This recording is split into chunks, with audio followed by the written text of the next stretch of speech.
Audiobooks for Everyone presents A Princess of Mars by Edgar Rice Burroughs. To my son Jack. Foreword. To the reader of this work. In submitting Captain Carter's strange manuscript to you in book form, I believe that a few words relative to this remarkable personality will be of interest.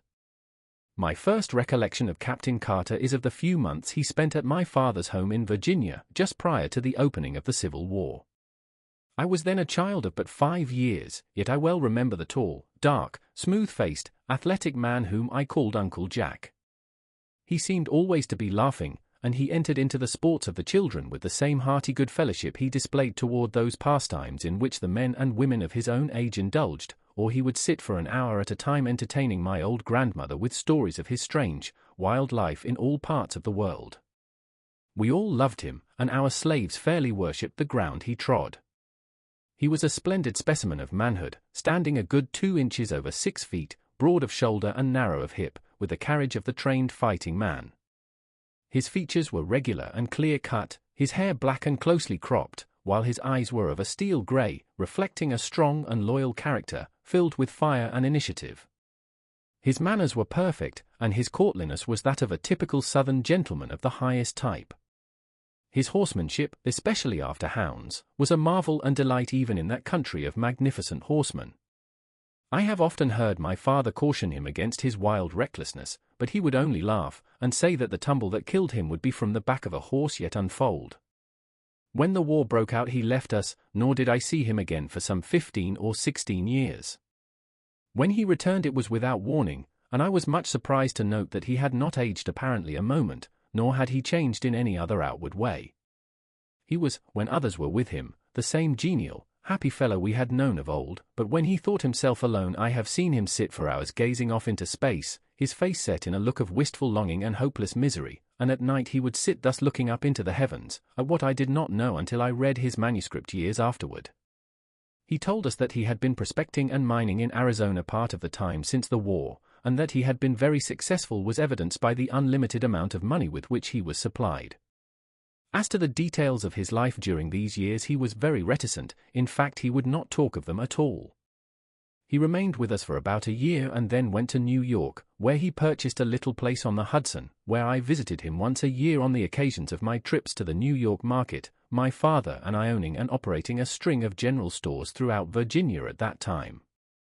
Captain Carter had a small but beautiful cottage, situated on a bluff overlooking the river, and during one of my last visits, in the winter of 1885, I observed he was much occupied in writing, I presume now, upon this manuscript.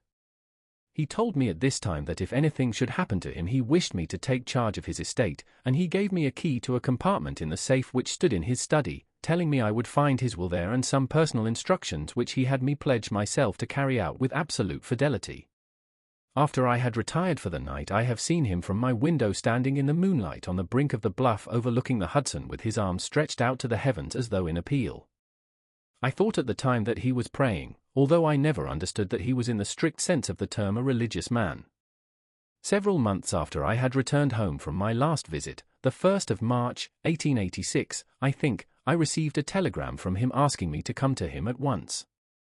I had always been his favorite among the younger generation of Carters and so I hastened to comply with his demand. I arrived at the little station, about a mile from his grounds, on the morning of March 4, 1886, and when I asked the liveryman to drive me out to Captain Carter's he replied that if I was a friend of the captain's he had some very bad news for me. The captain had been found dead shortly after daylight that very morning by the watchman attached to an adjoining property. For some reason this news did not surprise me, but I hurried out to his place as quickly as possible, so that I could take charge of the body and of his affairs. I found the watchman who had discovered him, together with the local police chief and several townspeople, assembled in his little study. The watchman related the few details connected with the finding of the body, which he said had been still warm when he came upon it. It lay, he said, stretched full length in the snow with the arms outstretched above the head toward the edge of the bluff, and when he showed me the spot it flashed upon me that it was the identical one where I had seen him on those other nights, with his arms raised in supplication to the skies. There were no marks of violence on the body, and with the aid of a local physician the coroner's jury quickly reached a decision of death from heart failure. Left alone in the study, I opened the safe and withdrew the contents of the drawer in which he had told me I would find my instructions. They were in part peculiar indeed, but I have followed them to each last detail as faithfully as I was able. He directed that I remove his body to Virginia without embalming, and that he be laid in an open coffin within a tomb which he previously had constructed and which, as I later learned, was well ventilated. The instructions impressed upon me that I must personally see that this was carried out just as he directed, even in secrecy if necessary. His property was left in such a way that I was to receive the entire income for 25 years, when the principal was to become mine. His further instructions related to this manuscript which I was to retain sealed and unread, just as I found it, for 11 years, nor was I to divulge its contents until 21 years after his death. A strange feature about the tomb, where his body still lies, is that the massive door is equipped with a single, huge gold-plated spring lock which can be opened only from the inside. Yours very sincerely, Edgar Rice Burroughs. Chapter 1. On the Arizona Hills. I am a very old man, how old I do not know. Possibly I am 100, possibly more, but I cannot tell because I have never aged as other men, nor do I remember any childhood. So far as I can recollect, I have always been a man of about 30.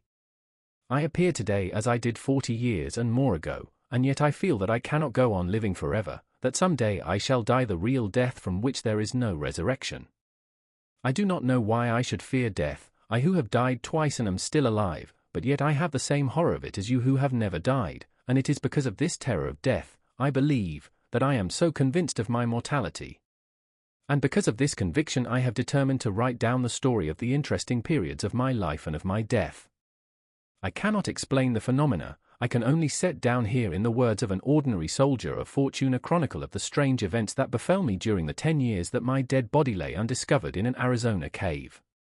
I have never told this story, nor shall mortal man see this manuscript until after I have passed over for eternity. I know that the average human mind will not believe what it cannot grasp, and so I do not purpose being pilloried by the public, the pulpit, and the press, and held up as a colossal liar when I am but telling the simple truths which some day science will substantiate. Possibly the suggestions which I gained upon Mars, and the knowledge which I can set down in this chronicle, will aid in an earlier understanding of the mysteries of our sister planet, mysteries to you, but no longer mysteries to me. My name is John Carter, I am better known as Captain Jack Carter of Virginia. At the close of the Civil War I found myself possessed of several $100,000, Confederate, and a captain's commission in the cavalry arm of an army which no longer existed, the servant of a state which had vanished with the hopes of the South. Masterless, penniless, and with my only means of livelihood, fighting, gone, I determined to work my way to the southwest and attempt to retrieve my fallen fortunes in a search for gold. I spent nearly a year prospecting in company with another Confederate officer, Captain James K. Powell of Richmond. We were extremely fortunate, for late in the winter of 1865, after many hardships and privations, we located the most remarkable gold-bearing quartz vein that our wildest dreams had ever pictured. Powell, who was a mining engineer by education, stated that we had uncovered over $1 million worth of ore in a trifle over 3 months. As our equipment was crude in the extreme, we decided that one of us must return to civilization, purchase the necessary machinery and return with a sufficient force of men properly to work the mine. As Powell was familiar with the country, as well as with the mechanical requirements of mining, we determined that it would be best for him to make the trip. It was agreed that I was to hold down our claim against the remote possibility of its being jumped by some wandering prospector. On March 3, 1866, Powell and I packed his provisions on 2 of our burros, and bidding me goodbye he mounted his horse, and started down the mountainside toward the valley, across which led the first stage of his journey. The morning of Powell's departure was, like nearly all Arizona mornings, clear and beautiful. I could see him and his little pack animals picking their way down the mountainside toward the valley, and all during the morning I would catch occasional glimpses of them as they topped a hogback or came out upon a level plateau. My last sight of Powell was about 3 in the afternoon as he entered the shadows of the range on the opposite side of the valley. Some half-hour later I happened to glance casually across the valley and was much surprised to note 3 little dots in about the same place I had last seen my friend and his 2 pack animals. I am not given to needless worrying, but the more I tried to convince myself that all was well with Powell, and that the dots I had seen on his trail were antelope or wild horses, the less I was able to assure myself. Since we had entered the territory we had not seen a hostile Indian, and we had, therefore, become careless in the extreme, and were wont to ridicule the stories we had heard of the great numbers of these vicious marauders that were supposed to haunt the trails, taking their toll in lives and torture of every white party which fell into their merciless clutches. Powell, I knew, was well armed and, further, an experienced Indian fighter, but I too had lived and fought for years among the Sioux in the north, and I knew that his chances were small against a party of cunning trailing Apaches. Finally I could endure the suspense no longer, and, arming myself with my 2 Colt revolvers and a carbine, I strapped 2 belts of cartridges about me and catching my saddle horse, started down the trail taken by Powell in the morning. As soon as I reached comparatively level ground I urged my mount into a canter and continued this, where the going permitted, until, close upon dusk, I discovered the point where other tracks joined those of Powell.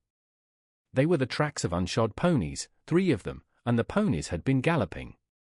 I followed rapidly until, darkness shutting down, I was forced to await the rising of the moon, and given an opportunity to speculate on the question of the wisdom of my chase. Possibly I had conjured up impossible dangers, like some nervous old housewife, and when I should catch up with Powell would get a good laugh for my pains. However, I am not prone to sensitivity, and the following of a sense of duty, wherever it may lead, has always been a kind of fetish with me throughout my life, which may account for the honors bestowed upon me by 3 republics and the decorations and friendships of an old and powerful emperor and several lesser kings, in whose service my sword has been read many a time. About 9 o'clock the moon was sufficiently bright for me to proceed on my way, and I had no difficulty in following the trail at a fast walk, and in some places at a brisk trot until, about midnight, I reached the water hole where Powell had expected to camp. I came upon the spot unexpectedly, finding it entirely deserted, with no signs of having been recently occupied as a camp. I was interested to note that the tracks of the pursuing horsemen, for such I was now convinced they must be, continued after Powell with only a brief stop at the hole for water, and always at the same rate of speed as his. I was positive now that the trailers were Apaches and that they wished to capture Powell alive for the fiendish pleasure of the torture, so I urged my horse onward at a most dangerous pace, hoping against hope that I would catch up with the red rascals before they attacked him. Further speculation was suddenly cut short by the faint report of 2 shots far ahead of me. I knew that Powell would need me now if ever, and I instantly urged my horse to his topmost speed up the narrow and difficult mountain trail. I had forged ahead for perhaps a mile or more without hearing further sounds, when the trail suddenly debouched onto a small, open plateau near the summit of the pass.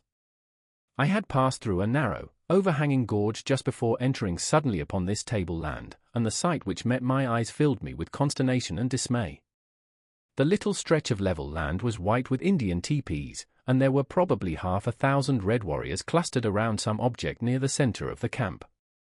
Their attention was so wholly riveted to this point of interest that they did not notice me, and I easily could have turned back into the dark recesses of the gorge and made my escape with perfect safety.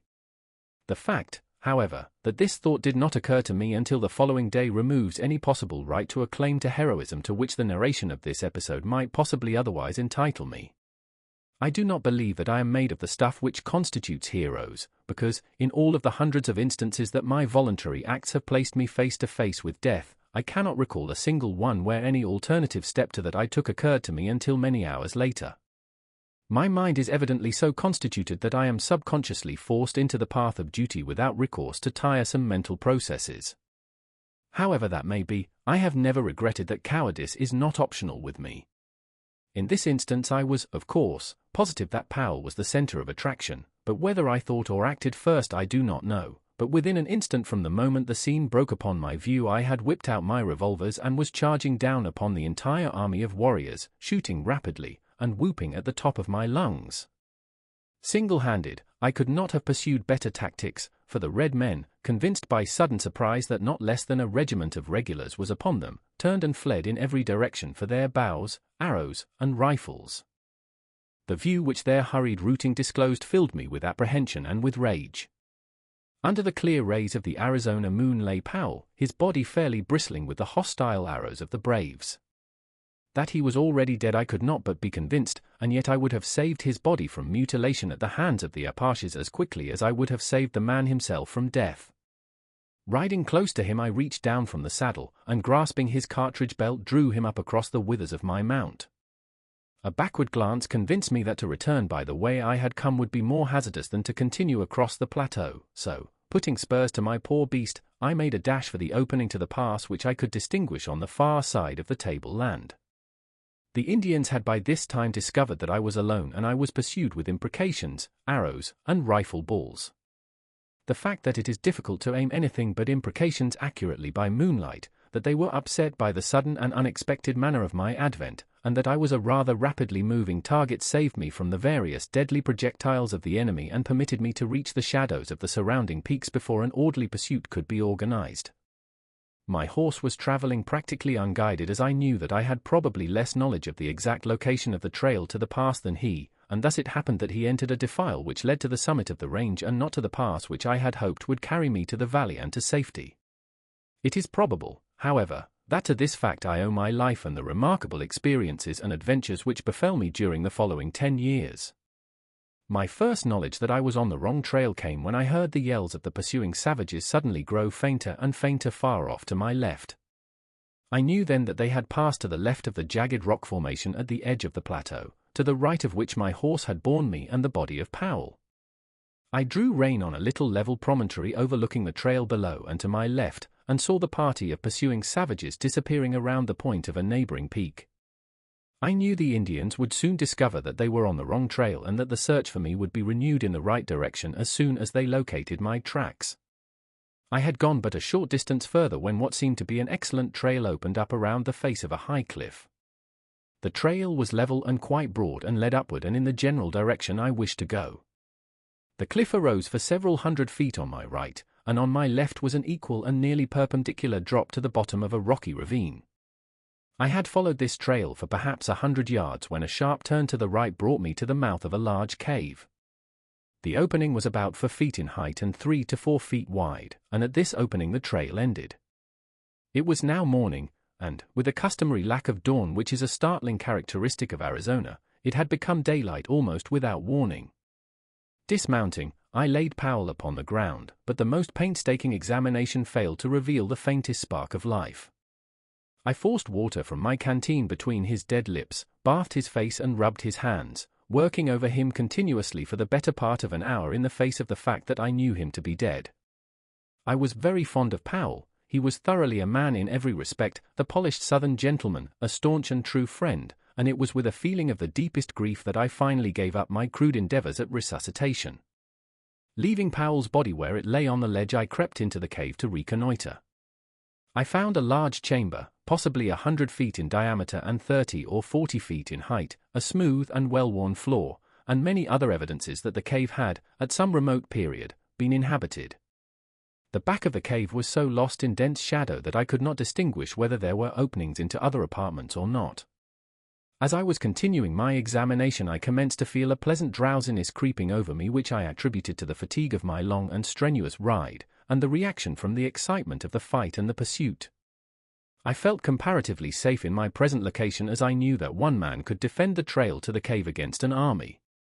I soon became so drowsy that I could scarcely resist the strong desire to throw myself on the floor of the cave for a few moments' rest, but I knew that this would never do, as it would mean certain death at the hands of my red friends, who might be upon me at any moment.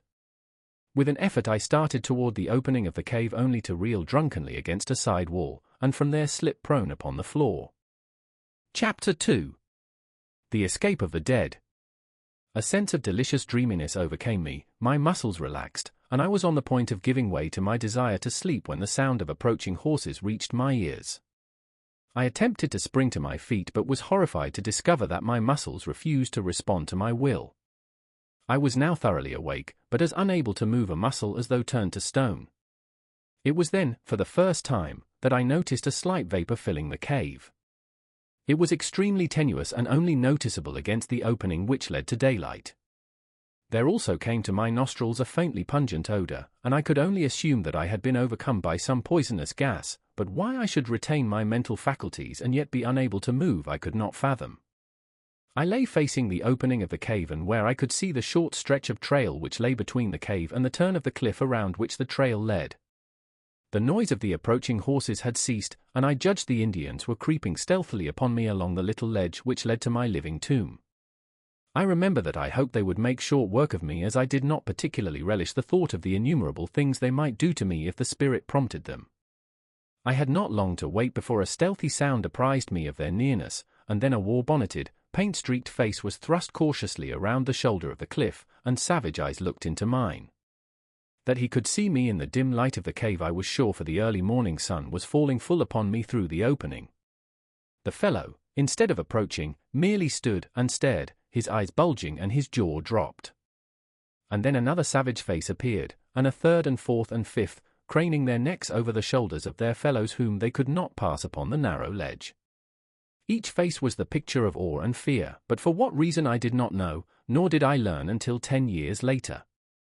That there were still other braves behind those who regarded me was apparent from the fact that the leaders passed back whispered word to those behind them. Suddenly a low but distinct moaning sound issued from the recesses of the cave behind me, and, as it reached the ears of the Indians, they turned and fled in terror, panic-stricken. So frantic were their efforts to escape from the unseen thing behind me that one of the braves was hurled headlong from the cliff to the rocks below. Their wild cries echoed in the canyon for a short time, and then all was still once more. The sound which had frightened them was not repeated, but it had been sufficient as it was to start me speculating on the possible horror which lurked in the shadows at my back. Fear is a relative term, and so I can only measure my feelings at that time by what I had experienced in previous positions of danger and by those that I have passed through since, but I can say without shame that if the sensations I endured during the next few minutes were fear, then may God help the coward, for cowardice is of a surety its own punishment. To be held paralyzed, with one's back toward some horrible and unknown danger from the very sound of which the ferocious Apache warriors turn in wild stampede, as a flock of sheep would madly flee from a pack of wolves, seems to me the last word in fearsome predicaments for a man who had ever been used to fighting for his life with all the energy of a powerful physique. Several times I thought I heard faint sounds behind me as of somebody moving cautiously, but eventually even these ceased, and I was left to the contemplation of my position without interruption. I could but vaguely conjecture the cause of my paralysis, and my only hope lay in that it might pass off as suddenly as it had fallen upon me. Late in the afternoon my horse, which had been standing with dragging rein before the cave, started slowly down the trail, evidently in search of food and water, and I was left alone with my mysterious unknown companion and the dead body of my friend, which lay just within my range of vision upon the ledge where I had placed it in the early morning. From then until possibly midnight all was silence, the silence of the dead. Then, suddenly, the awful moan of the morning broke upon my startled ears, and there came again from the black shadows the sound of a moving thing, and a faint rustling as of dead leaves. The shock to my already overstrained nervous system was terrible in the extreme, and with a superhuman effort I strove to break my awful bonds. It was an effort of the mind, of the will, of the nerves, not muscular, for I could not move even so much as my little finger, but none the less mighty for all that. And then something gave. There was a momentary feeling of nausea, a sharp click as of the snapping of a steel wire, and I stood with my back against the wall of the cave facing my unknown foe. And then the moonlight flooded the cave, and there before me lay my own body as it had been lying all these hours, with the eye staring toward the open ledge and the hands resting limply upon the ground. I looked first at my lifeless clay there upon the floor of the cave and then down at myself in utter bewilderment, for there I lay clothed, and yet here I stood but naked as at the minute of my birth. The transition had been so sudden and so unexpected that it left me for a moment forgetful of aught else than my strange metamorphosis. My first thought was, is this then death? Have I indeed passed over forever into that other life? But I could not well believe this, as I could feel my heart pounding against my ribs from the exertion of my efforts to release myself from the anesthesis which had held me. My breath was coming in quick, short gasps, cold sweat stood out from every pore of my body, and the ancient experiment of pinching revealed the fact that I was anything other than a wraith. Again was I suddenly recalled to my immediate surroundings by a repetition of the weird moan from the depths of the cave. Naked and unarmed as I was, I had no desire to face the unseen thing which menaced me.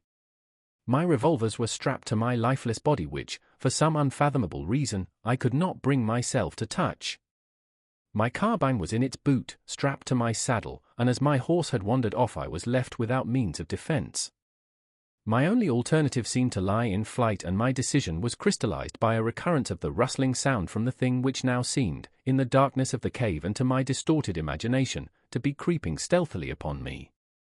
Unable longer to resist the temptation to escape this horrible place, I leaped quickly through the opening into the starlight of a clear Arizona night. The crisp, fresh mountain air outside the cave acted as an immediate tonic, and I felt new life and new courage coursing through me.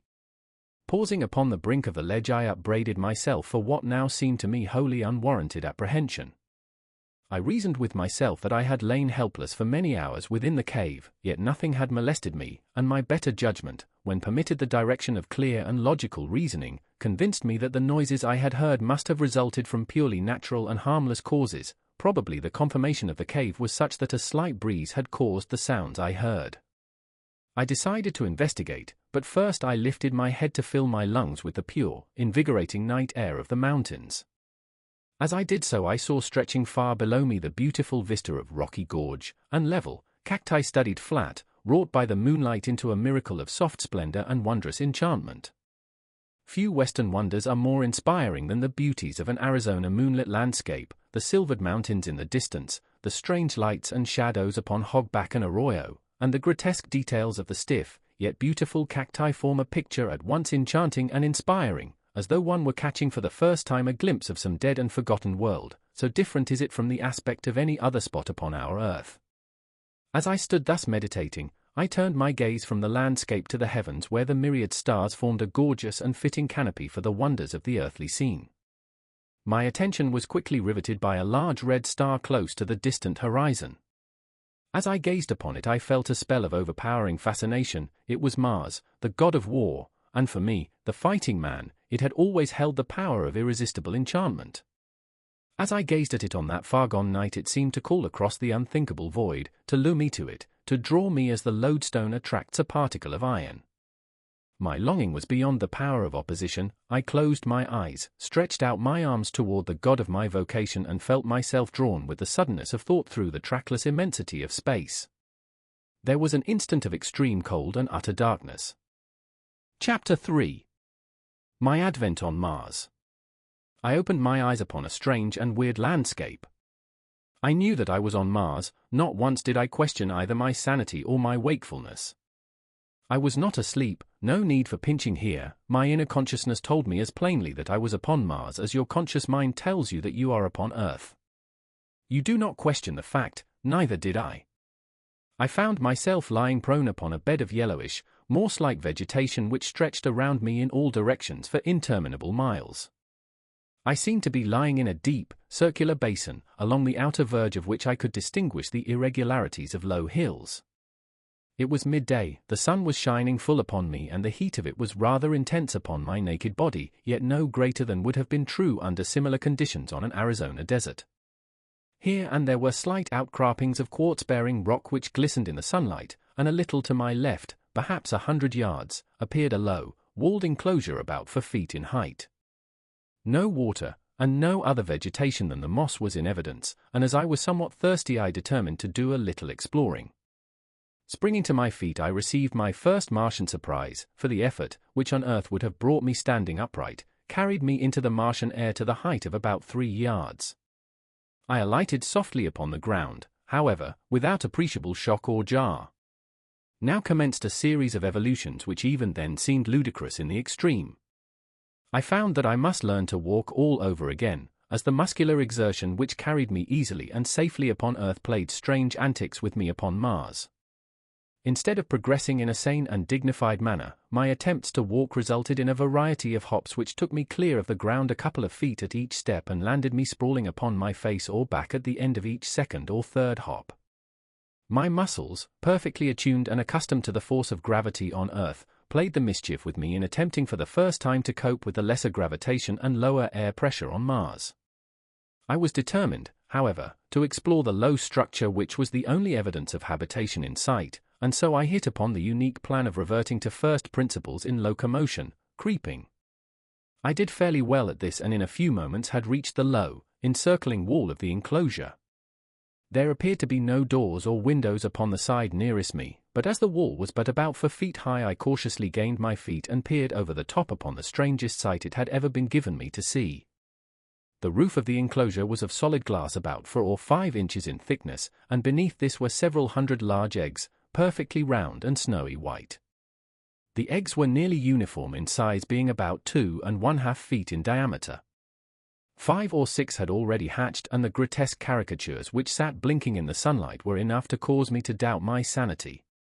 They seemed mostly head, with little scrawny bodies, long necks and 6 legs, or, as I afterward learned, 2 legs and 2 arms, with an intermediary pair of limbs which could be used at will either as arms or legs.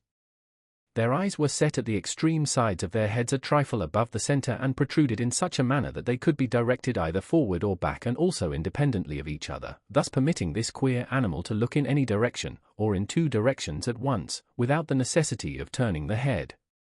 The ears, which were slightly above the eyes and closer together, were small, cup-shaped antennae, protruding not more than an inch on these young specimens. Their noses were but longitudinal slits in the center of their faces, midway between their mouths and ears. There was no hair on their bodies, which were of a very light yellowish-green color. In the adults, as I was to learn quite soon, this color deepens to an olive green and is darker in the male than in the female. Further, the heads of the adults are not so out of proportion to their bodies as in the case of the young. The iris of the eyes is blood red, as in albinos, while the pupil is dark. The eyeball itself is very white, as are the teeth. These latter add a most ferocious appearance to an otherwise fearsome and terrible countenance, as the lower tusks curve upward to sharp points which end about where the eyes of earthly human beings are located. The whiteness of the teeth is not that of ivory, but of the snowiest and most gleaming of china. Against the dark background of their olive skins their tusks stand out in a most striking manner, making these weapons present a singularly formidable appearance. Most of these details I noted later, for I was given but little time to speculate on the wonders of my new discovery. I had seen that the eggs were in the process of hatching, and as I stood watching the hideous little monsters break from their shells, I failed to note the approach of a score of full-grown Martians from behind me. Coming, as they did, over the soft and soundless moss, which covers practically the entire surface of Mars with the exception of the frozen areas at the poles and the scattered cultivated districts, they might have captured me easily, but their intentions were far more sinister. It was the rattling of the accoutrements of the foremost warrior which warned me. On such a little thing my life hung that I often marvel that I escaped so easily. Had not the rifle of the leader of the party swung from its fastenings beside his saddle in such a way as to strike against the butt of his great metal-shod spear, I should have snuffed out without ever knowing that death was near me. But the little sound caused me to turn, and there upon me, not 10 feet from my breast, was the point of that huge spear, a spear 40 feet long, tipped with gleaming metal, and held low at the side of a mounted replica of the little devils I had been watching. But how puny and harmless they now look beside this huge and terrific incarnation of hate, of vengeance and of death. The man himself, for such I may call him, was fully 15 feet in height and, on earth, would have weighed some 400 pounds. He sat his mount as we sit a horse, grasping the animal's barrel with his lower limbs, while the hands of his 2 right arms held his immense spear low at the side of his mount. His 2 left arms were outstretched laterally to help preserve his balance, the thing he rode having neither bridle or reins of any description for guidance. And his mount! How can earthly words describe it? It towered 10 feet at the shoulder, had 4 legs on either side, a broad flat tail, larger at the tip than at the root, and which it held straight out behind while running, a gaping mouth which split its head from its snout to its long, massive neck.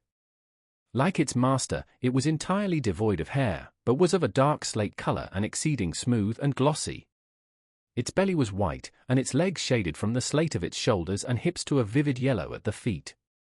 The feet themselves were heavily padded and nailless, which fact had also contributed to the noiselessness of their approach, and, in common with a multiplicity of legs, is a characteristic feature of the fauna of Mars. The highest type of man and one other animal, the only mammal existing on Mars, alone have well-formed nails, and there are absolutely no hoofed animals in existence there. Behind this first charging demon trailed 19 others, similar in all respects, but, as I learned later, bearing individual characteristics peculiar to themselves, precisely as no 2 of us are identical although we are all cast in a similar mold. This picture, or rather materialized nightmare, which I have described at length, made but one terrible and swift impression on me as I turned to meet it. Unarmed and naked as I was, the first law of nature manifested itself in the only possible solution of my immediate problem, and that was to get out of the vicinity of the point of the charging spear.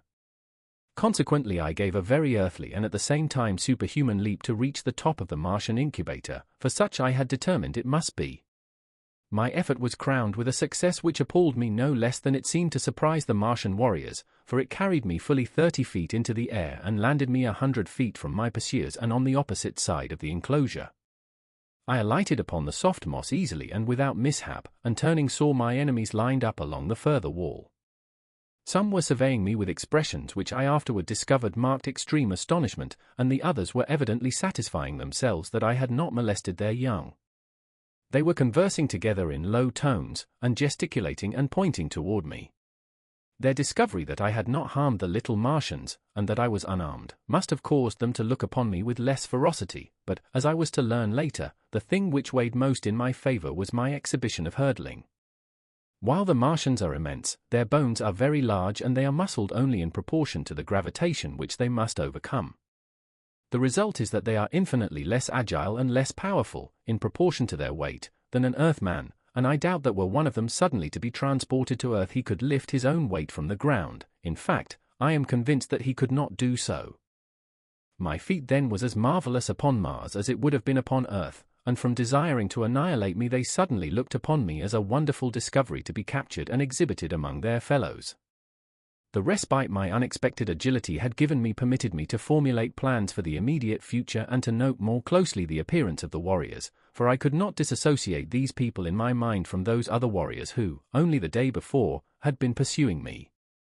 I noted that each was armed with several other weapons in addition to the huge spear which I have described. The weapon which caused me to decide against an attempt at escape by flight was what was evidently a rifle of some description, and which I felt, for some reason, they were peculiarly efficient in handling.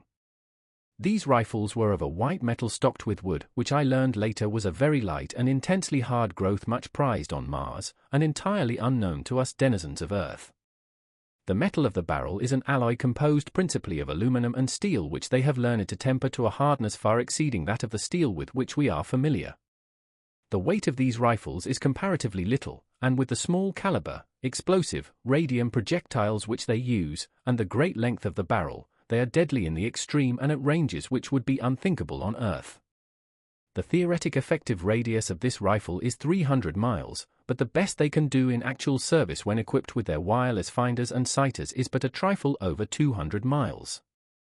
This is quite far enough to imbue me with great respect for the Martian firearm, and some telepathic force must have warned me against an attempt to escape in broad daylight from under the muzzles of 20 of these death-dealing machines.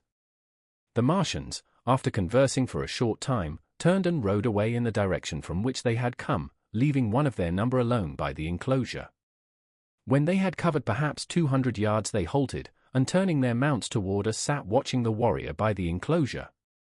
He was the one whose spear had so nearly transfixed me, and was evidently the leader of the band, as I had noted that they seemed to have moved to their present position at his direction. When his force had come to a halt he dismounted, threw down his spear and small arms, and came around the end of the incubator toward me, entirely unarmed and as naked as I, except for the ornament strapped upon his head, limbs, and breast. When he was within about 50 feet of me he unclasped an enormous metal armlet, and holding it toward me in the open palm of his hand, addressed me in a clear, resonant voice, but in a language, it is needless to say, I could not understand. He then stopped as though waiting for my reply, pricking up his antennae-like ears and cocking his strange-looking eyes still further toward me. As the silence became painful I concluded to hazard a little conversation on my own part, as I had guessed that he was making overtures of peace. The throwing down of his weapons and the withdrawing of his troop before his advance toward me would have signified a peaceful mission anywhere on Earth, so why not, then, on Mars? Placing my hand over my heart I bowed low to the Martian and explained to him that while I did not understand his language, his actions spoke for the peace and friendship that at the present moment were most dear to my heart. Of course I might have been a babbling brook for all the intelligence my speech carried to him, but he understood the action with which I immediately followed my words. Stretching my hand toward him, I advanced and took the armlet from his open palm, clasping it about my arm above the elbow, smiled at him and stood waiting. His wide mouth spread into an answering smile, and locking one of his intermediary arms in mine, we turned and walked back toward his mount. At the same time he motioned his followers to advance. They started toward us on a wild run, but were checked by a signal from him. Evidently he feared that were I to be really frightened again I might jump entirely out of the landscape. He exchanged a few words with his men, motioned to me that I would ride behind one of them, and then mounted his own animal. The fellow designated reached down 2 or 3 hands and lifted me up behind him on the glossy back of his mount, where I hung on as best I could by the belts and straps which held the Martians' weapons and ornaments. The entire cavalcade then turned and galloped away toward the range of hills in the distance. Chapter 4. A Prisoner. We had gone perhaps 10 miles when the ground began to rise very rapidly. We were, as I was later to learn, nearing the edge of one of Mars' long-dead seas, in the bottom of which my encounter with the Martians had taken place. In a short time we gained the foot of the mountains, and after traversing a narrow gorge came to an open valley, at the far extremity of which was a low table land upon which I beheld an enormous city. Toward this we galloped, entering it by what appeared to be a ruined roadway leading out from the city, but only to the edge of the table land, where it ended abruptly in a flight of broad steps. Upon closer observation I saw as we passed them that the buildings were deserted, and while not greatly decayed had the appearance of not having been tenanted for years, possibly for ages. Toward the center of the city was a large plaza, and upon this and in the buildings immediately surrounding it were camped some 900 or 1,000 creatures of the same breed as my captors, for such I now considered them despite the suave manner in which I had been trapped. With the exception of their ornaments all were naked. The women varied in appearance but little from the men, except that their tusks were much larger in proportion to their height, in some instances curving nearly to their high-set ears. Their bodies were smaller and lighter in color, and their fingers and toes bore the rudiments of nails, which were entirely lacking among the males. The adult females ranged in height from 10 to 12 feet. The children were light in color, even lighter than the women, and all looked precisely alike to me, except that some were taller than others, older, I presumed. I saw no signs of extreme age among them, nor is there any appreciable difference in their appearance from the age of maturity, about 40, until, at about the age of 1,000 years, they go voluntarily upon their last strange pilgrimage down the river ISS, which leads no living Martian knows whither and from whose bosom no Martian has ever returned, or would be allowed to live did he return after once embarking upon its cold, dark waters. Only about 1 Martian in 1,000 dies of sickness or disease, and possibly about 20 take the voluntary pilgrimage. The other 979 die violent deaths in duels, in hunting, in aviation, and in war, but perhaps by far the greatest death loss comes during the age of childhood, when vast numbers of the little Martians fall victims to the great white apes of Mars. The average life expectancy of a Martian after the age of maturity is about 300 years, but would be nearer the 1,000 mark were it not for the various means leading to violent death. Owing to the waning resources of the planet, it evidently became necessary to counteract the increasing longevity which their remarkable skill in therapeutics and surgery produced, and so human life has come to be considered but lightly on Mars, as is evidenced by their dangerous sports and the almost continual warfare between the various communities. There are other unnatural causes tending toward a diminution of population, but nothing contributes so greatly to this end as the fact that no male or female Martian is ever voluntarily without a weapon of destruction. As we neared the plaza and my presence was discovered, we were immediately surrounded by hundreds of the creatures who seemed anxious to pluck me from my seat behind my guard. A word from the leader of the party stilled their clamor, and we proceeded at a trot across the plaza to the entrance of as magnificent an edifice as mortal eye has rested upon. The building was low, but covered an enormous area. It was constructed of gleaming white marble inlaid with gold and brilliant stones which sparkled and scintillated in the sunlight. The main entrance was some 100 feet in width and projected from the building proper to form a huge canopy above the entrance hall. There was no stairway, but a gentle incline to the first floor of the building opened into an enormous chamber encircled by galleries. On the floor of this chamber, which was dotted with highly carved wooden desks and chairs, were assembled about 40 or 50 male Martians around the steps of a rostrum.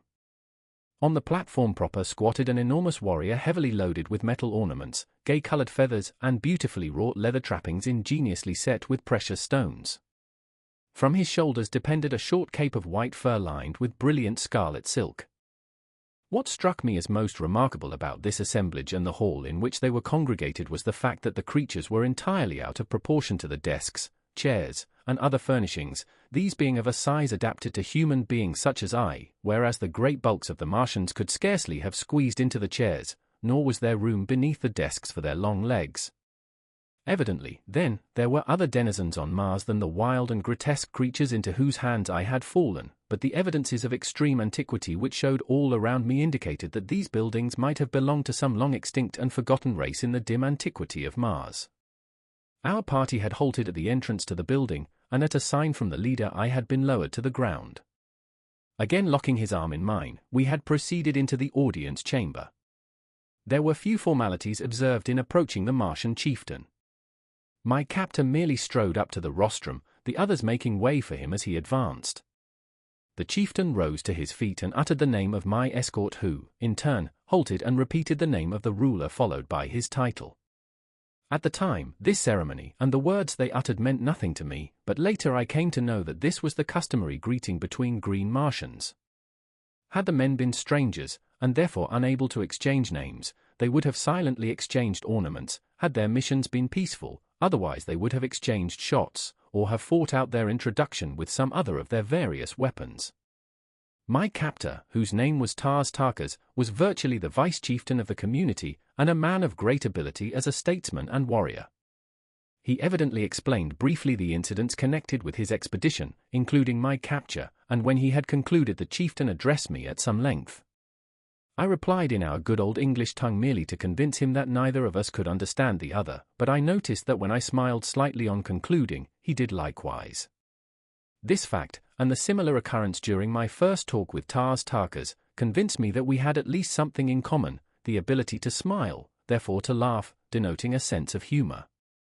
But I was to learn that the Martian smile is merely perfunctory, and that the Martian laugh is a thing to cause strong men to blanch in horror.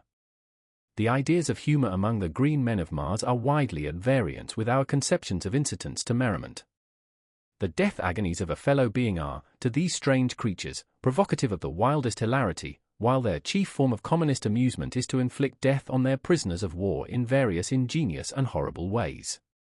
The assembled warriors and chieftains examined me closely, feeling my muscles and the texture of my skin. The principal chieftain then evidently signified a desire to see me perform, and, motioning me to follow, he started with Tarkas for the open plaza. Now, I had made no attempt to walk, since my first signal failure, except while tightly grasping Tarkas' arm, and so now I went skipping and flitting about among the desks and chairs like some monstrous grasshopper. After bruising myself severely, much to the amusement of the Martians, I again had recourse to creeping, but this did not suit them and I was roughly jerked to my feet by a towering fellow who had laughed most heartily at my misfortunes.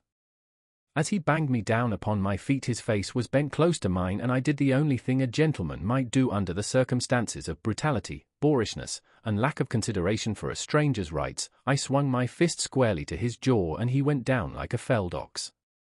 As he sunk to the floor I wheeled around with my back toward the nearest desk, expecting to be overwhelmed by the vengeance of his fellows, but determined to give them as good a battle as the unequal odds would permit before I gave up my life. My fears were groundless, however, as the other Martians, at first struck dumb with wonderment, finally broke into wild peals of laughter and applause. I did not recognize the applause as such, but later, when I had become acquainted with their customs, I learned that I had won what they seldom accord, a manifestation of approbation. The fellow whom I had struck lay where he had fallen, nor did any of his mates approach him. Tarkas advanced toward me, holding out one of his arms, and we thus proceeded to the plaza without further mishap. I did not, of course, know the reason for which we had come to the open, but I was not long in being enlightened. They first repeated the word sack a number of times, and then Tarkas made several jumps, repeating the same word before each leap, then, turning to me, he said, "Sack." I saw what they were after, and gathering myself together I sacked with such marvelous success that I cleared a good 150 feet, nor did I, this time, lose my equilibrium, but landed squarely upon my feet without falling. I then returned by easy jumps of 25 or 30 feet to the little group of warriors. My exhibition had been witnessed by several hundred lesser Martians, and they immediately broke into demands for a repetition, which the chieftain then ordered me to make, but I was both hungry and thirsty, and determined on the spot that my only method of salvation was to demand the consideration from these creatures which they evidently would not voluntarily accord. I therefore ignored the repeated commands to sack, and each time they were made I motioned to my mouth and rubbed my stomach. Tarkas and the chief exchanged a few words, and the former, calling to a young female among the throng, gave her some instructions and motioned me to accompany her. I grasped her proffered arm and together we crossed the plaza toward a large building on the far side. My fair companion was about 8 feet tall, having just arrived at maturity, but not yet to her full height. She was of a light olive green color, with a smooth, glossy hide. Her name, as I afterward learned, was Sola, and she belonged to the retinue of Tarkas.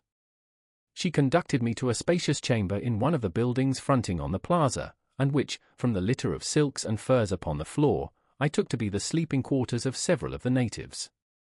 The room was well lighted by a number of large windows and was beautifully decorated with mural paintings and mosaics, but upon all there seemed to rest that indefinable touch of the finger of antiquity which convinced me that the architects and builders of these wondrous creations had nothing in common with the crude half-brutes which now occupied them.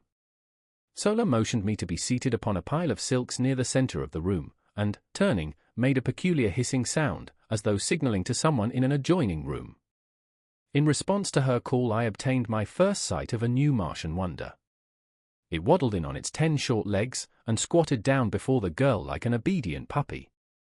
The thing was about the size of a Shetland pony, but its head bore a slight resemblance to that of a frog, except that the jaws were equipped with 3 rows of long, sharp tusks. Chapter 5. I elude my watchdog. Sola stared into the brute's wicked-looking eyes, muttered a word or two of command, pointed to me, and left the chamber.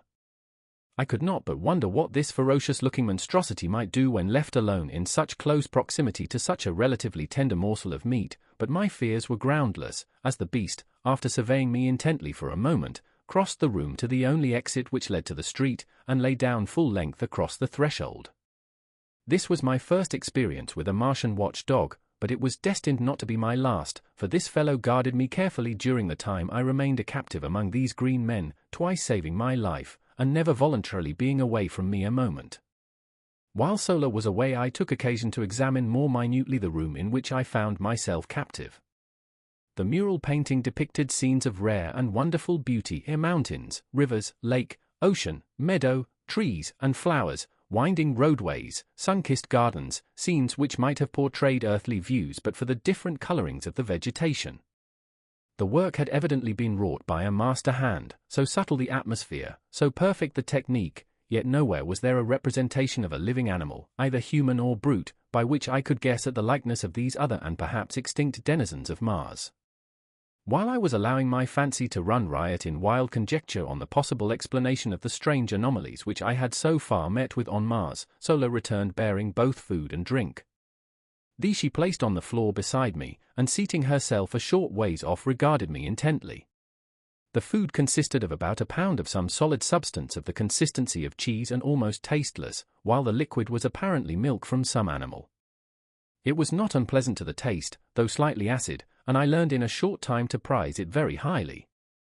It came, as I later discovered, not from an animal, as there is only one mammal on Mars and that one very rare indeed, but from a large plant which grows practically without water, but seems to distill its plentiful supply of milk from the products of the soil, the moisture of the air, and the rays of the sun. A single plant of this species will give 8 or 10 quarts of milk per day. After I had eaten I was greatly invigorated, but feeling the need of rest I stretched out upon the silks and was soon asleep. I must have slept several hours, as it was dark when I awoke, and I was very cold. I noticed that someone had thrown a fur over me, but it had become partially dislodged and in the darkness I could not see to replace it. Suddenly a hand reached out and pulled the fur over me, shortly afterwards adding another to my covering. I presumed that my watchful guardian was Sola, nor was I wrong. This girl alone, among all the green Martians with whom I came in contact, disclosed characteristics of sympathy, kindliness, and affection. Her ministrations to my bodily wants were unfailing, and her solicitous care saved me from much suffering and many hardships. As I was to learn, the Martian nights are extremely cold, and as there is practically no twilight or dawn, the changes in temperature are sudden and most uncomfortable, as are the transitions from brilliant daylight to darkness. The nights are either brilliantly illumined or very dark, for if neither of the two moons of Mars happen to be in the sky, almost total darkness results, since the lack of atmosphere, or, rather, the very thin atmosphere, fails to diffuse the starlight to any great extent. On the other hand, if both of the moons are in the heavens at night, the surface of the ground is brightly illuminated. Both of Mars' moons are vastly nearer her than is our moon to Earth, the nearer moon being but about 5,000 miles distant, while the further is but little more than 14,000 miles away, against the nearly 250,000 miles which separate us from our moon. The nearer moon of Mars makes a complete revolution around the planet in a little over 7½ hours, so that she may be seen hurtling through the sky like some huge meteor 2 or 3 times each night, revealing all her phases during each transit of the heavens. The further moon revolves about Mars in something over 30¼ hours, and with her sister satellite makes a nocturnal Martian scene one of splendid and weird grandeur. And it is well that nature has so graciously and abundantly lighted the Martian night, for the green men of Mars, being a nomadic race without high intellectual development, have but crude means for artificial lighting, depending principally upon torches, a kind of candle, and a peculiar oil lamp which generates a gas and burns without a wick. This last device produces an intensely brilliant far-reaching white light, but as the natural oil which it requires can only be obtained by mining in one of several widely separated and remote localities, it is seldom used by these creatures whose only thought is for today, and whose hatred for manual labor has kept them in a semi-barbaric state for countless ages. After Sola had replenished my coverings, I again slept, nor did I awaken until daylight. The other occupants of the room, 5 in number, were all females, and they were still sleeping, piled high with a motley array of silks and furs. Across the threshold lay stretched the sleepless guardian brute, just as I had last seen him on the preceding day. Apparently he had not moved a muscle, his eyes were fairly glued upon me, and I fell to wondering just what might befall me should I endeavor to escape. I have ever been prone to seek adventure and to investigate and experiment where wiser men would have left well enough alone. It therefore now occurred to me that the surest way of learning the exact attitude of this beast toward me would be to attempt to leave the room. I felt fairly secure in my belief that I could escape him should he pursue me once I was outside the building, for I had begun to take great pride in my ability as a jumper. Furthermore, I could see from the shortness of his legs that the brute himself was no jumper and probably no runner. Slowly and carefully, therefore, I gained my feet, only to see that my watcher did the same. Cautiously I advanced toward him, finding that by moving with a shuffling gait I could retain my balance as well as make reasonably rapid progress. As I neared the brute he backed cautiously away from me, and when I had reached the open he moved to one side to let me pass. He then fell in behind me and followed about 10 paces in my rear as I made my way along the deserted street. Evidently his mission was to protect me only, I thought, but when we reached the edge of the city he suddenly sprang before me, uttering strange sounds and baring his ugly and ferocious tusks. Thinking to have some amusement at his expense, I rushed toward him, and when almost upon him sprang into the air, alighting far beyond him and away from the city. He wheeled instantly and charged me with the most appalling speed I had ever beheld. I had thought his short legs a bar to swiftness, but had he been coursing with greyhounds the latter would have appeared as though asleep on a doormat. As I was to learn, this is the fleetest animal on Mars, and owing to its intelligence, loyalty, and ferocity is used in hunting, in war, and as the protector of the Martian man. I quickly saw that I would have difficulty in escaping the fangs of the beast on a straightaway course, and so I met his charge by doubling in my tracks and leaping over him as he was almost upon me. This maneuver gave me a considerable advantage, and I was able to reach the city quite a bit ahead of him, and as he came tearing after me I jumped for a window about 30 feet from the ground in the face of one of the buildings overlooking the valley. Grasping the sill I pulled myself up to a sitting posture without looking into the building, and gazed down at the baffled animal beneath me. My exultation was short-lived, however, for scarcely had I gained a secure seat upon the sill than a huge hand grasped me by the neck from behind and dragged me violently into the room.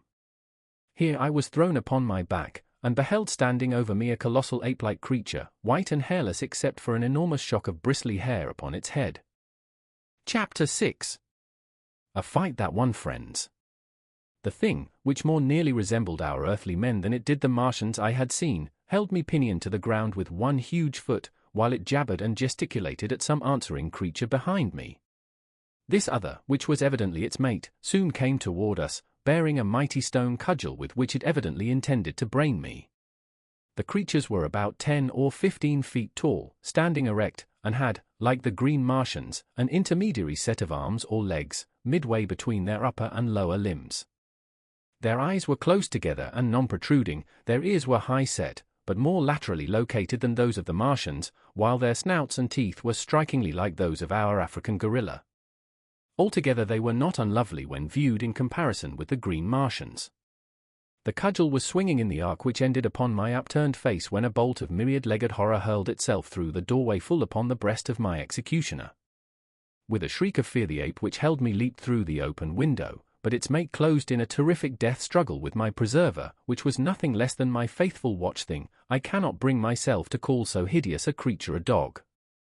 As quickly as possible I gained my feet, and backing against the wall I witnessed such a battle as it is vouchsafed few beings to see. The strength, agility, and blind ferocity of these two creatures is approached by nothing known to earthly man. My beast had an advantage in his first hold, having sunk his mighty fangs far into the breast of his adversary, but the great arms and paws of the ape, backed by muscles far transcending those of the Martian men I had seen, had locked the throat of my guardian and slowly were choking out his life, and bending back his head and neck upon his body, where I momentarily expected the former to fall limp at the end of a broken neck. In accomplishing this the ape was tearing away the entire front of its breast, which was held in the vice-like grip of the powerful jaws. Back and forth upon the floor they rolled, neither one emitting a sound of fear or pain. Presently I saw the great eyes of my beast bulging completely from their sockets and blood flowing from its nostrils.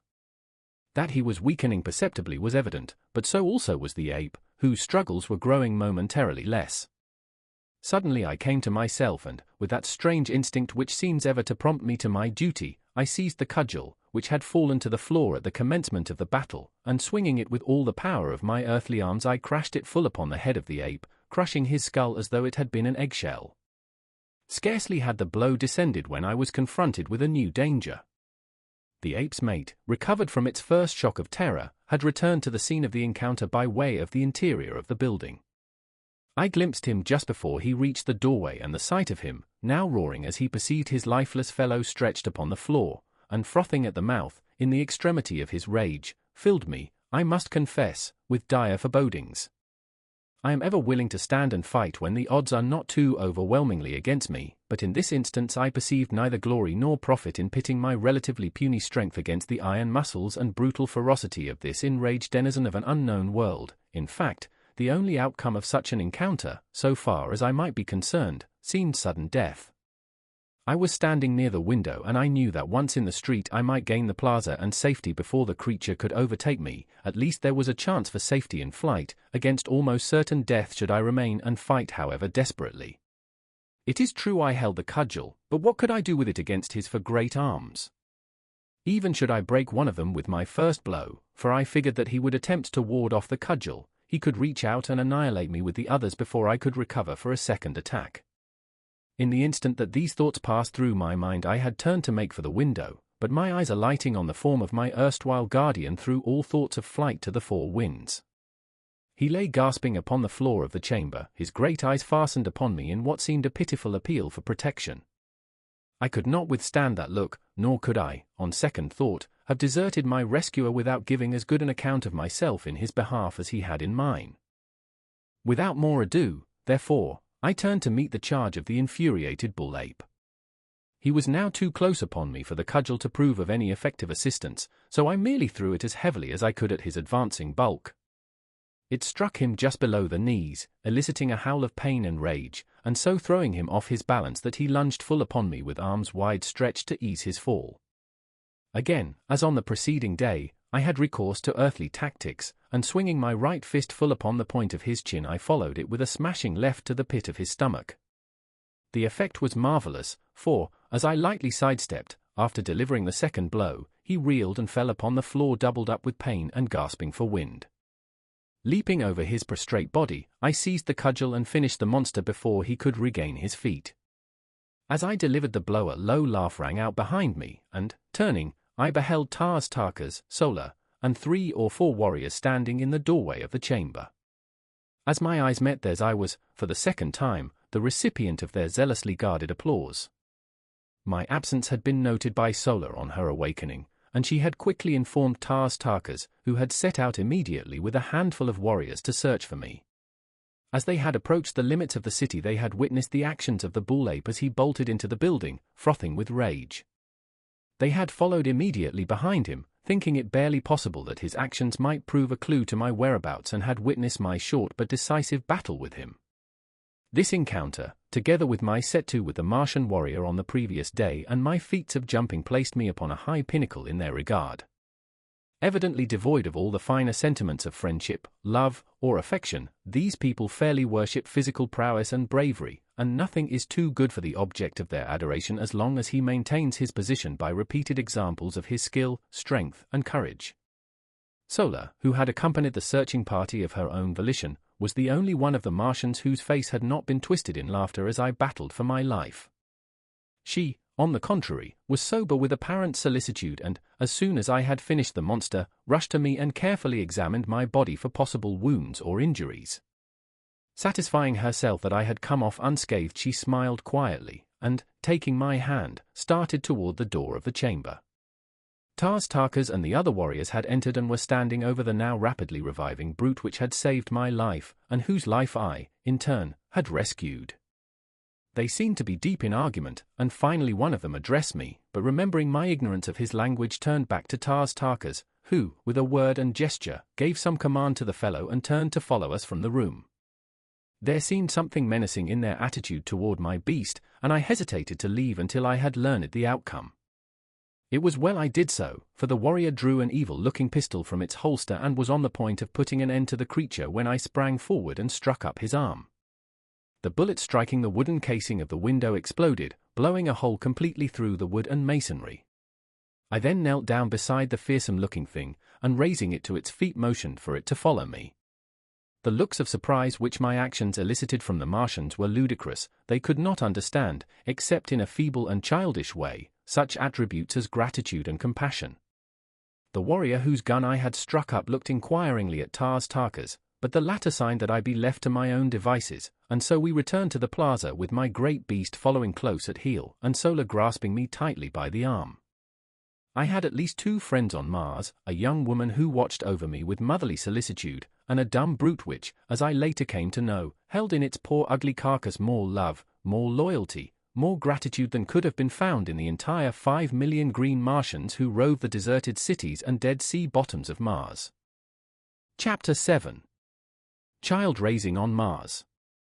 After a breakfast, which was an exact replica of the meal of the preceding day and an index of practically every meal which followed while I was with the green men of Mars, Sola escorted me to the plaza, where I found the entire community engaged in watching or helping at the harnessing of huge Macedonian animals to great 3-wheel chariots. There were about 250 of these vehicles, each drawn by a single animal, any one of which, from their appearance, might easily have drawn the entire wagon train when fully loaded. The chariots themselves were large, commodious, and gorgeously decorated. In each was seated a female Martian loaded with ornaments of metal, with jewels and silks and furs, and upon the back of each of the beasts which drew the chariots was perched a young Martian driver. Like the animals upon which the warriors were mounted, the heavier draft animals wore neither bit nor bridle, but were guided entirely by telepathic means. This power is wonderfully developed in all Martians, and accounts largely for the simplicity of their language and the relatively few spoken words exchanged even in long conversations. It is the universal language of Mars, through the medium of which the higher and lower animals of this world of paradoxes are able to communicate to a greater or less extent, depending upon the intellectual sphere of the species and the development of the individual. As the cavalcade took up the line of march in single file, Sola dragged me into an empty chariot and we proceeded with the procession toward the point by which I had entered the city the day before. At the head of the caravan rode some 200 warriors, 5 abreast, and a like number brought up the rear, while 25 or 30 outriders flanked us on either side. Every one but myself, men, women, and children, were heavily armed, and at the tail of each chariot trotted a Martian hound, my own beast following closely behind ours. In fact, the faithful creature never left me voluntarily during the entire 10 years I spent on Mars. Our way led out across the little valley before the city, through the hills, and down into the Dead Sea bottom which I had traversed on my journey from the incubator to the plaza. The incubator, as it proved, was the terminal point of our journey this day, and, as the entire cavalcade broke into a mad gallop as soon as we reached the level expanse of sea bottom, we were soon within sight of our goal. On reaching it, the chariots were parked with military precision on the 4 sides of the enclosure, and half a score of warriors, headed by the enormous chieftain, and including Tarkas and several other lesser chiefs, dismounted and advanced toward it. I could see Tarkas explaining something to the principal chieftain, whose name, by the way, was, as nearly as I can translate it into English, Lorquas Tomel, Jed being his title. I was soon appraised of the subject of their conversation, as, calling to Sola, Tarkas signed for her to send me to him. I had by this time mastered the intricacies of walking under Martian conditions, and quickly responding to his command I advanced to the side of the incubator where the warriors stood. As I reached their side, a glance showed me that all but a very few eggs had hatched, the incubator being fairly alive with the hideous little devils. They ranged in height from 3 to 4 feet, and were moving restlessly about the enclosure as though searching for food. As I came to a halt before him, Tarkas pointed over the incubator and said, "Sack." I saw that he wanted me to repeat my performance of yesterday for the edification of Lorquas Tomel, and, as I must confess that my prowess gave me no little satisfaction, I responded quickly, leaping entirely over the parked chariots on the far side of the incubator. As I returned, Lorquas Tomel grunted something at me, and turning to his warriors gave a few words of command relative to the incubator. They paid no further attention to me, and I was thus permitted to remain close and watch their operations, which consisted in breaking an opening in the wall of the incubator large enough to permit of the exit of the young Martians. On either side of this opening the women and the younger Martians, both male and female, formed 2 solid walls leading out through the chariots and quite a way into the plain beyond. Between these walls the little Martians scampered, wild as deer, being permitted to run the full length of the aisle, where they were captured one at a time by the women and older children, the last in the line capturing the first little one to reach the end of the gauntlet, her opposite in the line capturing the second, and so on until all the little fellows had left the enclosure and been appropriated by some youth or female. As the women caught the young they fell out of line and returned to their respective chariots, while those who fell into the hands of the young men were later turned over to some of the women. I saw that the ceremony, if it could be dignified by such a name, was over, and seeking out Sola I found her in our chariot with a hideous little creature held tightly in her arms. The work of rearing young, green Martians consists solely in teaching them to talk, and to use the weapons of warfare with which they are loaded down from the very first year of their lives. Coming from eggs in which they have lain for 5 years, the period of incubation, they step forth into the world perfectly developed except in size. Entirely unknown to their mothers, who, in turn, would have difficulty in pointing out the fathers with any degree of accuracy, they are the common children of the community, and their education devolves upon the females who chance to capture them as they leave the incubator. Their foster mothers may not even have had an egg in the incubator, as was the case with Sola, who had not commenced to lay, until less than a year before she became the mother of another woman's offspring. But this counts for little among the green Martians, as parental and filial love is as unknown to them as it is common among us. I believe this horrible system which has been carried on for ages is the direct cause of the loss of all the finer feelings and higher humanitarian instincts among these poor creatures. From birth they know no father or mother love, they know not the meaning of the word home, they are taught that they are only suffered to live until they can demonstrate by their physique and ferocity that they are fit to live. Should they prove deformed or defective in any way they are promptly shot, nor do they see a tear shed for a single one of the many cruel hardships they pass through from earliest infancy. I do not mean that the adult Martians are unnecessarily or intentionally cruel to the young, but theirs is a hard and pitiless struggle for existence upon a dying planet, the natural resources of which have dwindled to a point where the support of each additional life means an added tax upon the community into which it is thrown. By careful selection they rear only the hardiest specimens of each species, and with almost supernatural foresight they regulate the birth rate to merely offset the loss by death. Each adult Martian female brings forth about 13 eggs each year, and those which meet the size, weight, and specific gravity tests are hidden in the recesses of some subterranean vault where the temperature is too low for incubation. Every year these eggs are carefully examined by a council of 20 chieftains, and all but about 100 of the most perfect are destroyed out of each yearly supply. At the end of 5 years about 500 almost perfect eggs have been chosen from the thousands brought forth. These are then placed in the almost airtight incubators to be hatched by the sun's rays after a period of another 5 years. The hatching which we had witnessed today was a fairly representative event of its kind, all but about 1% of the eggs hatching in 2 days. If the remaining eggs ever hatched, we knew nothing of the fate of the little Martians. They were not wanted, as their offspring might inherit and transmit the tendency to prolonged incubation, and thus upset the system which has maintained for ages and which permits the adult Martians to figure the proper time for return to the incubators, almost to an hour. The incubators are built in remote fastnesses, where there is little or no likelihood of their being discovered by other tribes. The result of such a catastrophe would mean no children in the community for another 5 years. I was later to witness the results of the discovery of an alien incubator. The community of which the green Martians with whom my lot was cast formed a part was composed of some 30,000 souls. They roamed an enormous tract of arid and semi-arid land between 40 and 80 degrees south latitude, and bounded on the east and west by 2 large fertile tracts. Their headquarters lay in the southwest corner of this district, near the crossing of 2 of the so-called Martian canals.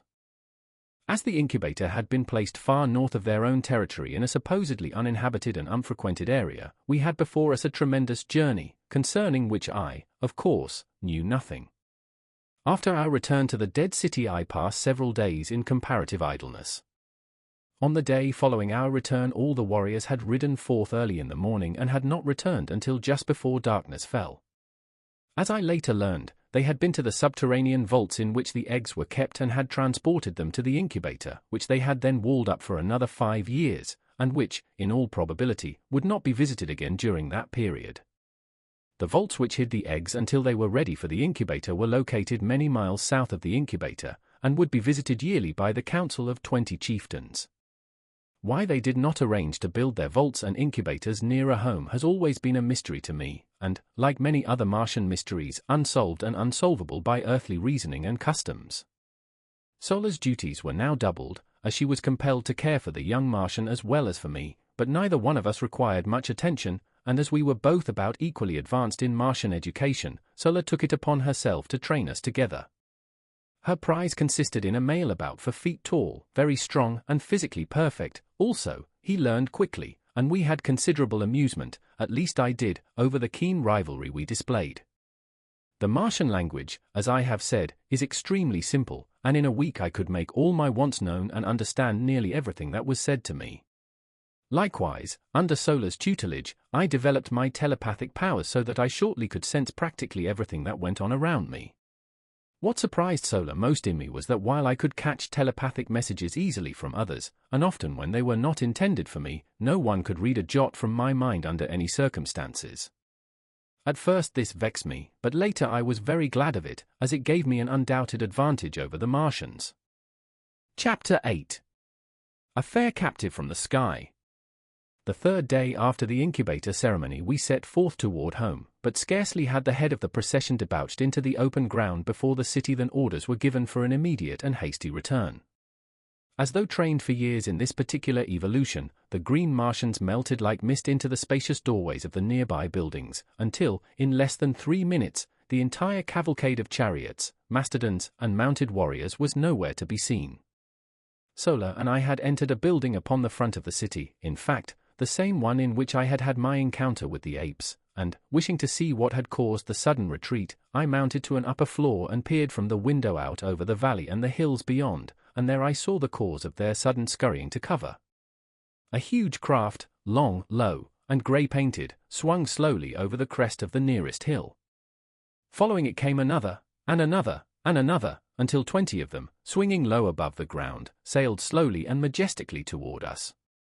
Each carried a strange banner swung from stem to stern above the upper works, and upon the prow of each was painted some odd device that gleamed in the sunlight and showed plainly even at the distance at which we were from the vessels.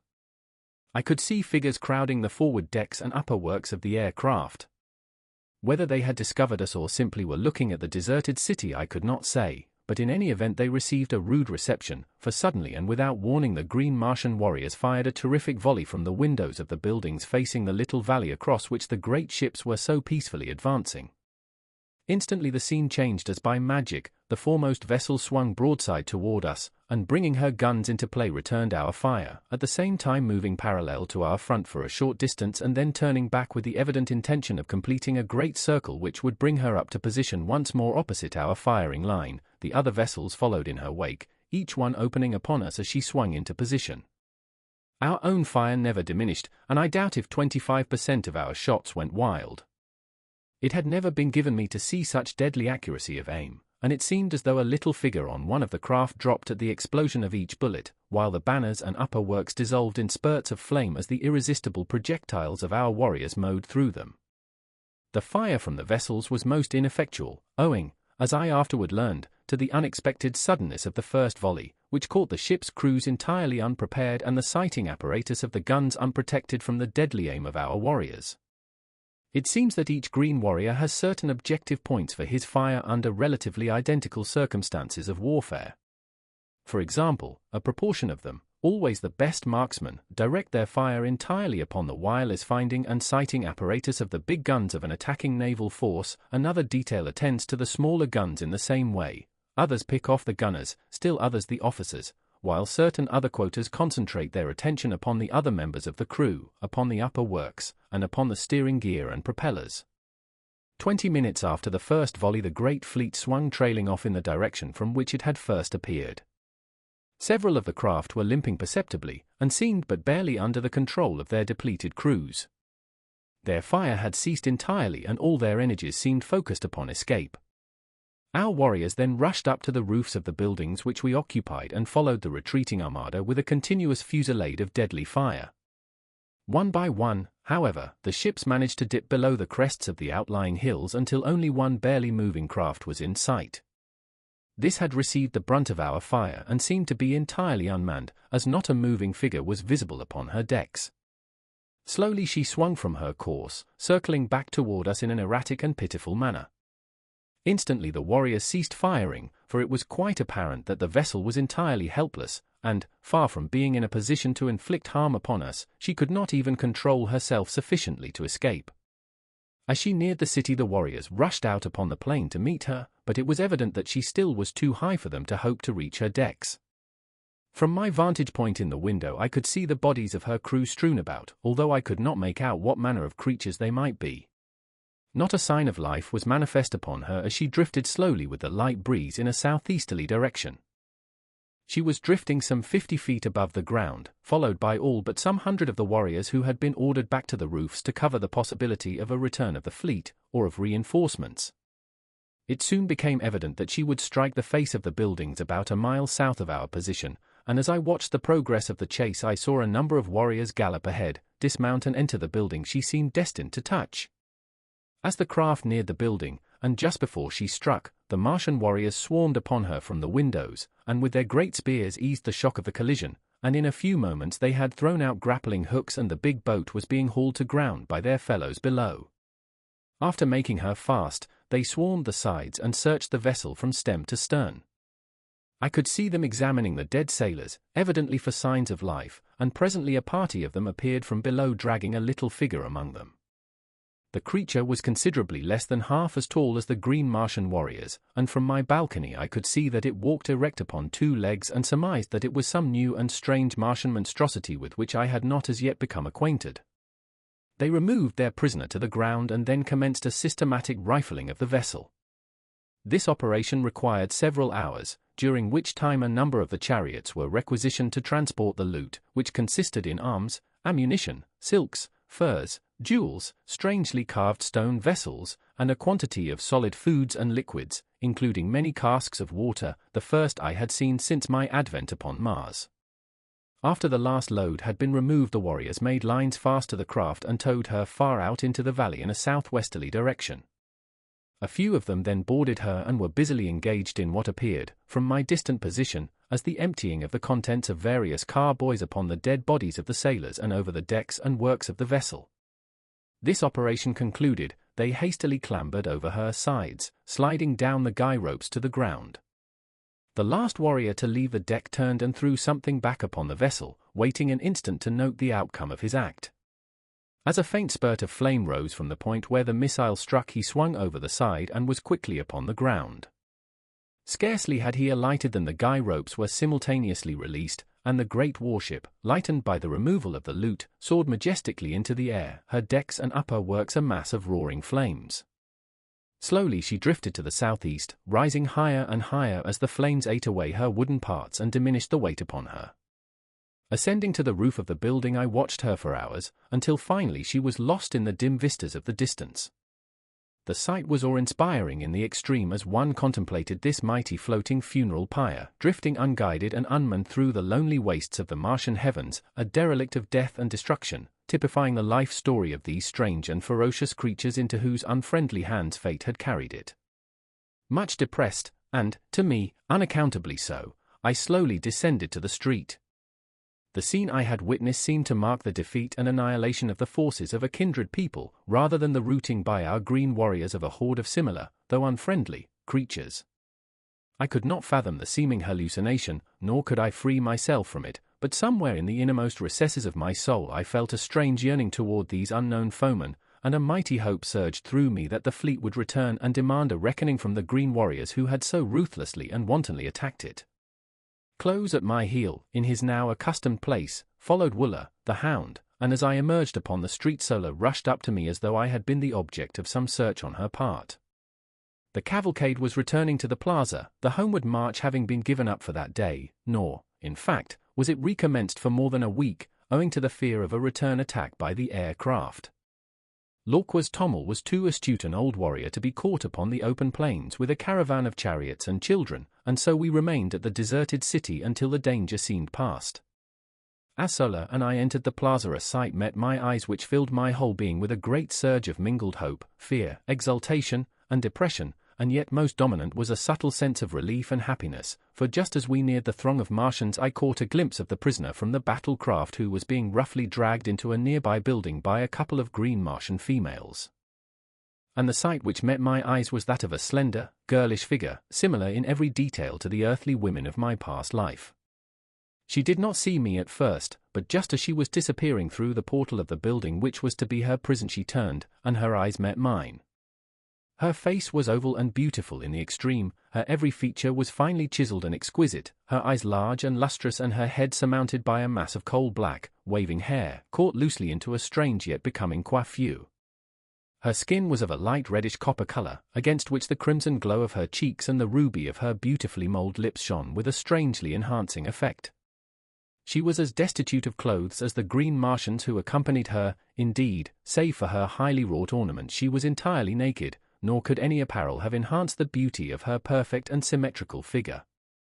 As her gaze rested on me her eyes opened wide in astonishment, and she made a little sign with her free hand, a sign which I did not, of course, understand. Just a moment we gazed upon each other, and then the look of hope and renewed courage which had glorified her face as she discovered me, faded into one of utter dejection, mingled with loathing and contempt. I realized I had not answered her signal, and ignorant as I was of Martian customs, I intuitively felt that she had made an appeal for succor and protection which my unfortunate ignorance had prevented me from answering. And then she was dragged out of my sight into the depths of the deserted edifice. Chapter 9. I learned the language. As I came back to myself I glanced at Sola, who had witnessed this encounter, and I was surprised to note a strange expression upon her usually expressionless countenance. What her thoughts were I did not know, for as yet I had learned but little of the Martian tongue, enough only to suffice for my daily needs. As I reached the doorway of our building a strange surprise awaited me. A warrior approached bearing the arms, ornaments, and full accoutrements of his kind. These he presented to me with a few unintelligible words, and a bearing at once respectful and menacing. Later, Sola, with the aid of several of the other women, remodeled the trappings to fit my lesser proportions, and after they completed the work I went about garbed in all the panoply of war. From then on Sola instructed me in the mysteries of the various weapons, and with the Martian young I spent several hours each day practicing upon the plaza. I was not yet proficient with all the weapons, but my great familiarity with similar earthly weapons made me an unusually apt pupil, and I progressed in a very satisfactory manner. The training of myself and the young Martians was conducted solely by the women, who not only attend to the education of the young in the arts of individual defense and offense, but are also the artisans who produce every manufactured article wrought by the green Martians. They make the powder, the cartridges, the firearms, in fact everything of value is produced by the females. In time of actual warfare they form a part of the reserves, and when the necessity arises fight with even greater intelligence and ferocity than the men. The men are trained in the higher branches of the art of war, in strategy and the maneuvering of large bodies of troops. They make the laws as they are needed, a new law for each emergency. They are unfettered by precedent in the administration of justice.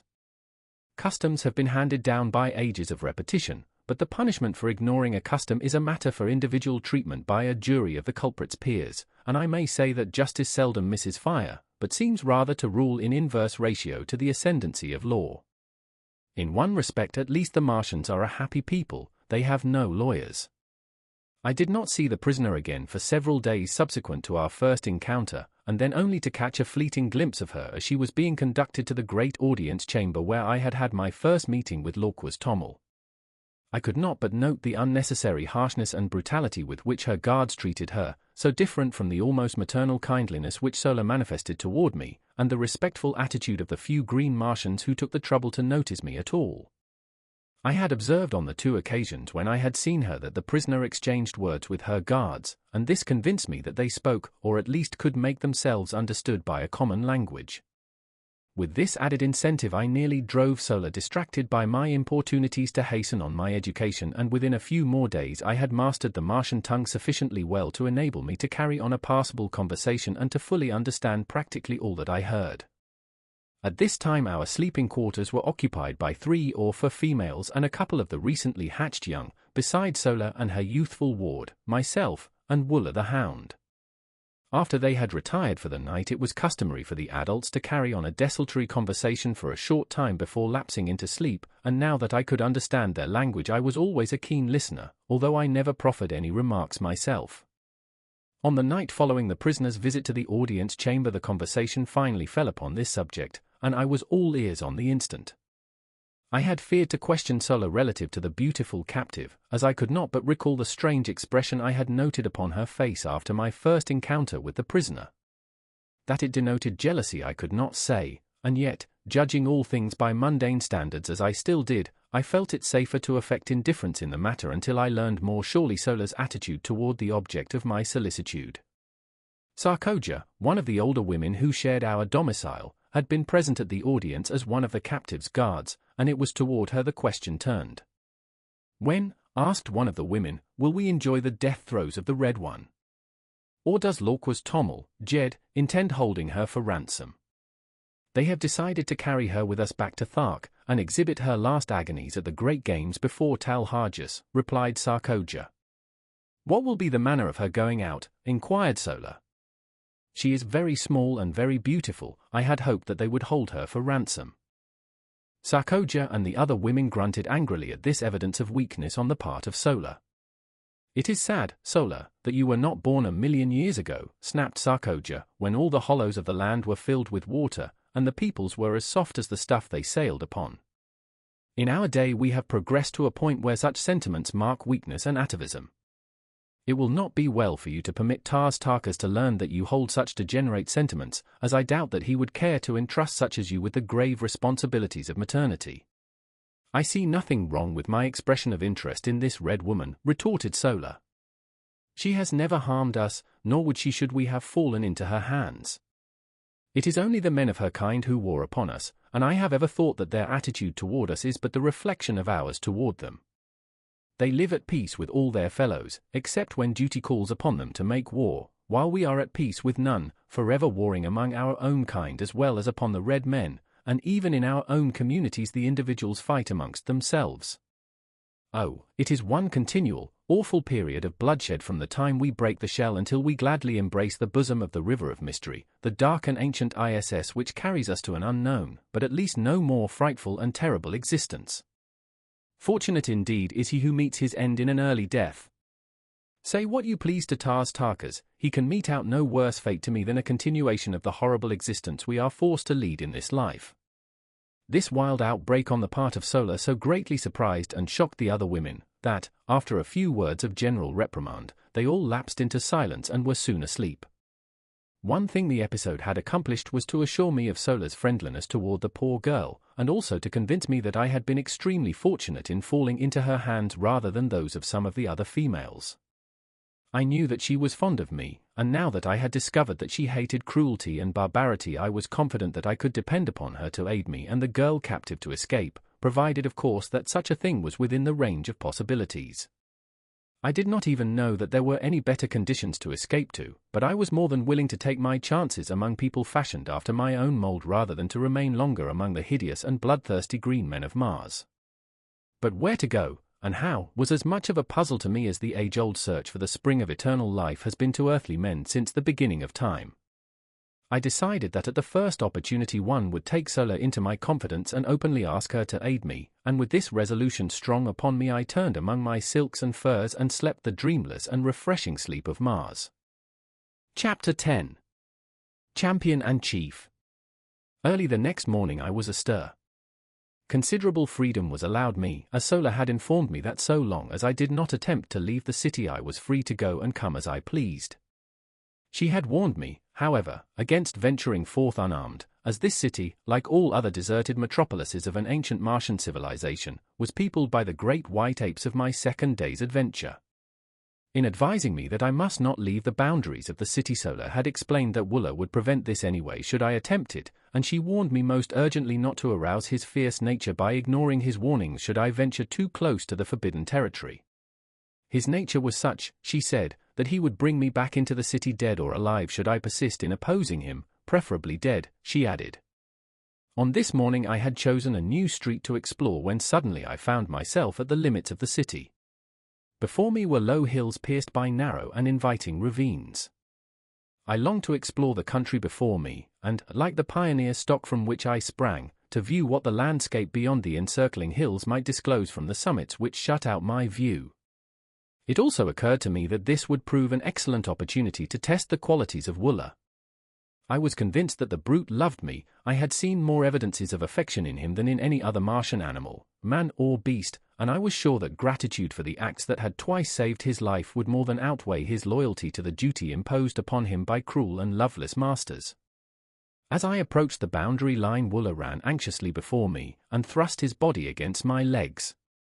His expression was pleading rather than ferocious, nor did he bare his great tusks or utter his fearful guttural warnings. Denied the friendship and companionship of my kind, I had developed considerable affection for Wooler and Sola, for the normal earthly man must have some outlet for his natural affections, and so I decided upon an appeal to a like instinct in this great brute, sure that I would not be disappointed. I had never petted nor fondled him, but now I sat upon the ground and putting my arms around his heavy neck I stroked and coaxed him, talking in my newly acquired Martian tongue as I would have to my hound at home, as I would have talked to any other friend among the lower animals. His response to my manifestation of affection was remarkable to a degree. He stretched his great mouth to its full width, baring the entire expanse of his upper rows of tusks and wrinkling his snout until his great eyes were almost hidden by the folds of flesh. If you have ever seen a collie smile, you may have some idea of Wooler's facial distortion. He threw himself upon his back and fairly wallowed at my feet, jumped up and sprang upon me, rolling me upon the ground by his great weight, then wriggling and squirming around me like a playful puppy presenting its back for the petting it craves. I could not resist the ludicrousness of the spectacle, and holding my sides I rocked back and forth in the first laughter which had passed my lips in many days, the first, in fact, since the morning Powell had left camp when his horse, long unused, had precipitately and unexpectedly bucked him off headforemost into a pot of frijoles. My laughter frightened Wooler, his antics ceased and he crawled pitifully toward me, poking his ugly head far into my lap, and then I remembered what laughter signified on Mars: torture, suffering, death. Quieting myself, I rubbed the poor old fellow's head and back, talked to him for a few minutes, and then in an authoritative tone commanded him to follow me, and arising started for the hills.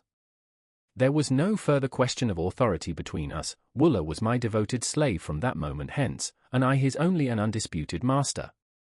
My walk to the hills occupied but a few minutes, and I found nothing of particular interest to reward me.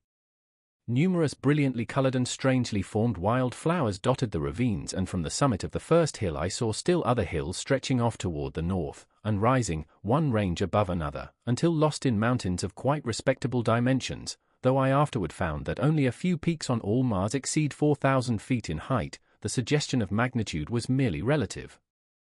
My morning's walk had been large with importance to me, for it had resulted in a perfect understanding with Wooler, upon whom Tarkas relied for my safe keeping. I now knew that while theoretically a prisoner I was virtually free, and I hastened to regain the city limits before the defection of Wooler could be discovered by his erstwhile masters. The adventure decided me never again to leave the limits of my prescribed stamping grounds until I was ready to venture forth for good and all, as it would certainly result in a curtailment of my liberties, as well as the probable death of Wooler, were we to be discovered. On regaining the plaza I had my third glimpse of the captive girl. She was standing with her guards before the entrance to the audience chamber, and as I approached she gave me one haughty glance and turned her back full upon me. The act was so womanly, so earthly womanly, that though it stung my pride it also warmed my heart with a feeling of companionship. It was good to know that someone else on Mars beside myself had human instincts of a civilized order, even though the manifestation of them was so painful and mortifying. Had a green Martian woman desired to show dislike or contempt, she would, in all likelihood, have done it with a sword thrust or a movement of her trigger finger, but as their sentiments are mostly atrophied it would have required a serious injury to have aroused such passions in them. Sola, let me add, was an exception. I never saw her perform a cruel or uncouth act, or fail in uniform kindliness and good nature. She was indeed, as her fellow Martian had said of her, an atavism, a dear and precious reversion to a former type of loved and loving ancestor. Seeing that the prisoner seemed the center of attraction, I halted to view the proceedings. I had not long to wait, for presently XVIII and his retinue of chieftains approached the building and, signing the guards to follow with the prisoner, entered the audience chamber. Realizing that I was a somewhat favored character, and also convinced that the warriors did not know of my proficiency in their language, as I had pleaded with Sola to keep this a secret on the grounds that I did not wish to be forced to talk with the men until I had perfectly mastered the Martian tongue, I chanced an attempt to enter the audience chamber and listen to the proceedings. The council squatted upon the steps of the rostrum, while below them stood the prisoner and her two guards. I saw that one of the women was Sarkoja, and thus understood how she had been present at the hearing of the preceding day, the results of which she had reported to the occupants of our dormitory last night. Her attitude toward the captive was most harsh and brutal. When she held her, she sunk her rudimentary nails into the poor girl's flesh, or twisted her arm in a most painful manner. When it was necessary to move from one spot to another, she either jerked her roughly, or pushed her headlong before her. She seemed to be venting upon this poor defenseless creature all the hatred, cruelty, ferocity, and spite of her 900 years, backed by unguessable ages of fierce and brutal ancestors.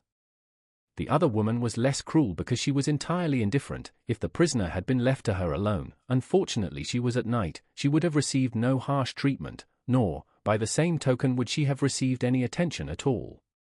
As XVIII raised his eyes to address the prisoner, they fell on me, and he turned to Tarkas with a word and gesture of impatience. Tarkas made some reply which I could not catch, but which caused XVIII to smile, after which they paid no further attention to me. "What is your name?" asked XVIII, addressing the prisoner. "Dejah Thoris, daughter of Mors Kajak of Helium." "And the nature of your expedition?" he continued. "It was a purely scientific research party sent out by my father's father, the Jedak of Helium, to rechart the air currents and to take atmospheric density tests," replied the fair prisoner, in a low, well-modulated voice. "We were unprepared for battle," she continued, "as we were on a peaceful mission, as our banners and the colors of our craft denoted.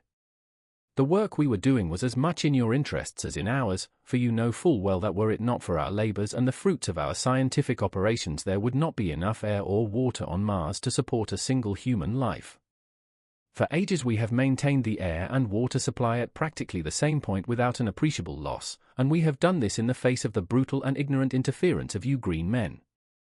Why, oh, why will you not learn to live in amity with your fellows? Must you ever go on down the ages to your final extinction but little above the plane of the dumb brutes that serve you? A people without written language, without art, without homes, without love, the victims of eons of the horrible community idea. Owning everything in common, even to your women and children, has resulted in your owning nothing in common. You hate each other as you hate all else except yourselves. Come back to the ways of our common ancestors, come back to the light of kindliness and fellowship. The way is open to you, you will find the hands of the red men stretched out to aid you. Together we may do still more to regenerate our dying planet. The granddaughter of the greatest and mightiest of the red Jedaks has asked you. Will you come? Lorquas Tommel and the warriors sat looking silently and intently at the young woman for several moments after she had ceased speaking. What was passing in their minds no man may know, but that they were moved I truly believe, and if one man high among them had been strong enough to rise above custom, that moment would have marked a new and mighty era for Mars. I saw Tarkas rise to speak, and on his face was such an expression as I had never seen upon the countenance of a green Martian warrior. It bespoke an inward and mighty battle with self, with heredity, with age-old custom, and as he opened his mouth to speak, a look almost of benignity, of kindliness, momentarily lighted up his fierce and terrible countenance. What words of moment were to have fallen from his lips were never spoken, as just then a young warrior, evidently sensing the trend of thought among the older men, leaped down from the steps of the rostrum, and striking the frail captive a powerful blow across the face, which felled her to the floor, placed his foot upon her prostrate form and turning toward the assembled council broke into peals of horrid, mirthless laughter. For an instant I thought Tarkas would strike him dead, nor did the aspect of Lorquas Tommel augur any too favorably for the brute, but the mood passed, their old selves reasserted their ascendancy, and they smiled. It was portentous, however, that they did not laugh aloud, for the brute's act constituted a side-splitting witticism according to the ethics which rule green Martian humor. That I have taken moments to write down a part of what occurred as that blow fell does not signify that I remained inactive for any such length of time. I think I must have sensed something of what was coming, for I realize now that I was crouched as for a spring as I saw the blow aimed at her beautiful, upturned, pleading face, and ere the hand descended I was halfway across the hall. Scarcely had his hideous laugh rang out but once, when I was upon him. The brute was 12 feet in height and armed to the teeth, but I believe that I could have accounted for the whole roomful in the terrific intensity of my rage. Springing upward, I struck him full in the face as he turned at my warning cry, and then as he drew his short sword I drew mine and sprang up again upon his breast, hooking one leg over the butt of his pistol and grasping one of his huge tusks with my left hand while I delivered blow after blow upon his enormous chest. He could not use his short sword to advantage because I was too close to him, nor could he draw his pistol, which he attempted to do in direct opposition to Martian custom, which says that you may not fight a fellow warrior in private combat with any other than the weapon with which you are attacked. In fact, he could do nothing but make a wild and futile attempt to dislodge me.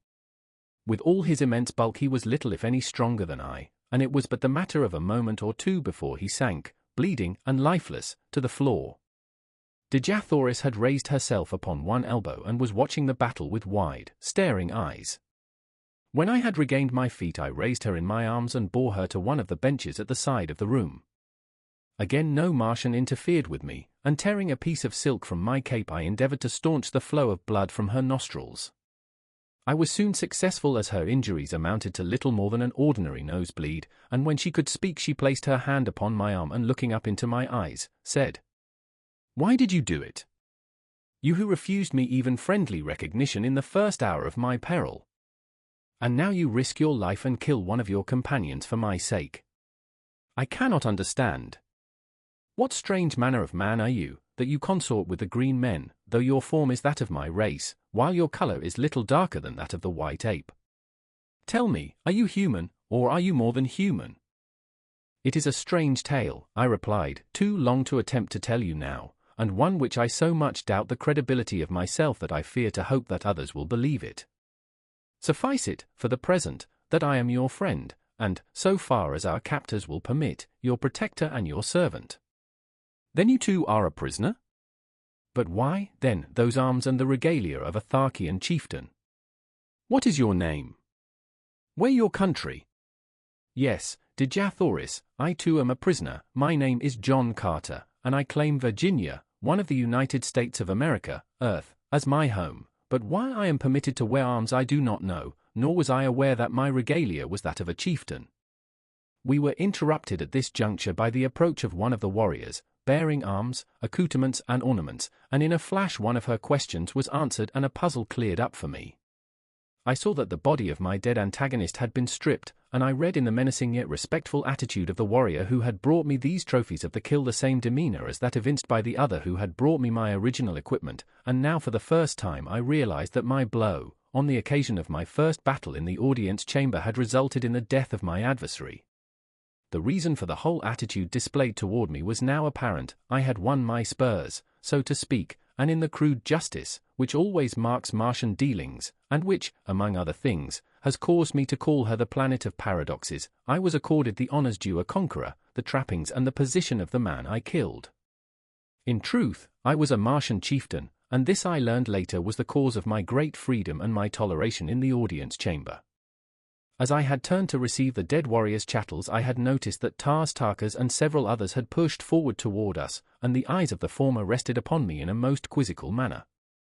Finally he addressed me. You speak the tongue of Barsoom quite readily for one who was deaf and dumb to us a few short days ago. Where did you learn it, John Carter?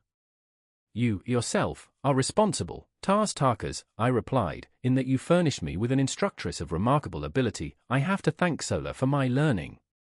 She has done well, he answered, but your education in other respects needs considerable polish. Do you know what your unprecedented temerity would have cost you had you failed to kill either of the two chieftains whose metal you now wear? I presume that one whom I had failed to kill would have killed me, I answered, smiling. No, you are wrong. Only in the last extremity of self-defense would a Martian warrior kill a prisoner. We like to save them for other purposes, and his face bespoke possibilities that were not pleasant to dwell upon. But one thing can save you now, he continued. Should you, in recognition of your remarkable valor, ferocity, and prowess, be considered by Tarkas as worthy of his service, you may be taken into the community and become a full-fledged Tarkian. Until we reach the headquarters of Tarkas, it is the will of XXIII that you be accorded the respect your acts have earned you. You will be treated by us as a Tarkian chieftain, but you must not forget that every chief who ranks you is responsible for your safe delivery to our mighty and most ferocious ruler. I am done. I hear you, Tarkas, I answered. As you know, I am not of Barsoom, your ways are not my ways, and I can only act in the future as I have in the past, in accordance with the dictates of my conscience and guided by the standards of mine own people. If you will leave me alone, I will go in peace, but if not, let the individual Barsoomians with whom I must deal either respect my rights as a stranger among you, or take whatever consequences may befall. Of one thing let us be sure, whatever may be your ultimate intentions toward this unfortunate young woman, whoever would offer her injury or insult in the future must figure on making a full accounting to me. I understand that you belittle all sentiments of generosity and kindliness, but I do not, and I can convince your most doughty warrior that these characteristics are not incompatible with an ability to fight. Ordinarily I am not given to long speeches, nor ever before had I descended to bombast, but I had guessed at the keynote which would strike an answering chord in the breasts of the Green Martians, nor was I wrong, for my harangue evidently deeply impressed them, and their attitude toward me thereafter was still further respectful. Tarkas himself seemed pleased with my reply, but his only comment was more or less enigmatical, and I think I know Tarkas, Jeddak of Thark. I now turned my attention to Dejah Thoris, and assisting her to her feet I turned with her toward the exit, ignoring her hovering guardian harpies as well as the inquiring glances of the chieftains. Was I not now a chieftain also? Well, then, I would assume the responsibilities of one. They did not molest us, and so Dejah Thoris, Princess of Helium, and John Carter, Gentleman of Virginia, followed by the faithful Wooler, passed through utter silence from the audience chamber of XVIII, Jed among the Tharks of Barsoom. Chapter 11. With Dejah Thoris. As we reached the open, the two female guards who had been detailed to watch over Dejah Thoris hurried up and made as though to assume custody of her once more. The poor child shrank against me and I felt her two little hands fold tightly over my arm.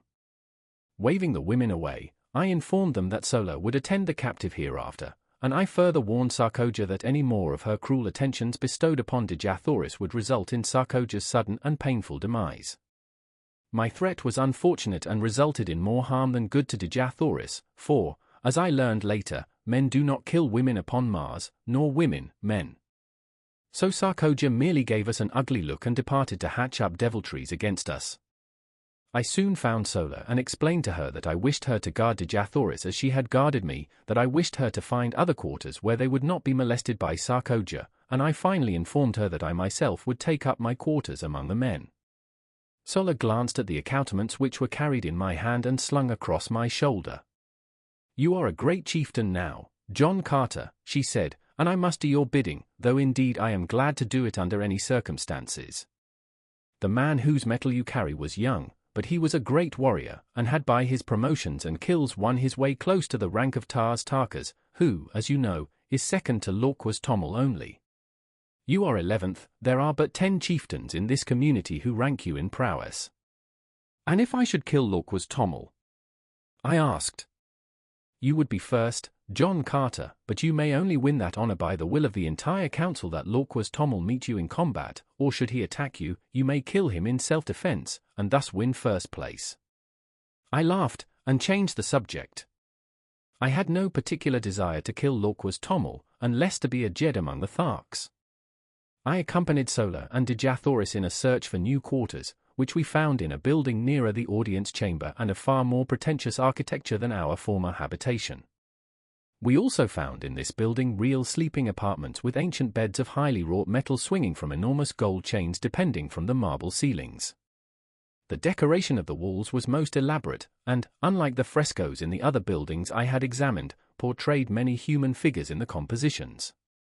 These were of people like myself, and of a much lighter color than Dejah Thoris. They were clad in graceful, flowing robes, highly ornamented with metal and jewels, and their luxuriant hair was of a beautiful golden and reddish bronze. The men were beardless and only a few wore arms. The scenes depicted for the most part a fair-skinned, fair-haired people at play. Dejah Thoris clasped her hands with an exclamation of rapture as she gazed upon these magnificent works of art, wrought by a people long extinct, while Sola, on the other hand, apparently did not see them. We decided to use this room, on the second floor and overlooking the plaza, for Dejah Thoris and Sola, and another room adjoining and in the rear for the cooking and supplies. I then dispatched Sola to bring the bedding and such food and utensils as she might need, telling her that I would guard Dejah Thoris until her return.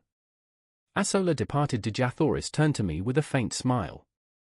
"And where to, then, would your prisoner escape should you leave her, unless it was to follow you and crave your protection, and ask your pardon for the cruel thoughts she has harbored against you these past few days?" "You are right," I answered, "there is no escape for either of us unless we go together. I heard your challenge to the creature you call Tarkas, and I think I understand your position among these people, but what I cannot fathom is your statement that you are not of Barsoom." "In the name of my first ancestor, then," she continued, "where may you be from? You are like unto my people, and yet so unlike.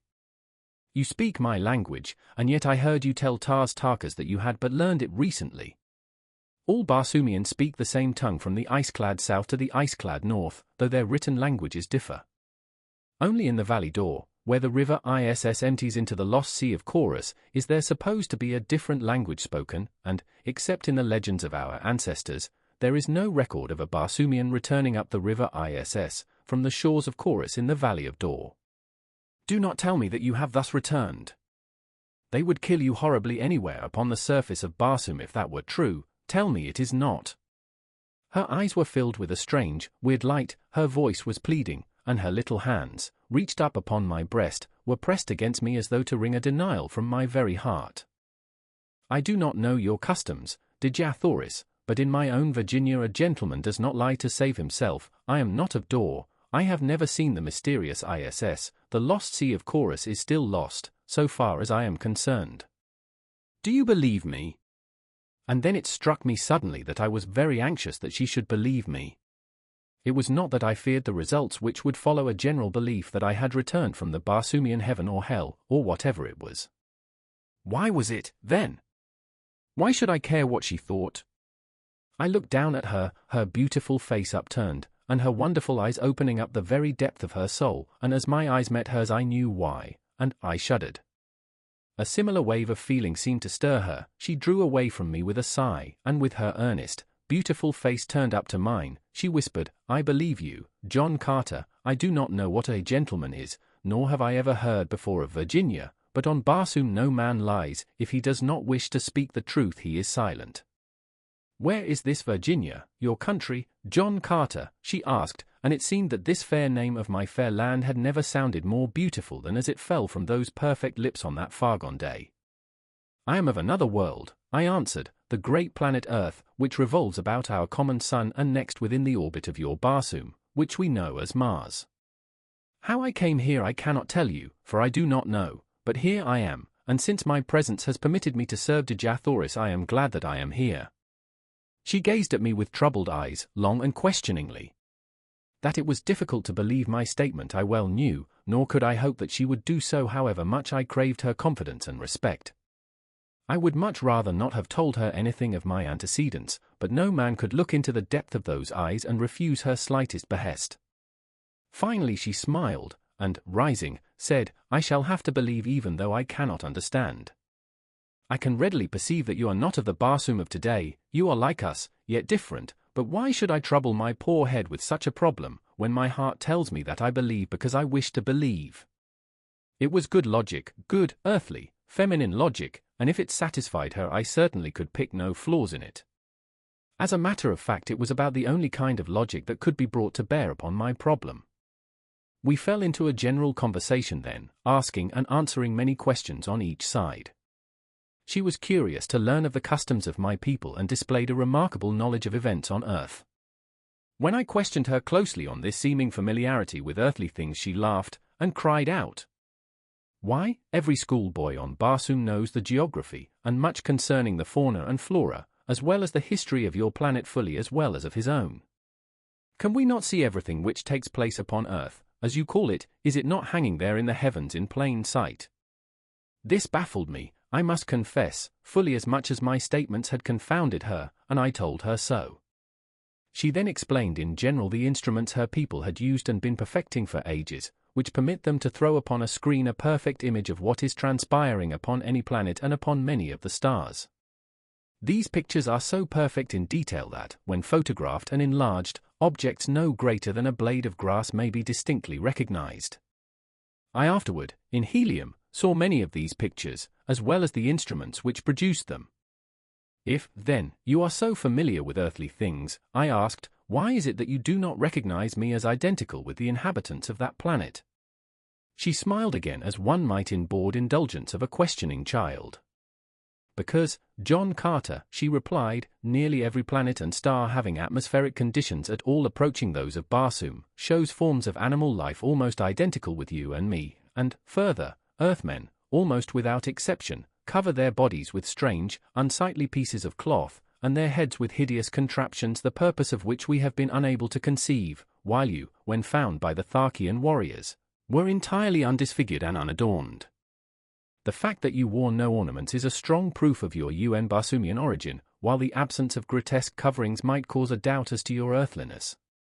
I then narrated the details of my departure from the earth, explaining that my body there lay fully clothed in all the, to her, strange garments of mundane dwellers. At this point Sola returned with our meager belongings and her young Martian protégé, who, of course, would have to share the quarters with them. Sola asked us if we had had a visitor during her absence, and seemed much surprised when we answered in the negative. It seemed that as she had mounted the approach to the upper floors where our quarters were located, she had met Sarkoja descending. We decided that she must have been eavesdropping, but as we could recall nothing of importance that had passed between us we dismissed the matter as of little consequence, merely promising ourselves to be warned to the utmost caution in the future. Dejah Thoris and I then fell to examining the architecture and decorations of the beautiful chambers of the building we were occupying.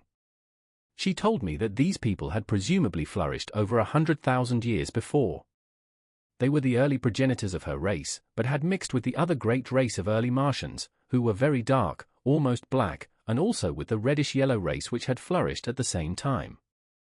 These three great divisions of the higher Martians had been forced into a mighty alliance as the drying up of the Martian seas had compelled them to seek the comparatively few and always diminishing fertile areas, and to defend themselves, under new conditions of life, against the wild hordes of green men. Ages of close relationship and intermarrying had resulted in the race of red men, of which Dejah Thoris was a fair and beautiful daughter.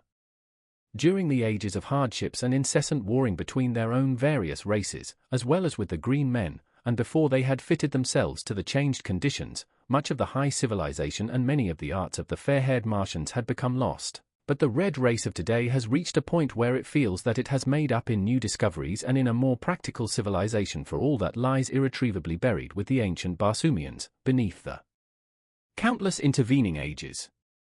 These ancient Martians had been a highly cultivated and literary race, but during the vicissitudes of those trying centuries of readjustment to new conditions, not only did their advancement and production cease entirely, but practically all their archives, records, and literature were lost. Dejah Thoris related many interesting facts and legends concerning this lost race of noble and kindly people. She said that the city in which we were camping was supposed to have been a center of commerce and culture known as Foreword. It had been built upon a beautiful, natural harbor, landlocked by magnificent hills. The little valley on the west front of the city, she explained, was all that remained of the harbor, while the pass through the hills to the old sea bottom had been the channel through which the shipping passed up to the city's gates. The shores of the ancient seas were dotted with just such cities, and lesser ones, in diminishing numbers, were to be found converging toward the center of the oceans, as the people had found it necessary to follow the receding waters until necessity had forced upon them their ultimate salvation, the so-called Martian canals. We had been so engrossed in exploration of the building and in our conversation that it was late in the afternoon before we realized it. We were brought back to a realization of our present conditions by a messenger bearing a summons from XVIII directing me to appear before him forthwith. Bidding Dejah Thoris and Sola farewell, and commanding Wooler to remain on guard, I hastened to the audience chamber, where I found XVIII and Tarkas seated upon the rostrum. Chapter 12. A Prisoner with Power. As I entered and saluted, XVIII signaled me to advance, and, fixing his great, hideous eyes upon me, addressed me thus. You have been with us a few days, yet during that time you have by your prowess won a high position among us. Be that as it may, you are not one of us, you owe us no allegiance. Your position is a peculiar one, he continued, you are a prisoner and yet you give commands which must be obeyed, you are an alien and yet you are a Tarkian chieftain, you are a midget and yet you can kill a mighty warrior with one blow of your fist. And now you are reported to have been plotting to escape with another prisoner of another race, a prisoner who, from her own admission, half believes you are returned from the Valley of Dor. Either one of these accusations, if proved, would be sufficient grounds for your execution, but we are a just people and you shall have a trial on our return to Thark, if Talharjas so commands. But, he continued, in his fierce guttural tones, if you run off with the red girl it is I who shall have to account to Talharjas, it is I who shall have to face Tarkas, and either demonstrate my right to command, or the metal from my dead carcass will go to a better man, for such is the custom of the Tharks. I have no quarrel with Tarkas, together we rule supreme the greatest of the lesser communities among the green men, we do not wish to fight between ourselves, and so if you were dead, John Carter, I should be glad. Under two conditions only, however, may you be killed by us without orders from Talharjas, in personal combat in self-defense, should you attack one of us, or were you apprehended in an attempt to escape. As a matter of justice I must warn you that we only await one of these two excuses for ridding ourselves of so great a responsibility. The safe delivery of the red girl to Talharjas is of the greatest importance. Not in 1,000 years have the Tharks made such a capture, she is the granddaughter of the greatest of the red Jedaks, who is also our bitterest enemy. I have spoken. The red girl told us that we were without the softer sentiments of humanity, but we are a just and truthful race. You may go. Turning, I left the audience chamber. So this was the beginning of Sarkoja's persecution. I knew that none other could be responsible for this report which had reached the ears of XVIII so quickly, and now I recalled those portions of our conversation which had touched upon escape and upon my origin. Sarkoja was at this time Tarkas' oldest and most trusted female. As such she was a mighty power behind the throne, for no warrior had the confidence of XVIII to such an extent as did his ablest lieutenant, Tarkas. However, instead of putting thoughts of possible escape from my mind, my audience with XVIII only served to center my every faculty on this subject. Now, more than before, the absolute necessity for escape, in so far as Dejah Thoris was concerned, was impressed upon me, for I was convinced that some horrible fate awaited her at the headquarters of Tal Harjas. As described by Sola, this monster was the exaggerated personification of all the ages of cruelty, ferocity, and brutality from which he had descended. Cold, cunning, calculating, he was, also, in marked contrast to most of his fellows, a slave to that brute passion which the waning demands for procreation upon their dying planet has almost stilled in the Martian breast. The thought that the divine Dejah Thoris might fall into the clutches of such an abysmal atavism started the cold sweat upon me. Far better that we save friendly bullets for ourselves at the last moment, as did those brave frontier women of my lost land, who took their own lives rather than fall into the hands of the Indian braves. As I wandered about the plaza lost in my gloomy forebodings, Tarkas approached me on his way from the audience chamber. His demeanor toward me was unchanged, and he greeted me as though we had not just parted a few moments before. "Where are your quarters, John Carter?" he asked. "I have selected none," I replied. It seemed best that I quartered either by myself or among the other warriors, and I was awaiting an opportunity to ask your advice. As you know, and I smiled, I am not yet familiar with all the customs of the Tarkas. "Come with me," he directed, and together we moved off across the plaza to a building which I was glad to see adjoined that occupied by Sola and her charges. "My quarters are on the first floor of this building," he said, "and the second floor also is fully occupied by warriors, but the third floor and the floors above are vacant. You may take your choice of these." "I understand," he continued, "that you have given up your woman to the Red Prisoner. Well, as you have said, your ways are not our ways, but you can fight well enough to do about as you please, and so, if you wish to give your woman to a captive, it is your own affair, but as a chieftain you should have those to serve you, and in accordance with our customs you may select any or all the females from the retinues of the chieftains whose metal you now wear." I thanked him, but assured him that I could get along very nicely without assistance except in the matter of preparing food, and so he promised to send women to me for this purpose and also for the care of my arms and the manufacture of my ammunition, which he said would be necessary. I suggested that they might also bring some of the sleeping silks and furs which belonged to me as spoils of combat, for the nights were cold and I had none of my own. He promised to do so, and departed. Left alone, I ascended the winding corridor to the upper floors in search of suitable quarters. The beauties of the other buildings were repeated in this, and, as usual, I was soon lost in a tour of investigation and discovery. I finally chose a front room on the third floor, because this brought me nearer to Dejah Thoris, whose apartment was on the second floor of the adjoining building, and it flashed upon me that I could rig up some means of communication whereby she might signal me in case she needed either my services or my protection. Adjoining my sleeping apartment were baths, dressing rooms, and other sleeping and living apartments, in all some 10 rooms on this floor. The windows of the back rooms overlooked an enormous court, which formed the center of the square made by the buildings which faced the 4 contiguous streets, and which was now given over to the quartering of the various animals belonging to the warriors occupying the adjoining buildings. While the court was entirely overgrown with the yellow, moss-like vegetation which blankets practically the entire surface of Mars, yet numerous fountains, statuary, benches, and pergola-like contraptions bore witness to the beauty which the court must have presented in bygone times, when graced by the fair-haired, laughing people whom stern and unalterable cosmic laws had driven not only from their homes, but from all except the vague legends of their descendants. One could easily picture the gorgeous foliage of the luxuriant Martian vegetation which once filled this scene with life and color, the graceful figures of the beautiful women, the straight and handsome men, the happy frolicking children, all sunlight, happiness and peace. It was difficult to realize that they had gone down through ages of darkness, cruelty, and ignorance, until their hereditary instincts of culture and humanitarianism had risen ascendant once more in the final composite race which now is dominant upon Mars.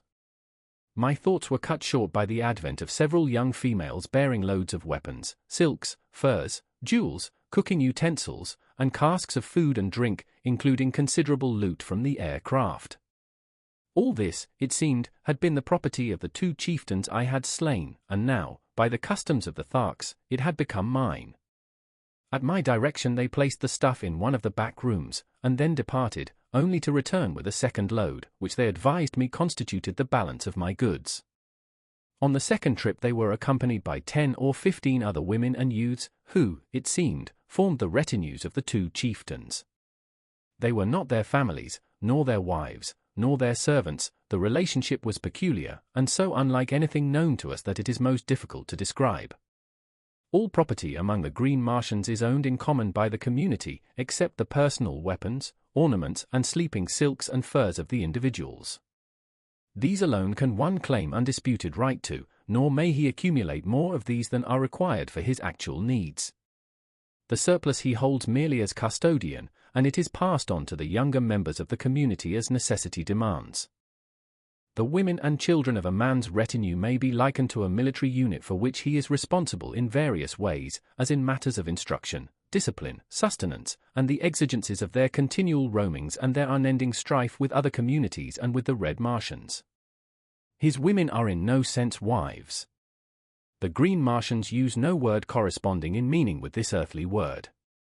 Their mating is a matter of community interest solely, and is directed without reference to natural selection.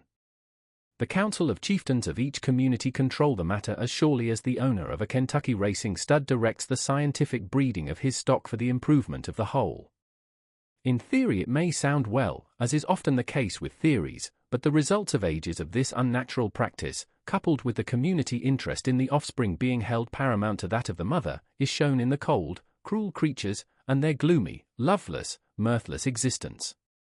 It is true that the Green Martians are absolutely virtuous, both men and women, with the exception of such degenerates as Tal Harjas, but better far a finer balance of human characteristics even at the expense of a slight and occasional loss of chastity. Finding that I must assume responsibility for these creatures, whether I would or not, I made the best of it and directed them to find quarters on the upper floors, leaving the 3rd floor to me. One of the girls I charged with the duties of my simple cuisine, and directed the others to take up the various activities which had formerly constituted their vacations. Thereafter I saw little of them, nor did I care to. Chapter 13. Love-making on Mars.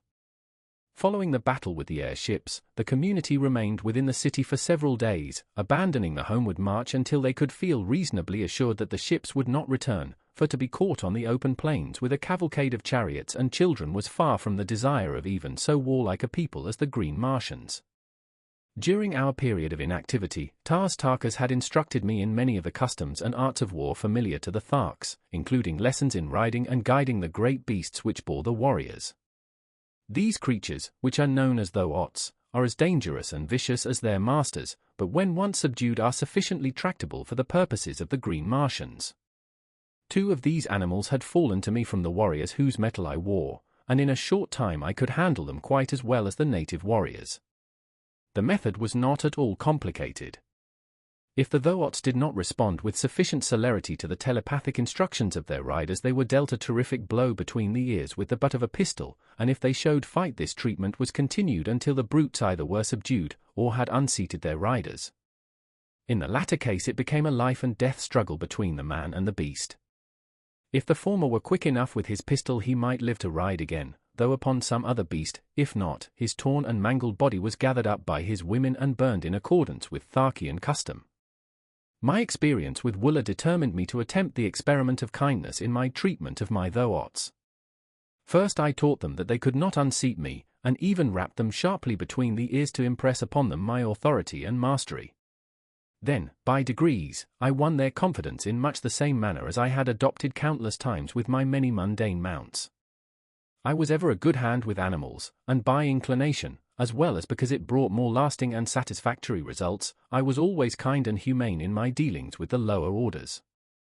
I could take a human life, if necessary, with far less compunction than that of a poor, unreasoning, irresponsible brute. In the course of a few days my Thoris were the wonder of the entire community. They would follow me like dogs, rubbing their great snouts against my body in awkward evidence of affection, and respond to my every command with an alacrity and docility which caused the Martian warriors to ascribe to me the possession of some earthly power unknown on Mars. "How have you bewitched them?" asked Tarkas one afternoon, when he had seen me run my arm far between the great jaws of one of my VIIIs, which had wedged a piece of stone between two of his teeth while feeding upon the moss-like vegetation within our courtyard. "By kindness," I replied. "You see, Tarkas, the softer sentiments have their value, even to a warrior. In the height of battle as well as upon the march, I know that my VIIIs will obey my every command, and therefore my fighting efficiency is enhanced, and I am a better warrior for the reason that I am a kind master. Your other warriors would find it to the advantage of themselves as well as of the community to adopt my methods in this respect. Only a few days since you, yourself, told me that these great brutes, by the uncertainty of their tempers, often were the means of turning victory into defeat, since, at a crucial moment, they might elect to unseat and rend their riders. Show me how you accomplish these results, was Tarkas' only rejoinder. And so I explained as carefully as I could the entire method of training I had adopted with my beasts, and later he had me repeat it before XVIII and the assembled warriors. That moment marked the beginning of a new existence for the poor VIIIs, and before I left the community of XVIII I had the satisfaction of observing a regiment of as tractable and docile mounts as one might care to see. The effect on the precision and celerity of the military movements was so remarkable that XVIII presented me with a massive anklet of gold from his own leg, as a sign of his appreciation of my service to the horde. On the 7th day following the battle with the aircraft we again took up the march toward Thark, all probability of another attack being deemed remote by XVIII. During the days just preceding our departure I had seen but little of Dejah Thoris, as I had been kept very busy by Tarkas with my lessons in the art of Martian warfare, as well as in the training of my VIIIs. The few times I had visited her quarters she had been absent, walking upon the streets with Sola, or investigating the buildings in the near vicinity of the plaza. I had warned them against venturing far from the plaza for fear of the great white apes, whose ferocity I was only too well acquainted with. However, since Wooler accompanied them on all their excursions, and as Sola was well armed, there was comparatively little cause for fear. On the evening before our departure I saw them approaching along one of the great avenues which lead into the plaza from the east. I advanced to meet them, and telling Sola that I would take the responsibility for Dejah Thoris' safekeeping, I directed her to return to her quarters on some trivial errand. I liked and trusted Sola, but for some reason I desired to be alone with Dejah Thoris, who represented to me all that I had left behind upon earth in agreeable and congenial companionship. There seemed bonds of mutual interest between us as powerful as though we had been born under the same roof rather than upon different planets, hurtling through space some 48 million miles apart. That she shared my sentiments in this respect I was positive, for on my approach the look of pitiful hopelessness left her sweet countenance to be replaced by a smile of joyful welcome, as she placed her little right hand upon my left shoulder in true red Martian salute. "Sarkoja told Sola that you had become a true Thark," she said, "and that I would now see no more of you than of any of the other warriors." "Sarkoja is a liar of the first magnitude," I replied, notwithstanding the proud claim of the Tharks to absolute verity. Dejah Thoris laughed. "I knew that even though you became a member of the community you would not cease to be my friend. A warrior may change his metal, but not his heart, as the saying is upon Barsoom. I think they have been trying to keep us apart," she continued, "for whenever you have been off duty one of the older women of Tarkas' retinue has always arranged to trump up some excuse to get Sola and me out of sight. They have had me down in the pits below the buildings helping them mix their awful radium powder and make their terrible projectiles. You know that these have to be manufactured by artificial light, as exposure to sunlight always results in an explosion. You have noticed that their bullets explode when they strike an object? Well, the opaque, outer coating is broken by the impact, exposing a glass cylinder, almost solid, in the forward end of which is a minute particle of radium powder. The moment the sunlight, even though diffused, strikes this powder it explodes with a violence which nothing can withstand. If you ever witness a night battle you will note the absence of these explosions, while the morning following the battle will be filled at sunrise with the sharp detonations of exploding missiles fired the preceding night. As a rule, however, non-exploding projectiles are used at night. While I was much interested in Dejah Thoris' explanation of this wonderful adjunct to Martian warfare, I was more concerned by the immediate problem of their treatment of her. That they were keeping her away from me was not a matter for surprise, but that they should subject her to dangerous and arduous labor filled me with rage. Have they ever subjected you to cruelty and ignominy, Dejah Thoris? I asked, feeling the hot blood of my fighting ancestors leap in my veins as I awaited her reply. Only in little ways, John Carter, she answered. Nothing that can harm me outside my pride. They know that I am the daughter of 10,000 Jedaks, that I trace my ancestry straight back without a break to the builder of the first great waterway, and they, who do not even know their own mothers, are jealous of me. At heart they hate their horrid fates, and so wreak their poor spite on me who stand for everything they have not, and for all they most crave and never can attain. Let us pity them, my chieftain, for even though we die at their hands we can afford them pity, since we are greater than they and they know it. Had I known the significance of those words, my chieftain, as applied by a red Martian woman to a man, I should have had the surprise of my life, but I did not know at that time, nor for many months thereafter. Yes, I still had much to learn upon Barsoom. I presume it is the better part of wisdom that we bow to our fate with as good grace as possible, Dejah Thoris, but I hope, nevertheless, that I may be present the next time that any Martian, green, red, pink, or violet, has the temerity to even so much as frown on you, my princess. Dejah Thoris caught her breath at my last words, and gazed upon me with dilated eyes and quickening breath, and then, with an odd little laugh, which brought roguish dimples to the corners of her mouth, she shook her head and cried, "What a child! A great warrior and yet a stumbling little child. What have I done now?" I asked, in sore perplexity. "Some day you shall know, John Carter, if we live, but I may not tell you. And I, the daughter of Mors Kajak, son of Tardos Mors, have listened without anger," she soliloquized in conclusion. Then she broke out again into one of her gay, happy, laughing moods, joking with me on my prowess as a Thark warrior as contrasted with my soft heart and natural kindliness. "I presume that should you accidentally wound an enemy you would take him home and nurse him back to health," she laughed. "That is precisely what we do on Earth," I answered. "At least among civilized men." This made her laugh again. She could not understand it, for, with all her tenderness and womanly sweetness, she was still a Martian, and to a Martian the only good enemy is a dead enemy, for every dead foeman means so much more to divide between those who live. I was very curious to know what I had said or done to cause her so much perturbation a moment before, and so I continued to importune her to enlighten me. "No," she exclaimed, "it is enough that you have said it and that I have listened. And when you learn, John Carter, and if I be dead, as likely I shall be ere the further moon has circled Barsoom another 12 times, remember that I listened and that I smiled." It was all Greek to me, but the more I begged her to explain the more positive became her denials of my request, and, so, in very hopelessness, I desisted. Day had now given away to night, and as we wandered along the great avenue lighted by the 2 moons of Barsoom, and with Earth looking down upon us out of her luminous green eye, it seemed that we were alone in the universe, and I, at least, was content that it should be so. The chill of the Martian night was upon us, and removing my silks I threw them across the shoulders of Dejah Thoris. As my arm rested for an instant upon her I felt a thrill pass through every fibre of my being such as contact with no other mortal had even produced, and it seemed to me that she had leaned slightly toward me, but of that I was not sure. Only I knew that as my arm rested there across her shoulders longer than the act of adjusting the silk required, she did not draw away, nor did she speak. And so, in silence, we walked the surface of a dying world, but in the breast of one of us at least had been born that which is ever oldest, yet ever new. I loved Dejah Thoris.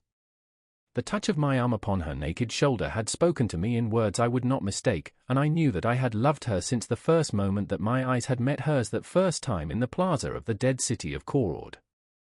Chapter 14. A Duel to the Death. My first impulse was to tell her of my love, and then I thought of the helplessness of her position wherein I alone could lighten the burdens of her captivity, and protect her in my poor way against the thousands of hereditary enemies she must face upon our arrival at Thark. I could not chance causing her additional pain or sorrow by declaring a love which, in all probability, she did not return. Should I be so indiscreet, her position would be even more unbearable than now, and the thought that she might feel that I was taking advantage of her helplessness to influence her decision was the final argument which sealed my lips. "Why are you so quiet, Dejah Thoris?" I asked. "Possibly you would rather return to Sola and your quarters." "No," she murmured, "I am happy here.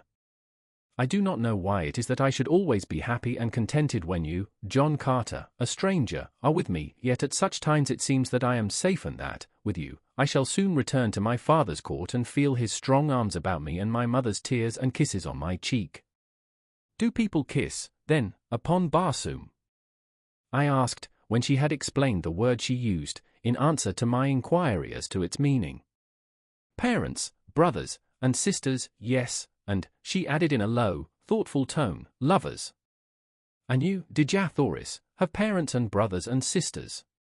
Yes. And a lover? She was silent, nor could I venture to repeat the question. The man of Barsoom, she finally ventured, does not ask personal questions of women except his mother, and the woman he has fought for and won. But I have fought, I started, and then I wished my tongue had been cut from my mouth, for she turned even as I caught myself and ceased, and drawing my silks from her shoulder she held them out to me, and without a word, and with head held high, she moved with the carriage of the queen she was toward the plaza and the doorway of her quarters. I did not attempt to follow her, other than to see that she reached the building in safety, but, directing Wooler to accompany her, I turned disconsolately and entered my own house. I sat for hours cross-legged, and cross-tempered, upon my silks meditating upon the queer freaks chance plays upon us poor devils of mortals. So this was love.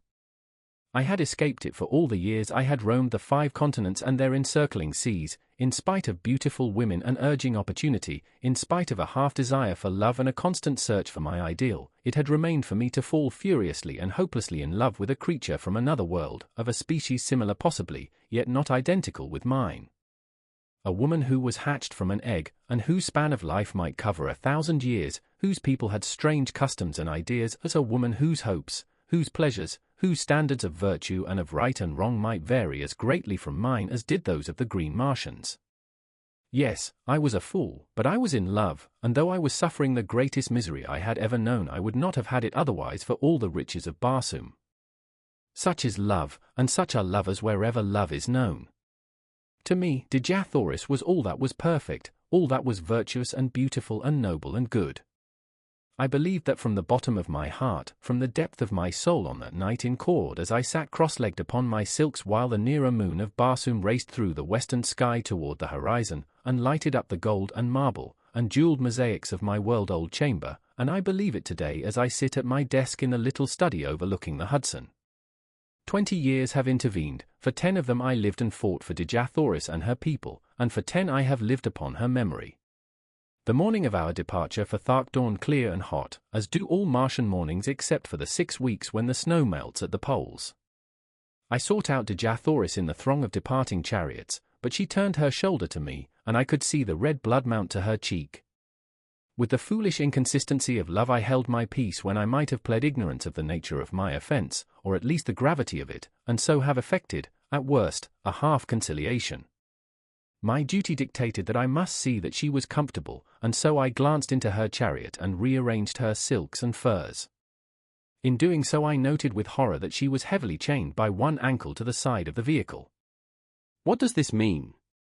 I cried, turning to Sola. Sarkoja thought it best, she answered, her face betokening her disapproval of the procedure. Examining the manacles I saw that they fastened with a massive spring lock. "Where is the key, Sola?" "Let me have it." "Sarkoja wears it, John Carter," she answered. I turned without further word and sought out Tarkas, to whom I vehemently objected to the unnecessary humiliations and cruelties, as they seemed to my lover's eyes, that were being heaped upon Dejah Thoris. "John Carter," he answered, "if ever you and Dejah Thoris escape the Tharks it will be upon this journey. We know that you will not go without her. You have shown yourself a mighty fighter, and we do not wish to manacle you, so we hold you both in the easiest way that will yet ensure security." I have spoken. I saw the strength of his reasoning at a flash, and knew that it was futile to appeal from his decision, but I asked that the key be taken from Sarkoja and that she be directed to leave the prisoner alone in future.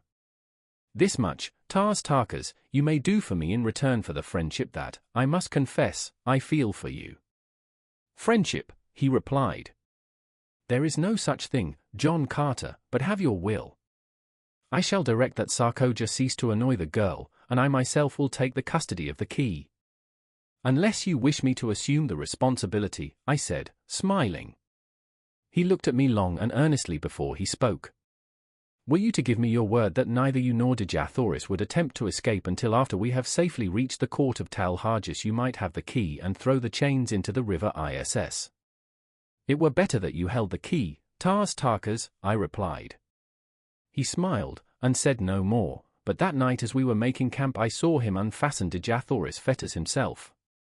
With all his cruel ferocity and coldness there was an undercurrent of something in Tarkas which he seemed ever battling to subdue. Could it be a vestige of some human instinct come back from an ancient forebear to haunt him with the horror of his people's ways? As I was approaching Dejah Thoris' chariot I passed Sarkoja, and the black, venomous look she accorded me was the sweetest balm I had felt for many hours. Lord, how she hated me! It bristled from her so palpably that one might almost have cut it with a sword. A few moments later I saw her deep in conversation with a warrior named Zad, a big, hulking, powerful brute, but one who had never made a kill among his own chieftains, and so was still an omad, or man with one name. He could win a second name only with the metal of some chieftain. It was this custom which entitled me to the names of either of the chieftains I had killed. In fact, some of the warriors addressed me as Dota Sojat, a combination of the surnames of the two warrior chieftains whose metal I had taken, or, in other words, whom I had slain in fair fight. As Sarkoja talked with Zad he cast occasional glances in my direction, while she seemed to be urging him very strongly to some action. I paid little attention to it at the time, but the next day I had good reason to recall the circumstances, and at the same time gain a slight insight into the depths of Sarkoja's hatred and the lengths to which she was capable of going to wreak her horrid vengeance on me.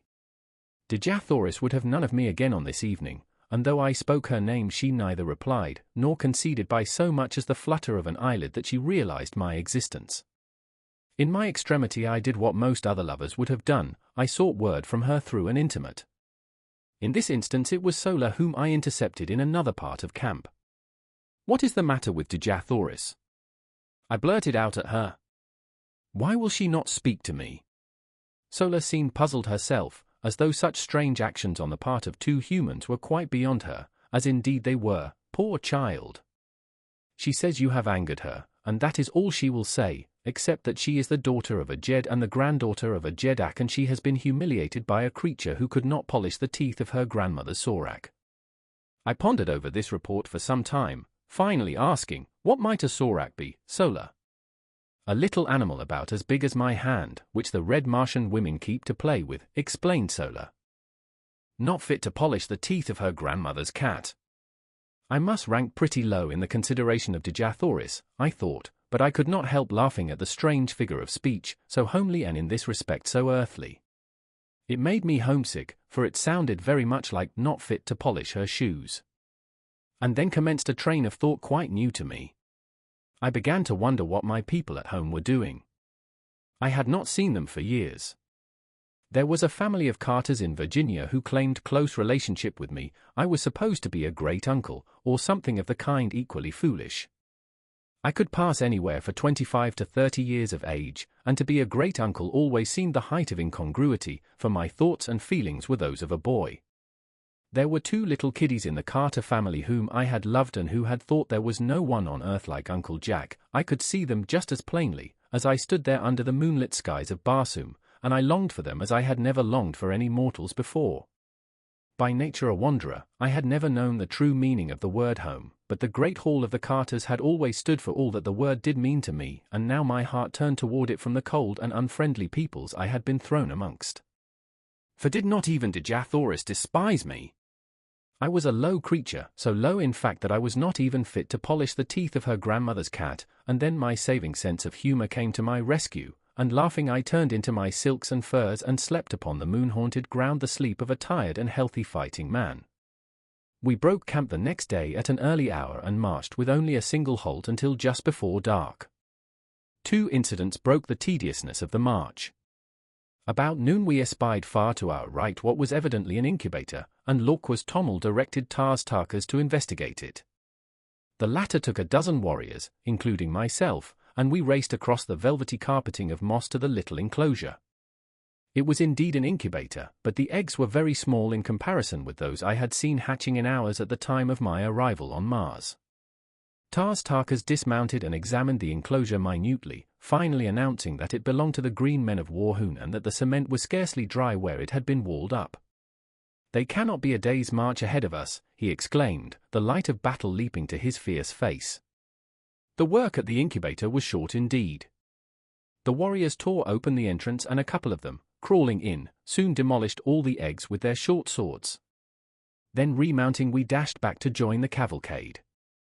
During the ride I took occasion to ask Tarkas if these Warhoons whose eggs we had destroyed were a smaller people than his Tharks.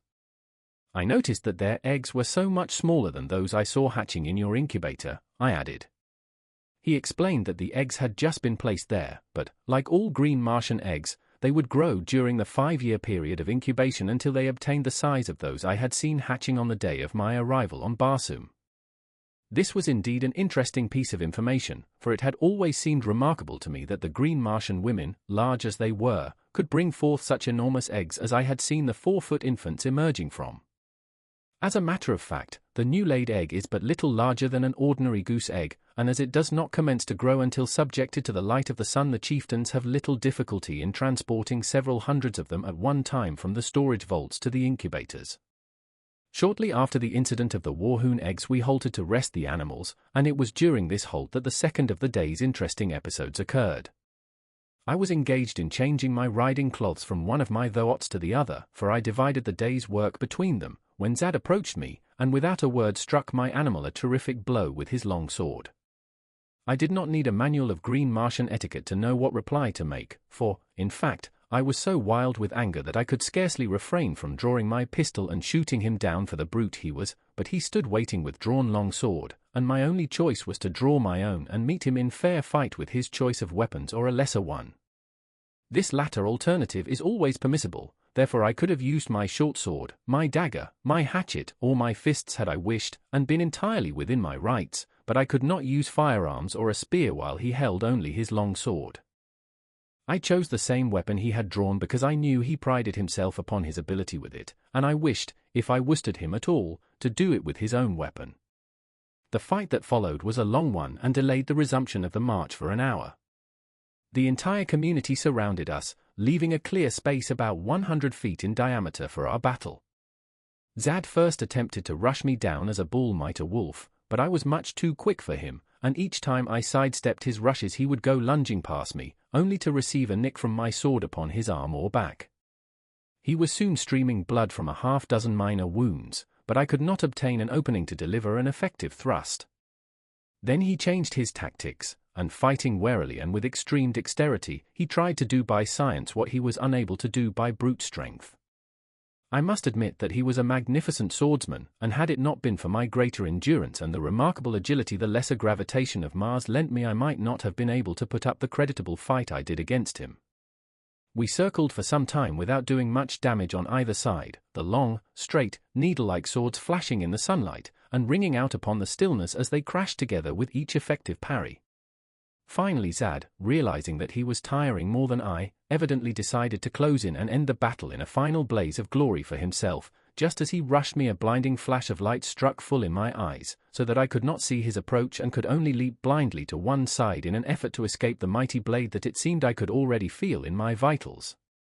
I was only partially successful, as a sharp pain in my left shoulder attested, but in the sweep of my glance as I sought to again locate my adversary, a sight met my astonished gaze which paid me well for the wound the temporary blindness had caused me. There, upon Dejah Thoris' chariot stood 3 figures, for the purpose evidently of witnessing the encounter above the heads of the intervening Tharks.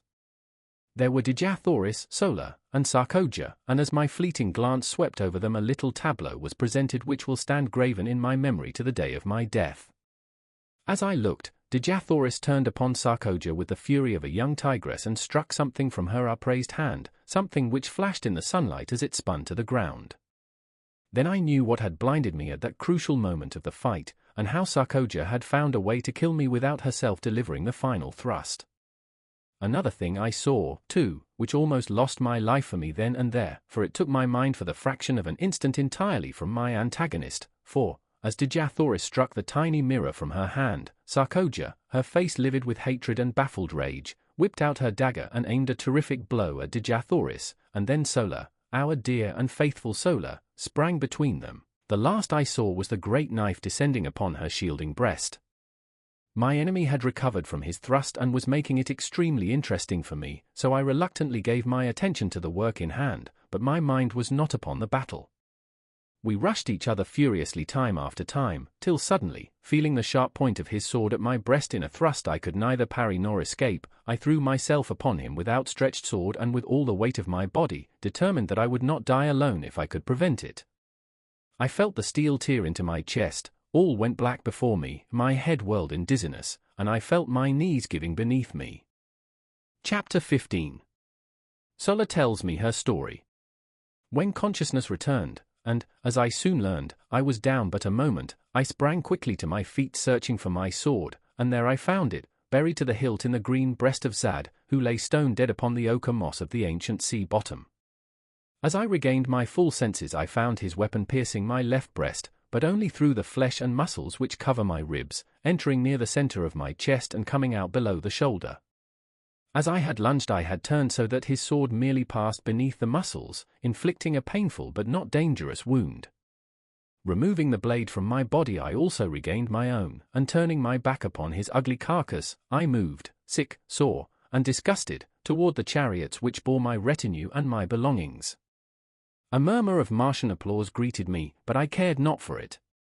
Bleeding and weak I reached my women, who, accustomed to such happenings, dressed my wounds, applying the wonderful healing and remedial agents which make only the most instantaneous of death blows fatal. Give a Martian woman a chance and death must take a back seat. They soon had me patched up so that, except for weakness from loss of blood and a little soreness around the wound, I suffered no great distress from this thrust which, under earthly treatment, undoubtedly would have put me flat on my back for days. As soon as they were through with me I hastened to the chariot of Dejah Thoris, where I found my poor Sola with her chest swathed in bandages, but apparently little the worse for her encounter with Sarkoja, whose dagger it seemed had struck the edge of one of Sola's metal breast ornaments and, thus deflected, had inflicted but a slight flesh wound. As I approached I found Dejah Thoris lying prone upon her silks and furs, her lithe form racked with sobs. She did not notice my presence, nor did she hear me speaking with Sola, who was standing a short distance from the vehicle. "Is she injured?" I asked of Sola, indicating Dejah Thoris by an inclination of my head. "No," she answered, "she thinks that you are dead. And that her grandmother's cat may now have no one to polish its teeth." I queried, smiling. "I think you wrong her, John Carter," said Sola.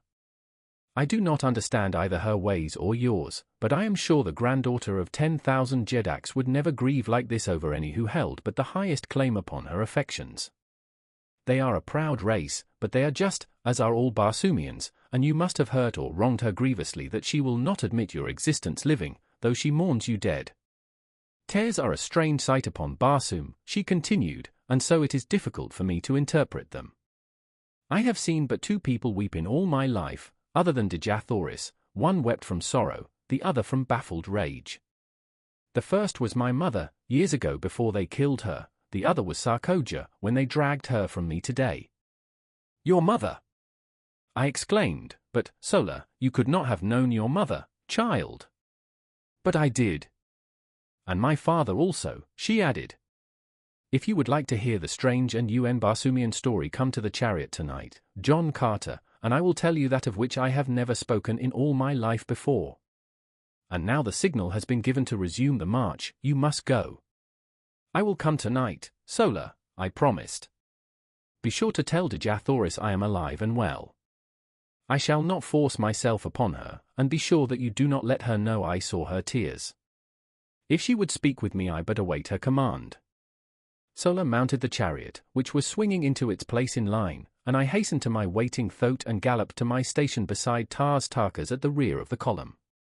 We made a most imposing and awe-inspiring spectacle as we strung out across the yellow landscape, the 250 ornate and brightly colored chariots, preceded by an advance guard of some 200 mounted warriors and chieftains riding 5 abreast and 100 yards apart, and followed by a like number in the same formation, with a score or more of flankers on either side, the 50 extra mastodons, or heavy draft animals, known as zitidars, and the 500 or 600 extra.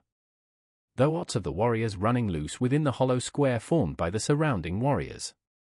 the gleaming metal and jewels of the gorgeous ornaments of the men and women, duplicated in the trappings of the Zitidars and Thoats, and interspersed with the flashing colors of magnificent silks and furs and feathers, lent a barbaric splendor to the caravan which would have turned an East Indian potentate green with envy.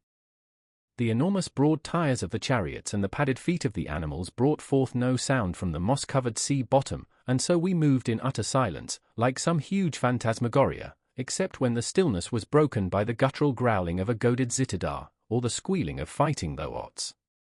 The green Martians converse but little, and then usually in monosyllables, low and like the faint rumbling of distant thunder. We traversed a trackless waste of moss which, bending to the pressure of broad tire or padded foot, rose up again behind us, leaving no sign that we had passed. We might indeed have been the wraiths of the departed dead upon the dead sea of that dying planet for all the sound or sign we made in passing.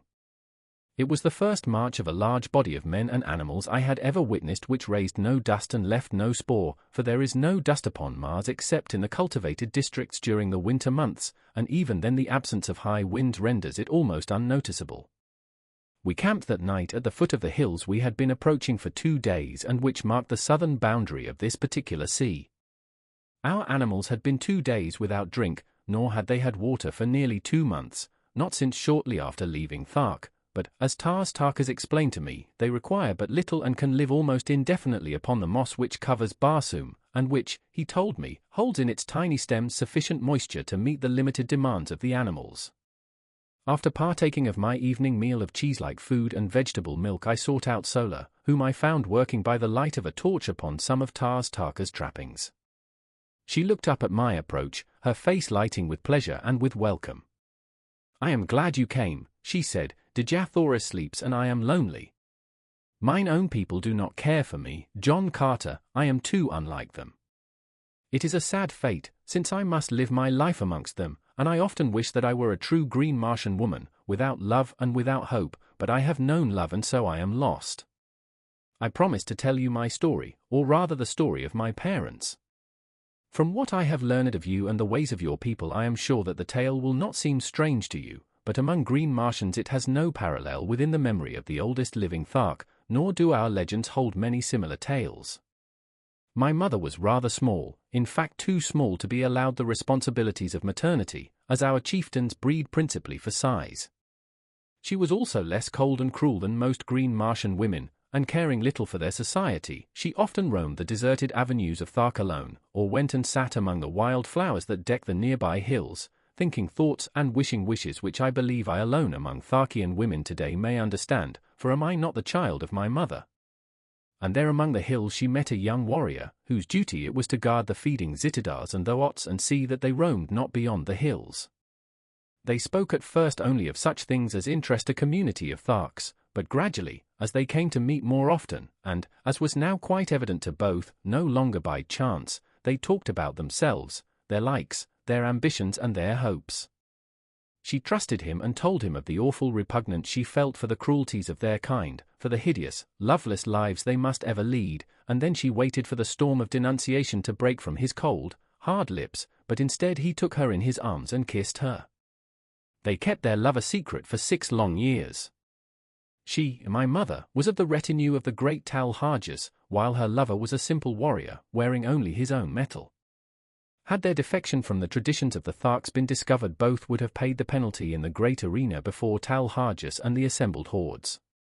The egg from which I came was hidden beneath a great glass vessel upon the highest and most inaccessible of the partially ruined towers of ancient Thark. Once each year my mother visited it for the 5 long years it lay there in the process of incubation. She dared not come oftener, for in the mighty guilt of her conscience she feared that her every move was watched. During this period my father gained great distinction as a warrior and had taken the metal from several chieftains.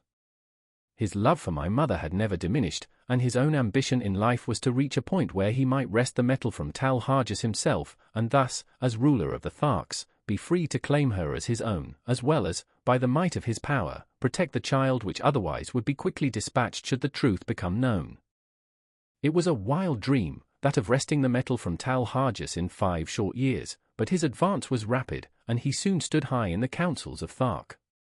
But one day the chance was lost forever, in so far as it could come in time to save his loved ones, for he was ordered away upon a long expedition to the ice-clad south, to make war upon the natives there and despoil them of their furs, for such is the manner of the green Barsoomian, he does not labor for what he can wrest in battle from others. He was gone for 4 years, and when he returned all had been over for 3, for about a year after his departure, and shortly before the time for the return of an expedition which had gone forth to fetch the fruits of a community incubator, the egg had hatched. Thereafter my mother continued to keep me in the old tower, visiting me nightly and lavishing upon me the love the community life would have robbed us both of. She hoped, upon the return of the expedition from the incubator, to mix me with the other young assigned to the quarters of Tal Harjas, and thus escape the fate which would surely follow discovery of her sin against the ancient traditions of the green men.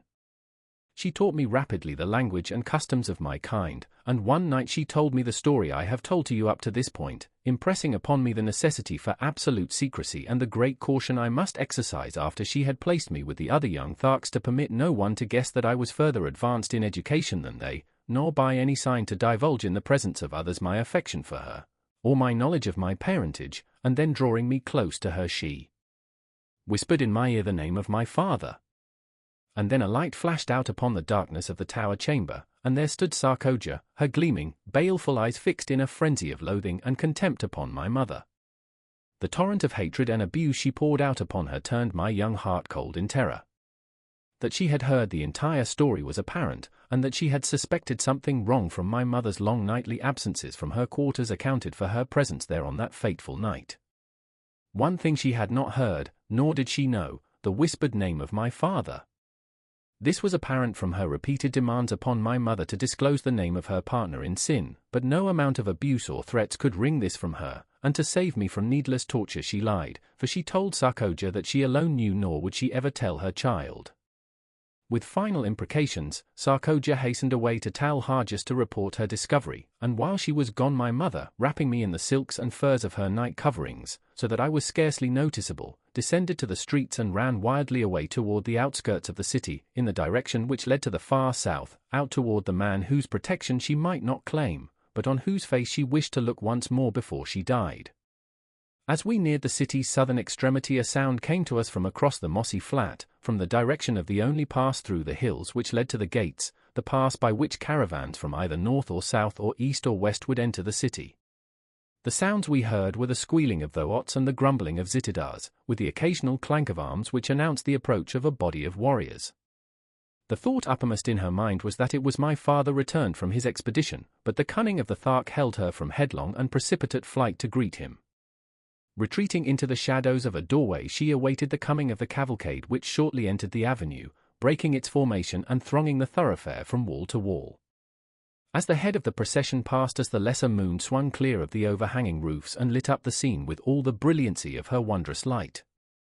My mother shrank further back into the friendly shadows, and from her hiding place saw that the expedition was not that of my father, but the returning caravan bearing the young Tharks. Instantly her plan was formed, and as a great chariot swung close to our hiding place she slipped stealthily in upon the trailing tailboard, crouching low in the shadow of the high side, straining me to her bosom in a frenzy of love.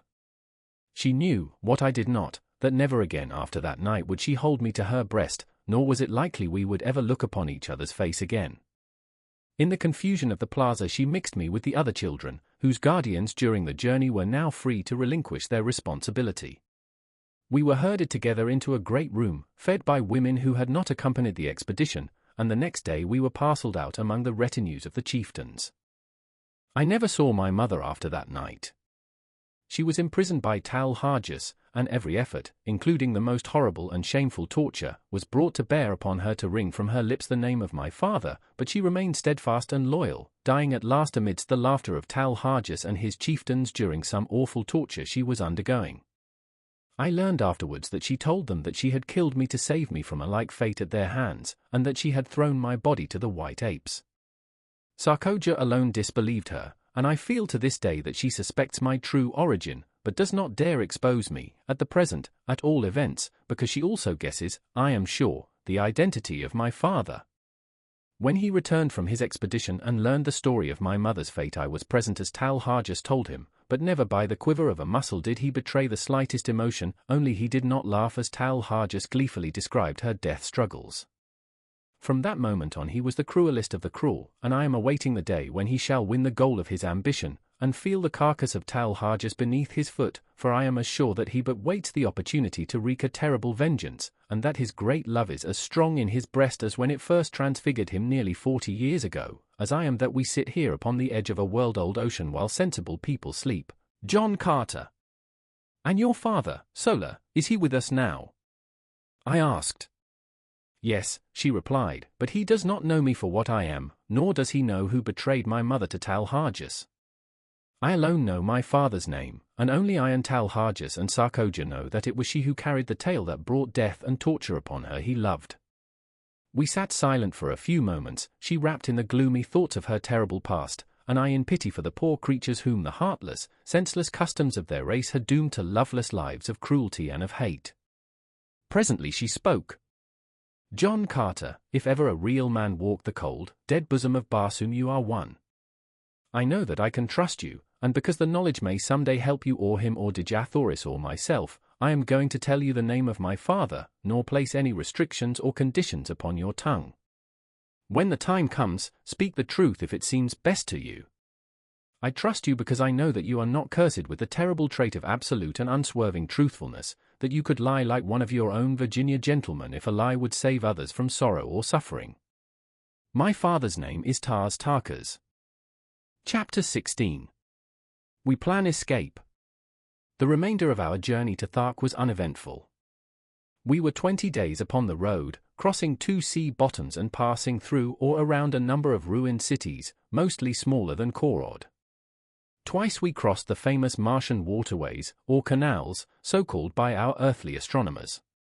When we approached these points a warrior would be sent far ahead with a powerful field glass, and if no great body of red Martian troops was in sight we would advance as close as possible without chance of being seen and then camp until dark, when we would slowly approach the cultivated tract, and, locating one of the numerous, broad highways which cross these areas at regular intervals, creep silently and stealthily across to the arid lands upon the other side.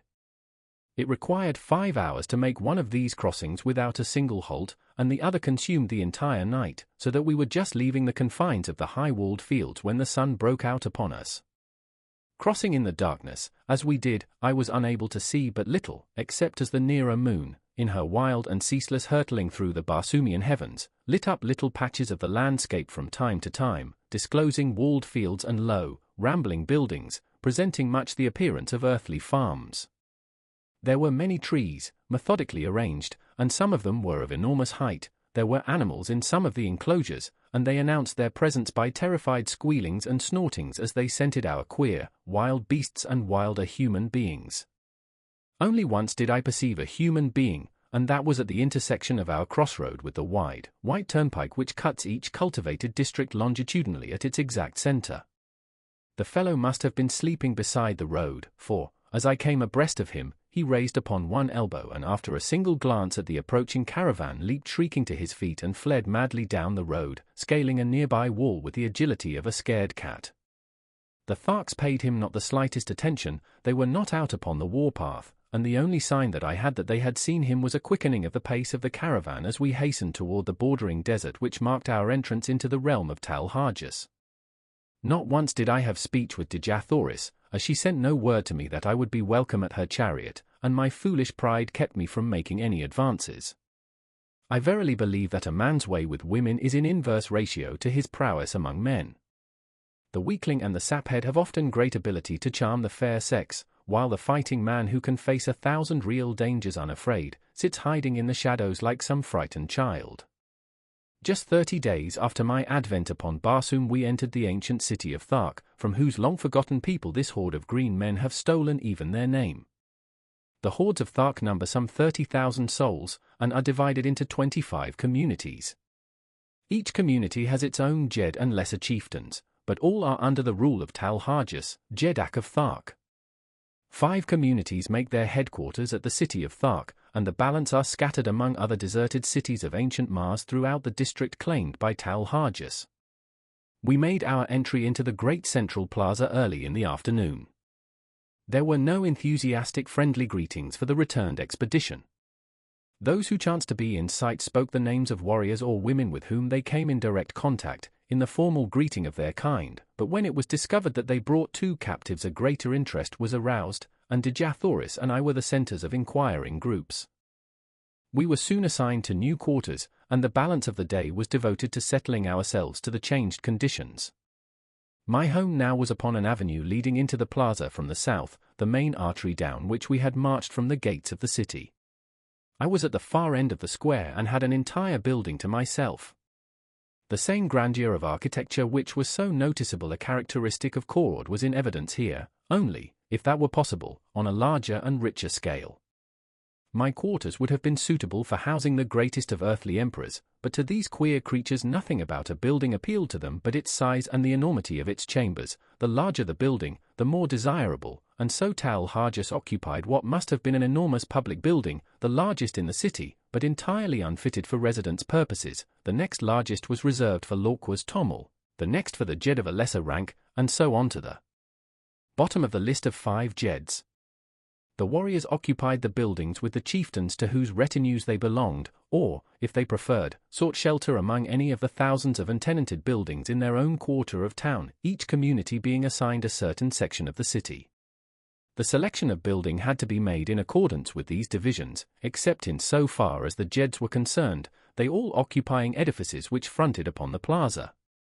When I had finally put my house in order, or rather seen that it had been done, it was nearing sunset, and I hastened out with the intention of locating Sola and her charges, as I had determined upon having speech with Dejah Thoris and trying to impress on her the necessity of our at least patching up a truce until I could find some way of aiding her to escape. I searched in vain until the upper rim of the great red sun was just disappearing behind the horizon, and then I spied the ugly head of Wool appearing from a second-story window on the opposite side of the very street where I was quartered, but nearer the plaza. Without waiting for a further invitation, I bolted up the winding runway which led to the second floor, and entering a great chamber at the front of the building was greeted by the frenzied Wooler, who threw his great carcass upon me, nearly hurling me to the floor. The poor old fellow was so glad to see me that I thought he would devour me, his head split from ear to ear, showing his 3 rows of tusks in his hobgoblin smile.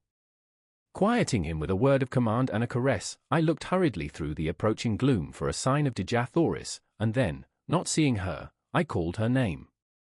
There was an answering murmur from the far corner of the apartment, and with a couple of quick strides I was standing beside her where she crouched among the furs and silks upon an ancient carved wooden seat. As I waited, she rose to her full height and looking me straight in the eye said, "What would Dota Sojat, Thark, of Dejah Thoris his captive?" "Dejah Thoris, I do not know how I have angered you. It was furthest from my desire to hurt or offend you, whom I had hoped to protect and comfort. Have none of me if it is your will, but that you must aid me in effecting your escape, if such a thing be possible, is not my request, but my command. When you are safe once more at your father's court you may do with me as you please, but from now on until that day I am your master, and you must obey and aid me." She looked at me long and earnestly, and I thought that she was softening toward me. "I understand your words, Dota Sojat," she replied, "but you I do not understand. You are a queer mixture of child and man, of brute and noble. I only wish that I might read your heart. Look down at your feet, Dejah Thoris, it lies there now where it has lain since that other night at Foreword, and where it will ever lie beating alone for you until death stills it forever." She took a little step toward me, her beautiful hands outstretched in a strange, groping gesture. "What do you mean, John Carter?" she whispered. "What are you saying to me?" "I am saying what I had promised myself that I would not say to you, at least until you were no longer a captive among the green men, what from your attitude toward me for the past 20 days I had thought never to say to you. I am saying, Dejah Thoris, that I am yours, body and soul, to serve you, to fight for you, and to die for you.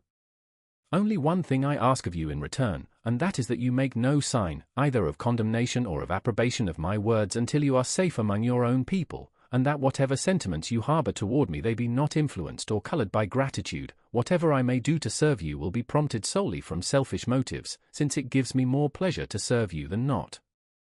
I will respect your wishes, John Carter, because I understand the motives which prompt them, and I accept your service no more willingly than I bow to your authority. Your word shall be my law. I have twice wronged you in my thoughts, and again I ask your forgiveness. Further conversation of a personal nature was prevented by the entrance of Sola, who was much agitated and wholly unlike her usual calm and possessed self. "That horrible Sarkoja has been before Tal Harjas," she cried, "and from what I heard upon the plaza there is little hope for either of you." "What do they say?" inquired Dejah Thoris.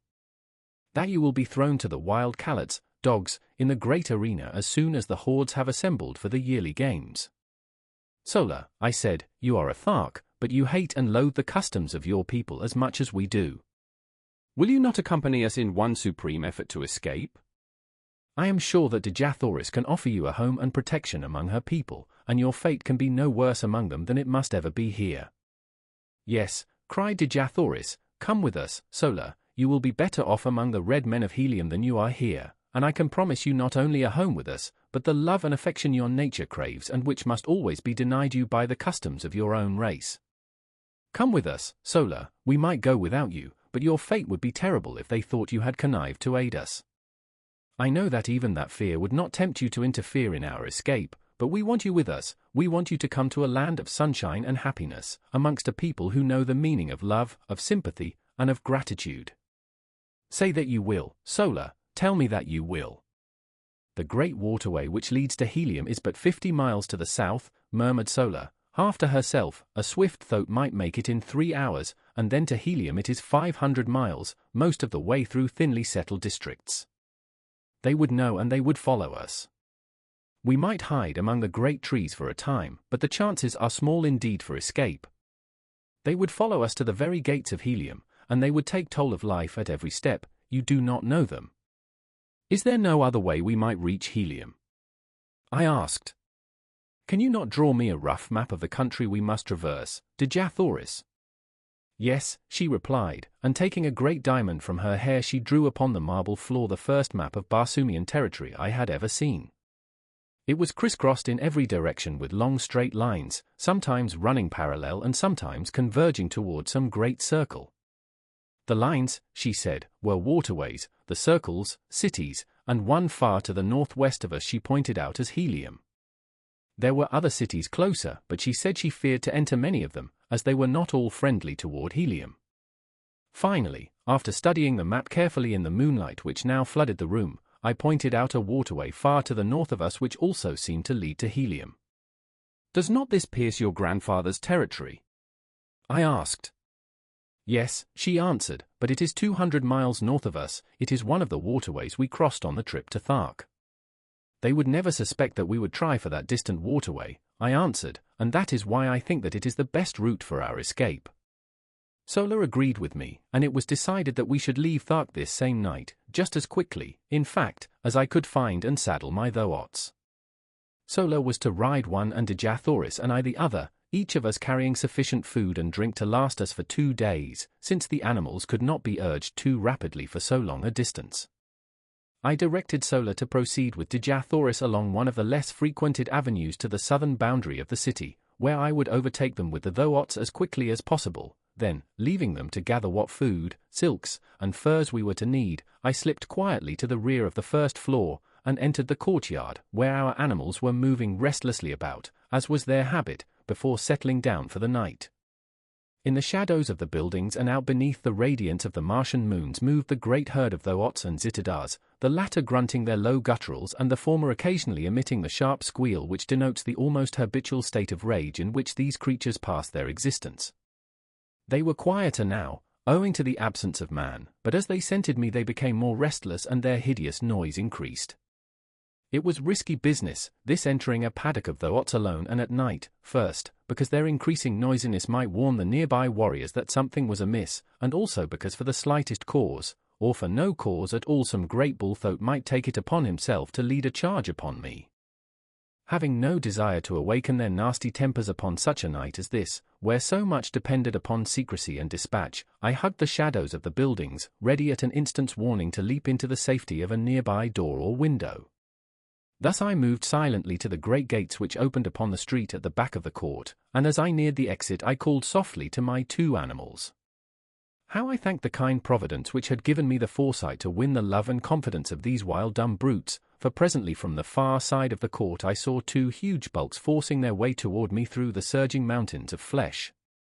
They came quite close to me, rubbing their muzzles against my body and nosing for the bits of food it was always my practice to reward them with.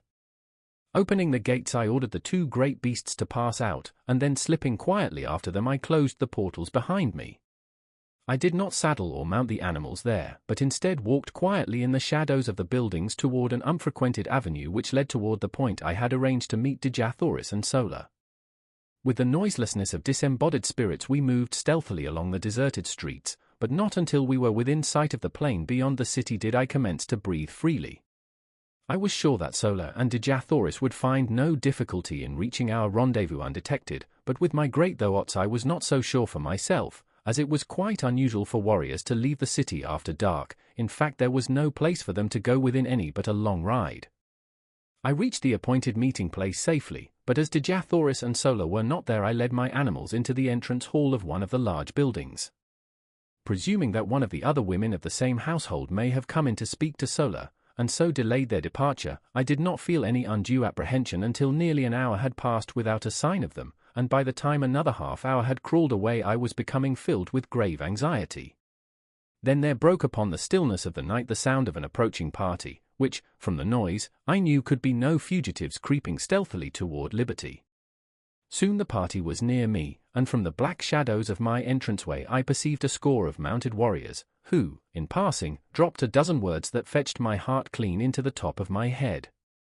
He would likely have arranged to meet them just without the city, and so, I heard no more. They had passed on, but it was enough. Our plan had been discovered, and the chances for escape from now on to the fearful end would be small indeed. My one hope now was to return undetected to the quarters of Dejah Thoris and learn what fate had overtaken her, but how to do it with these great monstrous thoughts upon my hands, now that the city probably was aroused by the knowledge of my escape, was a problem of no mean proportions. Suddenly an idea occurred to me, and acting on my knowledge of the construction of the buildings of these ancient Martian cities with a hollow court within the center of each square, I groped my way blindly through the dark chambers, calling the great thoughts after me. They had difficulty in negotiating some of the doorways, but as the buildings fronting the city's principal exposures were all designed upon a magnificent scale, they were able to wriggle through without sticking fast, and thus we finally made the inner court, where I found, as I had expected, the usual carpet of moss-like vegetation which would provide their food and drink until I could return them to their own enclosure. That they would be as quiet and contented here as elsewhere I was confident, nor was there but the remotest possibility that they would be discovered, as the green men had no great desire to enter these outlying buildings, which were frequented by the only thing, I believe, which caused them the sensation of fear, the great white apes of Barsoom.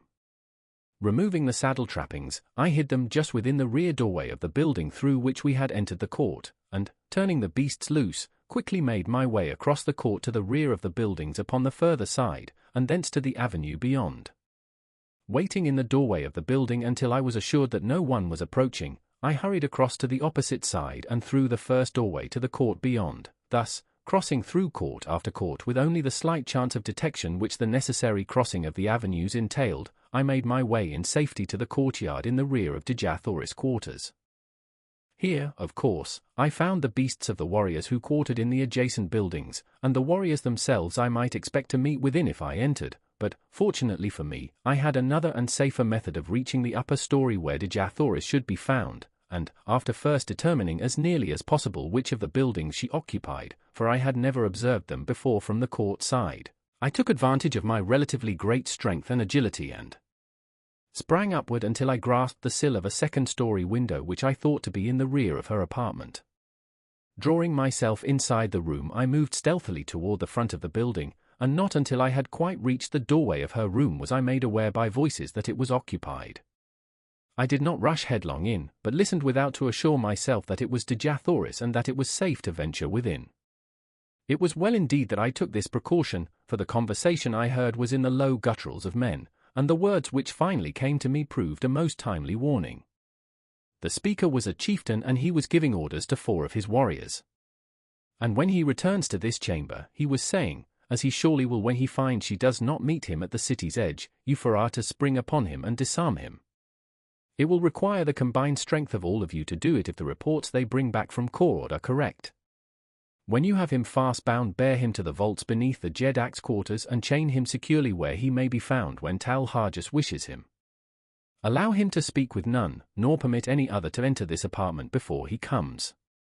There will be no danger of the girl returning, for by this time she is safe in the arms of Talharjas, and may all her ancestors have pity upon her, for Talharjas will have none. The great Sarkoja has done a noble knight's work. I go, and if you fail to capture him when he comes, I commend your carcasses to the cold bosom of ISS. Chapter 17. A Costly Recapture.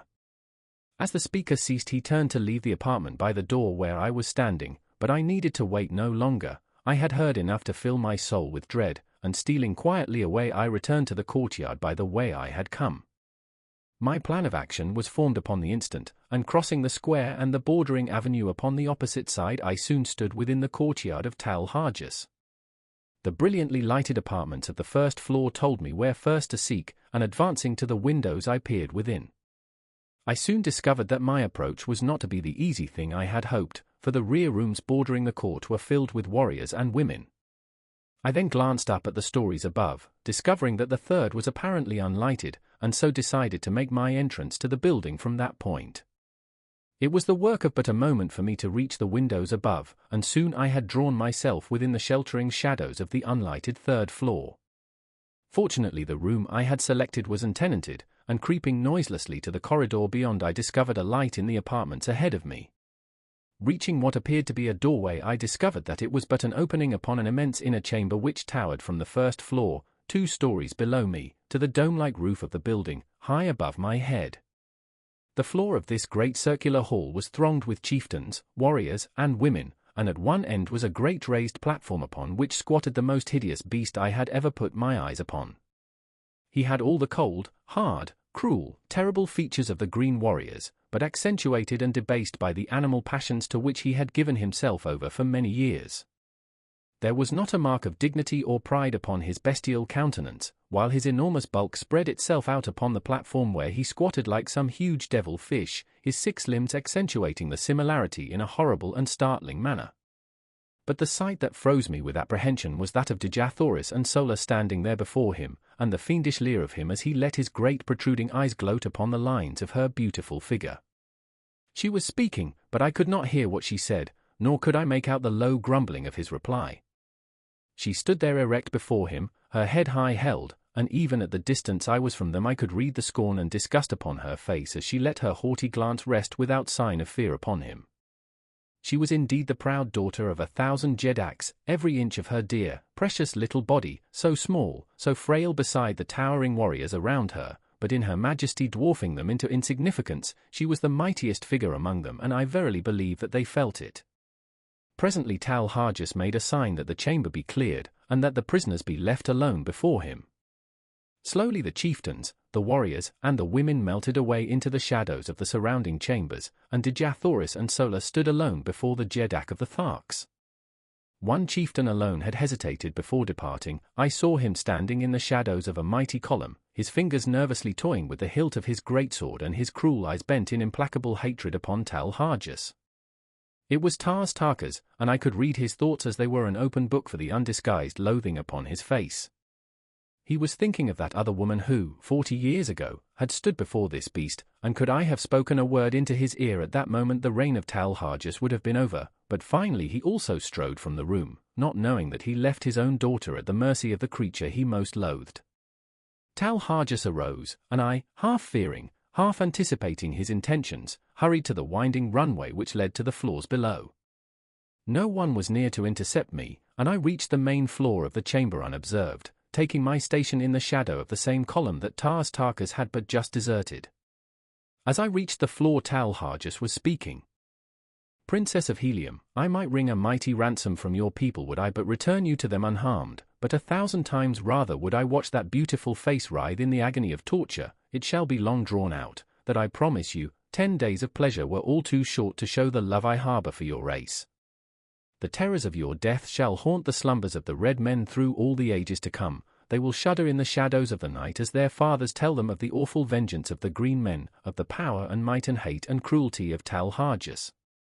But before the torture you shall be mine for 1 short hour, and word of that too shall go forth to Tardos Mors, Jeddak of Helium, your grandfather, that he may grovel upon the ground in the agony of his sorrow.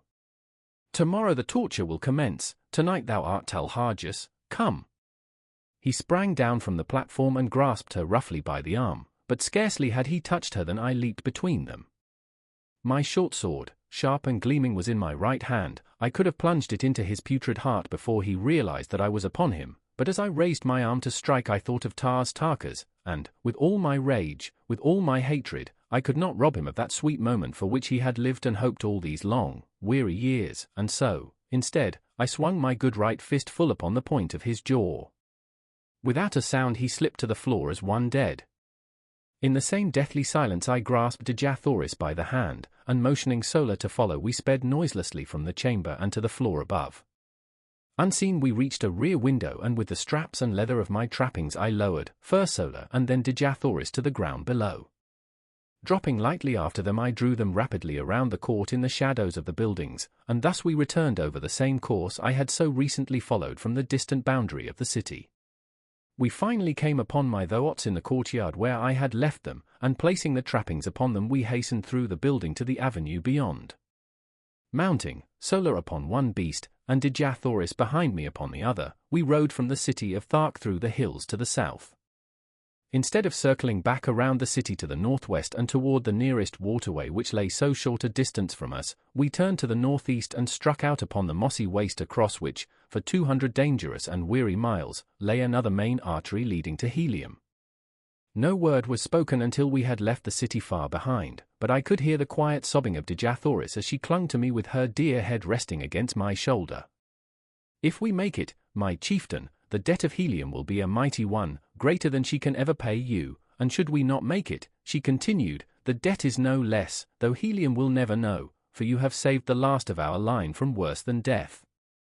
I did not answer, but instead reached to my side and pressed the little fingers of her I loved where they clung to me for support, and then, in unbroken silence, we sped over the yellow, moonlit moss, each of us occupied with his own thoughts. For my part one could not be other than joyful had I tried, with Dejah Thoris' warm body pressed close to mine, and with all our unpassed danger my heart was singing as gaily as though we were already entering the gates of Helium. Our earlier plans had been so sadly upset that we now found ourselves without food or drink, and I alone was armed. We therefore urged our beasts to a speed that must tell on them sorely before we could hope to sight the ending of the first stage of our journey. We rode all night and all the following day with only a few short rests. On the second night both we and our animals were completely fagged, and so we lay down upon the moss and slept for some 5 or 6 hours, taking up the journey once more before daylight.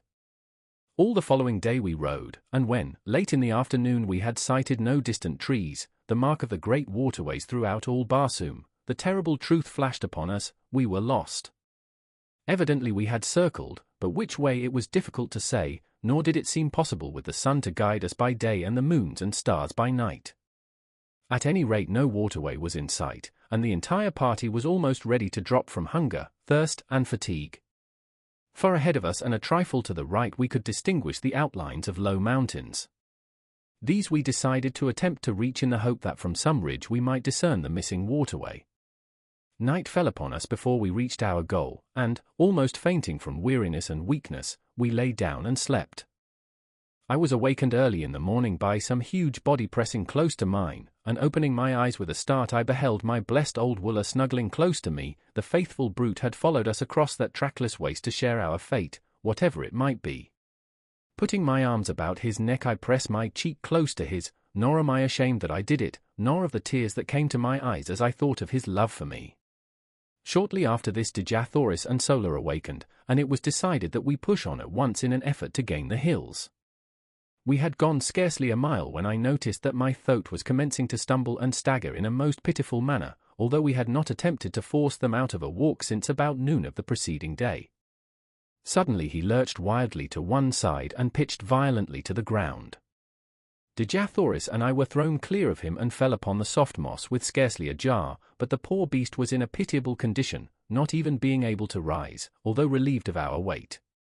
Sola told me that the coolness of the night, when it fell, together with the rest would doubtless revive him, and so I decided not to kill him, as was my first intention, as I had thought it cruel to leave him alone there to die of hunger and thirst. Relieving him of his trappings, which I flung down beside him, we left the poor fellow to his fate, and pushed on with the one thoat as best we could. Sola and I walked, making Dejah Thoris ride, much against her will. In this way we had progressed to within about a mile of the hills we were endeavouring to reach when Dejah Thoris, from her point of vantage upon the thoat, cried out that she saw a great party of mounted men filing down from a pass in the hills several miles away. Sola and I both looked in the direction she indicated, and there, plainly discernible, were several hundred mounted warriors. They seemed to be headed in a southwesterly direction, which would take them away from us. They doubtless were Thark warriors who had been sent out to capture us, and we breathed a great sigh of relief that they were travelling in the opposite direction. Quickly lifting Dejah Thoris from the thoat, I commanded the animal to lie down, and we three did the same, presenting as small an object as possible for fear of attracting the attention of the warriors toward us. We could see them as they filed out of the pass, just for an instant, before they were lost to view behind a friendly ridge, to us a most providential ridge, since, had they been in view for any great length of time, they scarcely could have failed to discover us. As what proved to be the last warrior came into view from the pass, he halted and, to our consternation, threw his small but powerful field glass to his eye and scanned the sea bottom in all directions. Evidently he was a chieftain, for in certain marching formations among the green men a chieftain brings up the extreme rear of the column. As his glass swung toward us our hearts stopped in our breasts, and I could feel the cold sweat start from every pore in my body. Presently it swung full upon us and stopped. The tension on our nerves was near the breaking point, and I doubt if any of us breathed for the few moments he held us covered by his glass, and then he lowered it and we could see him shout a command to the warriors who had passed from our sight behind the ridge. He did not wait for them to join him, however, instead he wheeled his thoat and came tearing madly in our direction. There was but one slight chance, and that we must take quickly. Raising my strange Martian rifle to my shoulder I sighted and touched the button which controlled the trigger. There was a sharp explosion as the missile reached its goal, and the charging chieftain pitched backward from his flying mount. Springing to my feet I urged the thoat to rise, and directed Sola to take Dejah Thoris with her upon him and make a mighty effort to reach the hills before the green warriors were upon us. I knew that in the ravines and gullies they might find a temporary hiding place, and even though they died there of hunger and thirst it would be better so than that they fell into the hands of the Tharks. Forcing my 2 revolvers upon them as a slight means of protection, and, as a last resort, as an escape for themselves from the horrid death which recapture would surely mean, I lifted Dejah Thoris in my arms and placed her upon the thoat behind Sola, who had already mounted at my command. "Goodbye, my princess," I whispered, "we may meet in Helium yet. I have escaped from worse plights than this," and I tried to smile as I lied. "What?" she cried, "are you not coming with us?" "How may I, Dejah Thoris? Someone must hold these fellows off for a while, and I can better escape them alone than could the 3 of us together." She sprang quickly from the thoat and, throwing her dear arms about my neck, turned to Sola, saying with quiet dignity, "Fly, Sola. Dejah Thoris remains to die with the man she loves." Those words are engraved upon my heart. Ah, gladly would I give up my life 1,000 times could I only hear them once again, but I could not then give even a second to the rapture of her sweet embrace, and pressing my lips to hers for the first time, I picked her up bodily and tossed her to her seat behind Sola again, commanding the latter in peremptory tones to hold her there by force, and then, slapping the thoat upon the flank, I saw them borne away, Dejah Thoris struggling to the last to free herself from Sola's grasp. Turning, I beheld the green warriors mounting the ridge and looking for their chieftain. In a moment they saw him, and then me, but scarcely had they discovered me than I commenced firing, lying flat upon my belly in the moss. I had an even 100 rounds in the magazine of my rifle, and another 100 in the belt at my back, and I kept up a continuous stream of fire until I saw all of the warriors who had been first to return from behind the ridge either dead or scurrying to cover. My respite was short-lived however, for soon the entire party, numbering some 1,000 men, came charging into view, racing madly toward me. I fired until my rifle was empty and they were almost upon me, and then a glance showing me that Dejah Thoris and Sola had disappeared among the hills, I sprang up, throwing down my useless gun, and started away in the direction opposite to that taken by Sola and her charge. If ever Martians had an exhibition of jumping, it was granted those astonished warriors on that day long years ago, but while it led them away from Dejah Thoris, it did not distract their attention from endeavoring to capture me. They raced wildly after me until, finally, my foot struck a projecting piece of quartz, and down I went sprawling upon the moss. As I looked up, they were upon me, and although I drew my longsword in an attempt to sell my life as dearly as possible, it was soon over.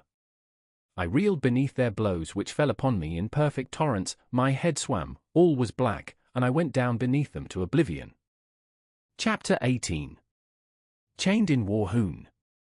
It must have been several hours before I regained consciousness, and I well remember the feeling of surprise which swept over me as I realized that I was not dead. I was lying among a pile of sleeping silks and furs in the corner of a small room in which were several green warriors, and bending over me was an ancient and ugly female. As I opened my eyes, she turned to one of the warriors, saying, "He will live, O Jed." "'Tis well," replied the one so addressed, rising and approaching my couch. "He should render rare sport for the great games." And now as my eyes fell upon him, I saw that he was no Thark, for his ornaments and metal were not of that horde. He was a huge fellow, terribly scarred about the face and chest, and with one broken tusk and a missing ear. Strapped on either breast were human skulls, and depending from these a number of dried human hands. His reference to the great games of which I had heard so much while among the Tharks convinced me that I had but jumped from purgatory into Gehenna. After a few more words with the female, during which she assured him that I was now fully fit to travel, the Jed ordered that we mount and ride after the main column.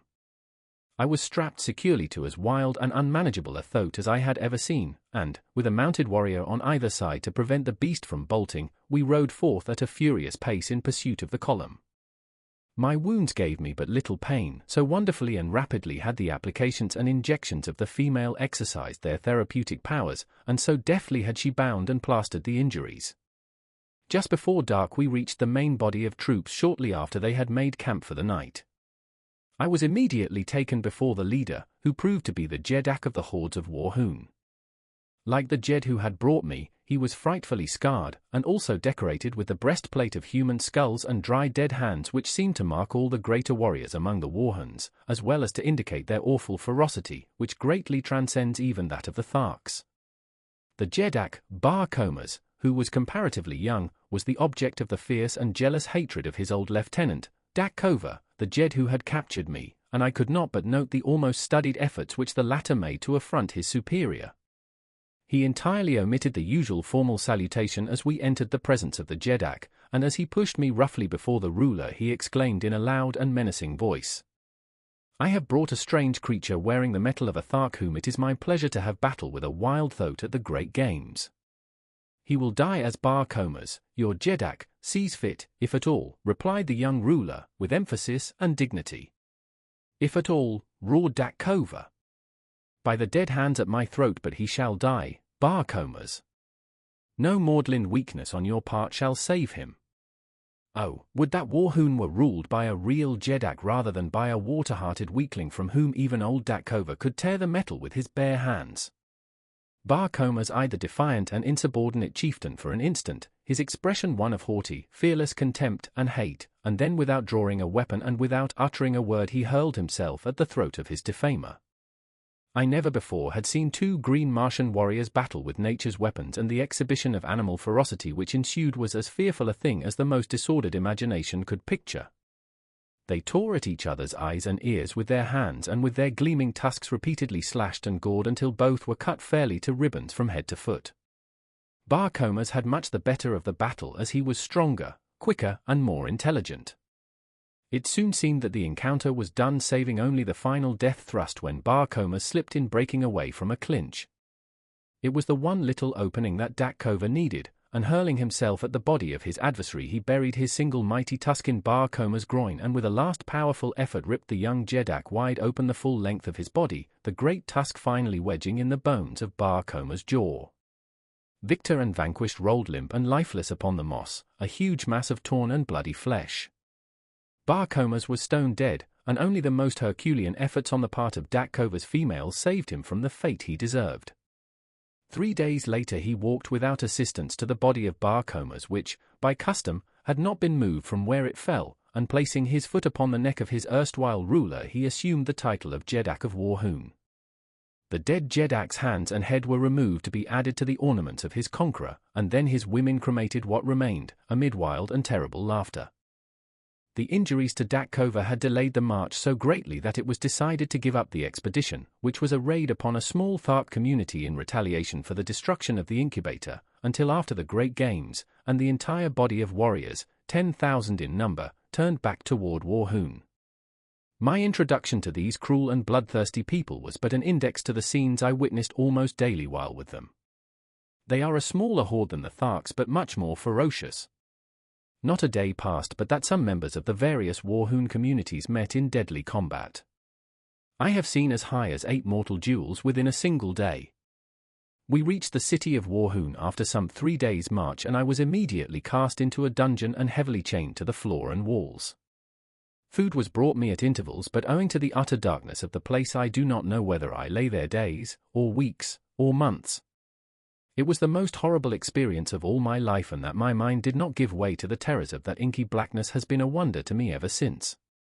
The place was filled with creeping, crawling things, cold, sinuous bodies passed over me when I lay down, and in the darkness I occasionally caught glimpses of gleaming, fiery eyes, fixed in horrible intentness upon me. No sound reached me from the world above, and no word would my jailer vouchsafe when my food was brought to me, although I at first bombarded him with questions. Finally, all the hatred and maniacal loathing for these awful creatures who had placed me in this horrible place was centered by my tottering reason upon this single emissary who represented to me the entire horde of Warhoons.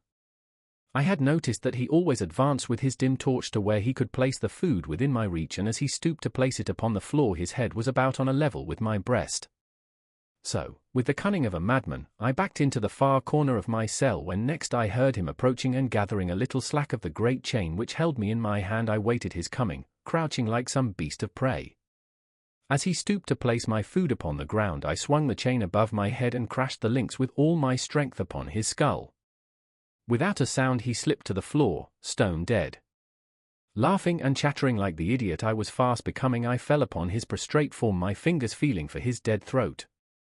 Presently they came in contact with a small chain at the end of which dangled a number of keys. The touch of my fingers on these keys brought back my reason with the suddenness of thought.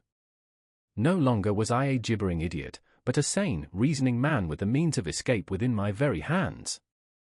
As I was groping to remove the chain from about my victim's neck I glanced up into the darkness to see 6 pairs of gleaming eyes fixed, unwinking, upon me. Slowly they approached, and slowly I shrank back from the awful horror of them. Back into my corner I crouched, holding my hands palms out before me, and stealthily on came the awful eyes until they reached the dead body at my feet. Then slowly they retreated, but this time with a strange grating sound, and finally they disappeared in some black and distant recess of my dungeon. Chapter 19. Battling in the Arena. Slowly I regained my composure and finally essayed again to attempt to remove the keys from the dead body of my former jailer. But as I reached out into the darkness to locate it I found to my horror that it was gone. Then the truth flashed on me: the owners of those gleaming eyes had dragged my prize away from me to be devoured in their neighboring lair, as they had been waiting for days, for weeks, for months, through all this awful eternity of my imprisonment to drag my dead carcass to their feast. For 2 days no food was brought me, but then a new messenger appeared and my incarceration went on as before, but not again did I allow my reason to be submerged by the horror of my position. Shortly after this episode another prisoner was brought in and chained near me. By the dim torchlight I saw that he was a red Martian, and I could scarcely await the departure of his guards to address him. As their retreating footsteps died away in the distance, I called out softly the Martian word of greeting, Kea. "Who are you who speaks out of the darkness?" he answered. "John Carter, a friend of the Red Men of Helium." "I am of Helium," he said, "but I do not recall your name." And then I told him my story as I have written it here, omitting only any reference to my love for Dejah Thoris. He was much excited by the news of Helium's princess and seemed quite positive that she and Sola could easily have reached a point of safety from where they left me. He said that he knew the place well because the defile through which the Warhoon warriors had passed when they discovered us was the only one ever used by them when marching to the south. Dejah Thoris and Sola entered the hills not 5 miles from a great waterway and are now probably quite safe, he assured me. My fellow prisoner was Kantas Khan, a Padwar lieutenant in the Navy of Helium. He had been a member of the ill-fated expedition which had fallen into the hands of the Tarkas at the time of Dejah Thoris' capture, and he briefly related the events which followed the defeat of the battleships. Badly injured and only partially manned, they had limped slowly toward Helium, but while passing near the city of Zodanga, the capital of Helium's hereditary enemies among the Red Men of Barsoom, they had been attacked by a great body of war vessels, and all but the craft to which XXIII belonged were either destroyed or captured. His vessel was chased for days by 3 of the Zodangan warships but finally escaped during the darkness of a moonless night. 30 days after the capture of Dejah Thoris, or about the time of our coming to Thark, his vessel had reached Helium with about 10 survivors of the original crew of 700 officers and men. Immediately 7 great fleets, each of 100 mighty warships, had been dispatched to search for Dejah Thoris, and from these vessels 2,000 smaller craft had been kept out continuously in futile search for the missing princess. 2 green Martian communities had been wiped off the face of Barsoom by the avenging fleets, but no trace of Dejah Thoris had been found. They had been searching among the northern hordes, and only within the past few days had they extended their quest to the south. XXIII had been detailed to one of the small one-man flyers and had had the misfortune to be discovered by the Warhoons while exploring their city. The bravery and daring of the man won my greatest respect and admiration. Alone he had landed at the city's boundary and on foot had penetrated to the buildings surrounding the plaza. For 2 days and nights he had explored their quarters and their dungeons in search of his beloved princess, only to fall into the hands of a party of Warhoons as he was about to leave, after assuring himself that Dejah Thoris was not a captive there. During the period of our incarceration XXIII and I became well acquainted, and formed a warm personal friendship. A few days only elapsed, however, before we were dragged forth from our dungeon for the great games. We were conducted early one morning to an enormous amphitheatre, which instead of having been built upon the surface of the ground was excavated below the surface. It had partially filled with debris, so that how large it had originally been was difficult to say. In its present condition it held the entire 20,000 Warhoons of the assembled hordes. The arena was immense but extremely uneven and unkempt. Around it the Warhoons had piled building stone from some of the ruined edifices of the ancient city to prevent the animals and the captives from escaping into the audience, and at each end had been constructed cages to hold them until their turns came to meet some horrible death upon the arena. XXIII and I were confined together in one of the cages. In the others were wild Calots, Thoats, mad Zitidars, green warriors, and women of other hordes, and many strange and ferocious wild beasts of Barsoom which I had never before seen. The din of their roaring, growling and squealing was deafening, and the formidable appearance of any one of them was enough to make the stoutest heart feel grave forebodings. XXIII explained to me that at the end of the day one of these prisoners would gain freedom and the others would lie dead about the arena. The winners in the various contests of the day would be pitted against each other until only 2 remained alive, the victor in the last encounter being set free, whether animal or man. The following morning the cages would be filled with a new consignment of victims, and so on throughout the 10 days of the games. Shortly after we had been caged the amphitheatre began to fill, and within an hour every available part of the seating space was occupied. Dejah, with his Jeds and chieftains, sat at the center of one side of the arena upon a large raised platform. At a signal from Dejah the doors of 2 cages were thrown open and a dozen green Martian females were driven to the center of the arena. Each was given a dagger, and then, at the far end, a pack of 12 Calots, or wild dogs, were loosed upon them. As the brutes, growling and foaming, rushed upon the almost defenseless women, I turned my head that I might not see the horrid sight.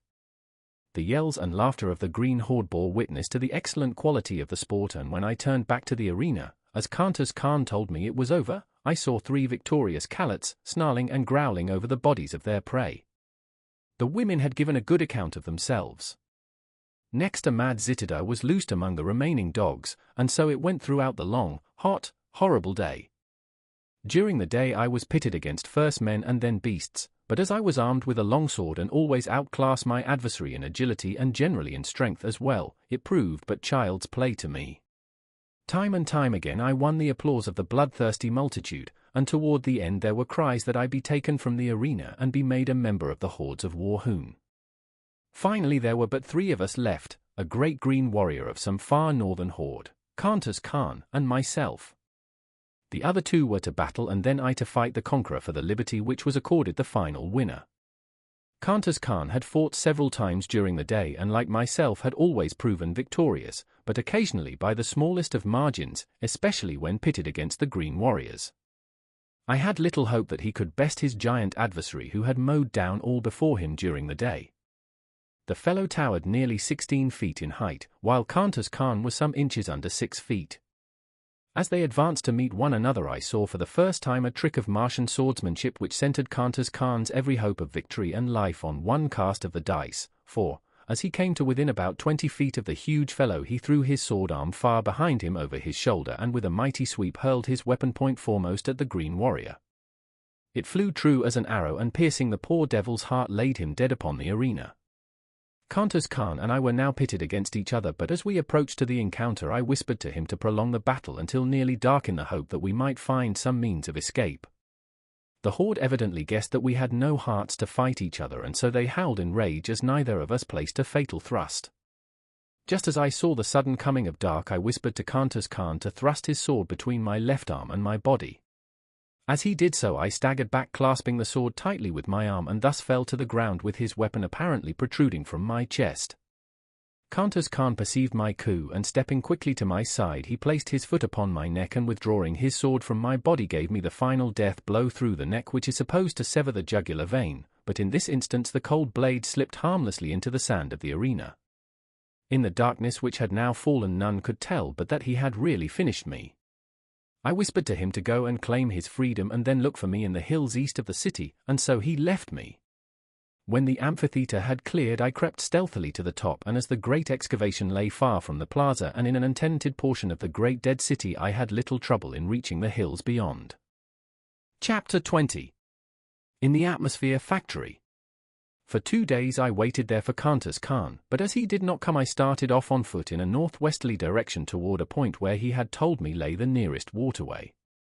My only food consisted of vegetable milk from the plants which gave so bounteously of this priceless fluid. Through 2 long weeks I wandered, stumbling through the nights guided only by the stars and hiding during the days behind some protruding rock or among the occasional hills I traversed. Several times I was attacked by wild beasts, strange, uncouth monstrosities that leaped upon me in the dark, so that I had ever to grasp my long sword in my hand that I might be ready for them. Usually my strange, newly acquired telepathic power warned me in ample time, but once I was down with vicious fangs at my jugular and a hairy face pressed close to mine before I knew that I was even threatened. What manner of thing was upon me I did not know, but that it was large and heavy and many-legged I could feel. My hands were at its throat before the fangs had a chance to bury themselves in my neck, and slowly I forced the hairy face from me and closed my fingers, vice-like, upon its windpipe. Without sound we lay there, the beast exerting every effort to reach me with those awful fangs, and I straining to maintain my grip and choke the life from it as I kept it from my throat. Slowly my arms gave to the unequal struggle, and inch by inch the burning eyes and gleaming tusks of my antagonist crept toward me, until, as the hairy face touched mine again, I realized that all was over. And then a living mass of destruction sprang from the surrounding darkness full upon the creature that held me pinioned to the ground. The two rolled growling upon the moss, tearing and rending one another in a frightful manner, but it was soon over and my preserver stood with lowered head above the throat of the dead thing which would have killed me. The nearer moon, hurtling suddenly above the horizon and lighting up the Barsoomian scene, showed me that my preserver was Wooler, but from whence he had come, or how found me, I was at a loss to know. That I was glad of his companionship it is needless to say, but my pleasure at seeing him was tempered by anxiety as to the reason of his leaving Dejah Thoris. Only her death, I felt sure, could account for his absence from her, so faithful I knew him to be to my commands. By the light of the now brilliant moons I saw that he was but a shadow of his former self, and as he turned from my caress and commenced greedily to devour the dead carcass at my feet I realized that the poor fellow was more than half starved. I, myself, was in but little better plight, but I could not bring myself to eat the uncooked flesh and I had no means of making a fire. When Wooler had finished his meal I again took up my weary and seemingly endless wandering in quest of the elusive waterway. At daybreak of the 15th day of my search I was overjoyed to see the high trees that denoted the object of my search. About noon I dragged myself wearily to the portals of a huge building which covered perhaps 4 square miles and towered 200 feet in the air. It showed no aperture in the mighty walls other than the tiny door at which I sank exhausted, nor was there any sign of life about it. I could find no bell or other method of making my presence known to the inmates of the place, unless a small round hole in the wall near the door was for that purpose. It was of about the bigness of a lead pencil, and thinking that it might be in the nature of a speaking tube, I put my mouth to it and was about to call into it when a voice issued from it asking me whom I might be, where from, and the nature of my errand. I explained that I had escaped from the Warhoons and was dying of starvation and exhaustion. You wear the metal of a green warrior and are followed by a calotte, yet you are of the figure of a red man. In color you are neither green nor red. In the name of the ninth ray, what manner of creature are you? I am a friend of the red men of Barsoom and I am starving. In the name of humanity open to us, I replied. Presently the door commenced to recede before me until it had sunk into the wall 50 feet, then it stopped and slid easily to the left, exposing a short, narrow corridor of concrete, at the further end of which was another door, similar in every respect to the one I had just passed. No one was in sight, yet immediately we passed the first door it slid gently into place behind us and receded rapidly to its original position in the front wall of the building. As the door had slipped aside I had noted its great thickness, fully 20 feet, and as it reached its place once more after closing behind us, great cylinders of steel had dropped from the ceiling behind it and fitted their lower ends into apertures countersunk in the floor. A second and third door receded before me and slipped to one side as the first, before I reached a large inner chamber where I found food and drink set out upon a great stone table. A voice directed me to satisfy my hunger and to feed my calotte, and while I was thus engaged my invisible host put me through a severe and searching cross-examination. "Your statements are most remarkable," said the voice, on concluding its questioning, "but you are evidently speaking the truth, and it is equally evident that you are not of Barsoom. I can tell that by the conformation of your brain and the strange location of your internal organs and the shape and size of your heart." "Can you see through me?" I exclaimed. "Yes, I can see all but your thoughts, and were you a Barsoomian I could read those." Then a door opened at the far side of the chamber and a strange, dried-up, little mummy of a man came toward me. He wore but a single article of clothing or adornment, a small collar of gold from which depended upon his chest a great ornament as large as a dinner plate set solid with huge diamonds, except for the exact center which was occupied by a strange stone, an inch in diameter, that scintillated 9 different and distinct rays, the 7 colors of our earthly prism and 2 beautiful rays which, to me, were new and nameless. I cannot describe them any more than you could describe red to a blind man. I only know that they were beautiful in the extreme. The old man sat and talked with me for hours, and the strangest part of our intercourse was that I could read his every thought while he could not fathom an iota from my mind unless I spoke. I did not apprise him of my ability to sense his mental operations, and thus I learned a great deal which proved of immense value to me later and which I would never have known had he suspected my strange power, for the Martians have such perfect control of their mental machinery that they are able to direct their thoughts with absolute precision. The building in which I found myself contained the machinery which produces that artificial atmosphere which sustains life on Mars. The secret of the entire process hinges on the use of the ninth ray, one of the beautiful scintillations which I had noted emanating from the great stone in my host's diadem. This ray is separated from the other rays of the sun by means of finely adjusted instruments placed upon the roof of the huge building, 3/4 of which is used for reservoirs in which the ninth ray is stored. This product is then treated electrically, or rather certain proportions of refined electric vibrations are incorporated with it, and the result is then pumped to the 5 principal air centers of the planet where, as it is released, contact with the ether of space transforms it into atmosphere. There is always sufficient reserve of the ninth ray stored in the great building to maintain the present Martian atmosphere for 1,000 years, and the only fear, as my new friend told me, was that some accident might befall the pumping apparatus. He led me to an inner chamber where I beheld a battery of 20 radium pumps, any one of which was equal to the task of furnishing all Mars with the atmosphere compound. For 800 years, he told me, he had watched these pumps, which are used alternately a day each at a stretch, or a little over 24½ Earth hours. He has one assistant who divides the watch with him. Half a Martian year, about 344 of our days, each of these men spend alone in this huge, isolated plant. Every red Martian is taught during earliest childhood the principles of the manufacture of atmosphere, but only 2 at one time ever hold the secret of ingress to the great building, which, built as it is with walls 150 feet thick, is absolutely unassailable, even the roof being guarded from assault by aircraft by a glass covering 5 feet thick. The only fear they entertain of attack is from the green Martians or some demented red man, as all Barsoomians realize that the very existence of every form of life of Mars is dependent upon the uninterrupted working of this plant. One curious fact I discovered as I watched his thoughts was that the outer doors are manipulated by telepathic means. The locks are so finely adjusted that the doors are released by the action of a certain combination of thought waves. To experiment with my newfound toy, I thought to surprise him into revealing this combination, and so I asked him in a casual manner how he had managed to unlock the massive doors for me from the inner chambers of the building. As quick as a flash there leaped to his mind 9 Martian sounds, but as quickly faded as he answered that this was a secret he must not divulge. From then on his manner toward me changed as though he feared that he had been surprised into divulging his great secret, and I read suspicion and fear in his looks and thoughts, though his words were still fair. Before I retired for the night he promised to give me a letter to a nearby agricultural officer who would help me on my way to Zodanga, which he said was the nearest Martian city.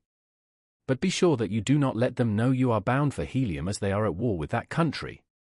My assistant and I are of no country, we belong to all Barsoom, and this talisman which we wear protects us in all lands, even among the green men, though we do not trust ourselves to their hands if we can avoid it, he added. And so good night, my friend, he continued, may you have a long and restful sleep, yes, a long sleep. And though he smiled pleasantly, I saw in his thoughts the wish that he had never admitted me, and then a picture of him standing over me in the night, and the swift thrust of a long dagger and the half-formed words, I am sorry, but it is for the best good of Barsoom.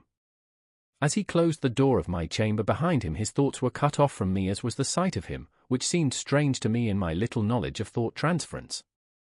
What was I to do? How could I escape through these mighty walls? Easily could I kill him now that I was warned, but once he was dead I could no more escape, and with the stopping of the machinery of the great plant I should die with all the other inhabitants of the planet, all, even Dejah Thoris, were she not already dead. For the others I did not give the snap of my finger, but the thought of Dejah Thoris drove from my mind all desire to kill my mistaken host. Cautiously I opened the door of my apartment and, followed by Wooler, sought the inner of the great doors. A wild scheme had come to me. I would attempt to force the great locks by the 9 thought waves I had read in my host's mind. Creeping stealthily through corridor after corridor and down winding runways which turned hither and thither, I finally reached the great hall in which I had broken my long fast that morning. Nowhere had I seen my host, nor did I know where he kept himself by night. I was on the point of stepping boldly out into the room when a slight noise behind me warned me back into the shadows of a recess in the corridor. Dragging Wooler after me, I crouched low in the darkness. Presently the old man passed close by me, and as he entered the dimly lighted chamber which I had been about to pass through, I saw that he held a long thin dagger in his hand and that he was sharpening it upon a stone. In his mind was the decision to inspect the radium pumps, which would take about 30 minutes, and then return to my bedchamber and finish me. As he passed through the great hall and disappeared down the runway which led to the pump room, I stole stealthily from my hiding place and crossed to the great door, the inner of the 3 which stood between me and liberty. Concentrating my mind upon the massive lock, I hurled the 9 thought waves against it. In breathless expectancy I waited, when finally the great door moved softly toward me and slid quietly to one side. One after the other the remaining mighty portals opened at my command and Wooler and I stepped forth into the darkness, free, but little better off than we had been before, other than that we had full stomachs. Hastening away from the shadows of the formidable pile, I made for the first crossroad, intending to strike the central turnpike as quickly as possible. This I reached about morning, and entering the first enclosure I searched for some evidences of a habitation. There were low rambling buildings of concrete barred with heavy impassable doors, and no amount of hammering and hallowing brought any response. Weary and exhausted from sleeplessness, I threw myself upon the ground, commanding Wooler to stand guard. Some time later I was awakened by his frightful growlings and opened my eyes to see 3 red Martians standing a short distance from us and covering me with their rifles. I am unarmed and no enemy, I hastened to explain. I have been a prisoner among the green men and am on my way to Zodanga. All I ask is food and rest for myself and my calotte and the proper directions for reaching my destination. They lowered their rifles and advanced pleasantly toward me, placing their right hands upon my left shoulder, after the manner of their custom of salute, and asking me many questions about myself and my wanderings. They then took me to the house of one of them, which was only a short distance away. The buildings I had been hammering at in the early morning were occupied only by stock and farm produce, the house proper standing among a grove of enormous trees, and, like all red Martian homes, had been raised at night some 40 or 50 feet from the ground on a large round metal shaft which slid up or down within a sleeve sunk in the ground, and was operated by a tiny radium engine in the entrance hall of the building. Instead of bothering with bolts and bars for their dwellings, the red Martians simply run them up out of harm's way during the night.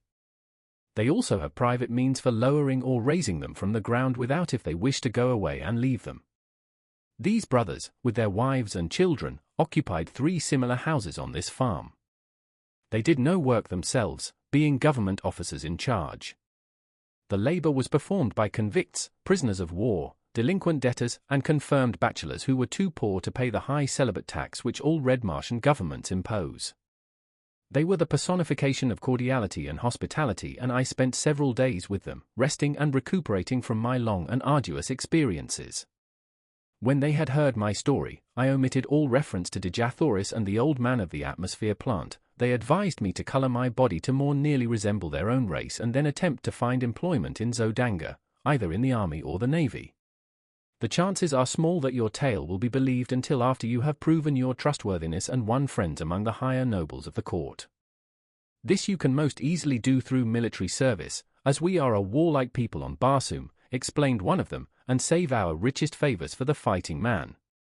When I was ready to depart, they furnished me with a small domestic bullthoat, such as is used for saddle purposes by all red Martians. The animal is about the size of a horse and quite gentle, but in color and shape an exact replica of his huge and fierce cousin of the wilds.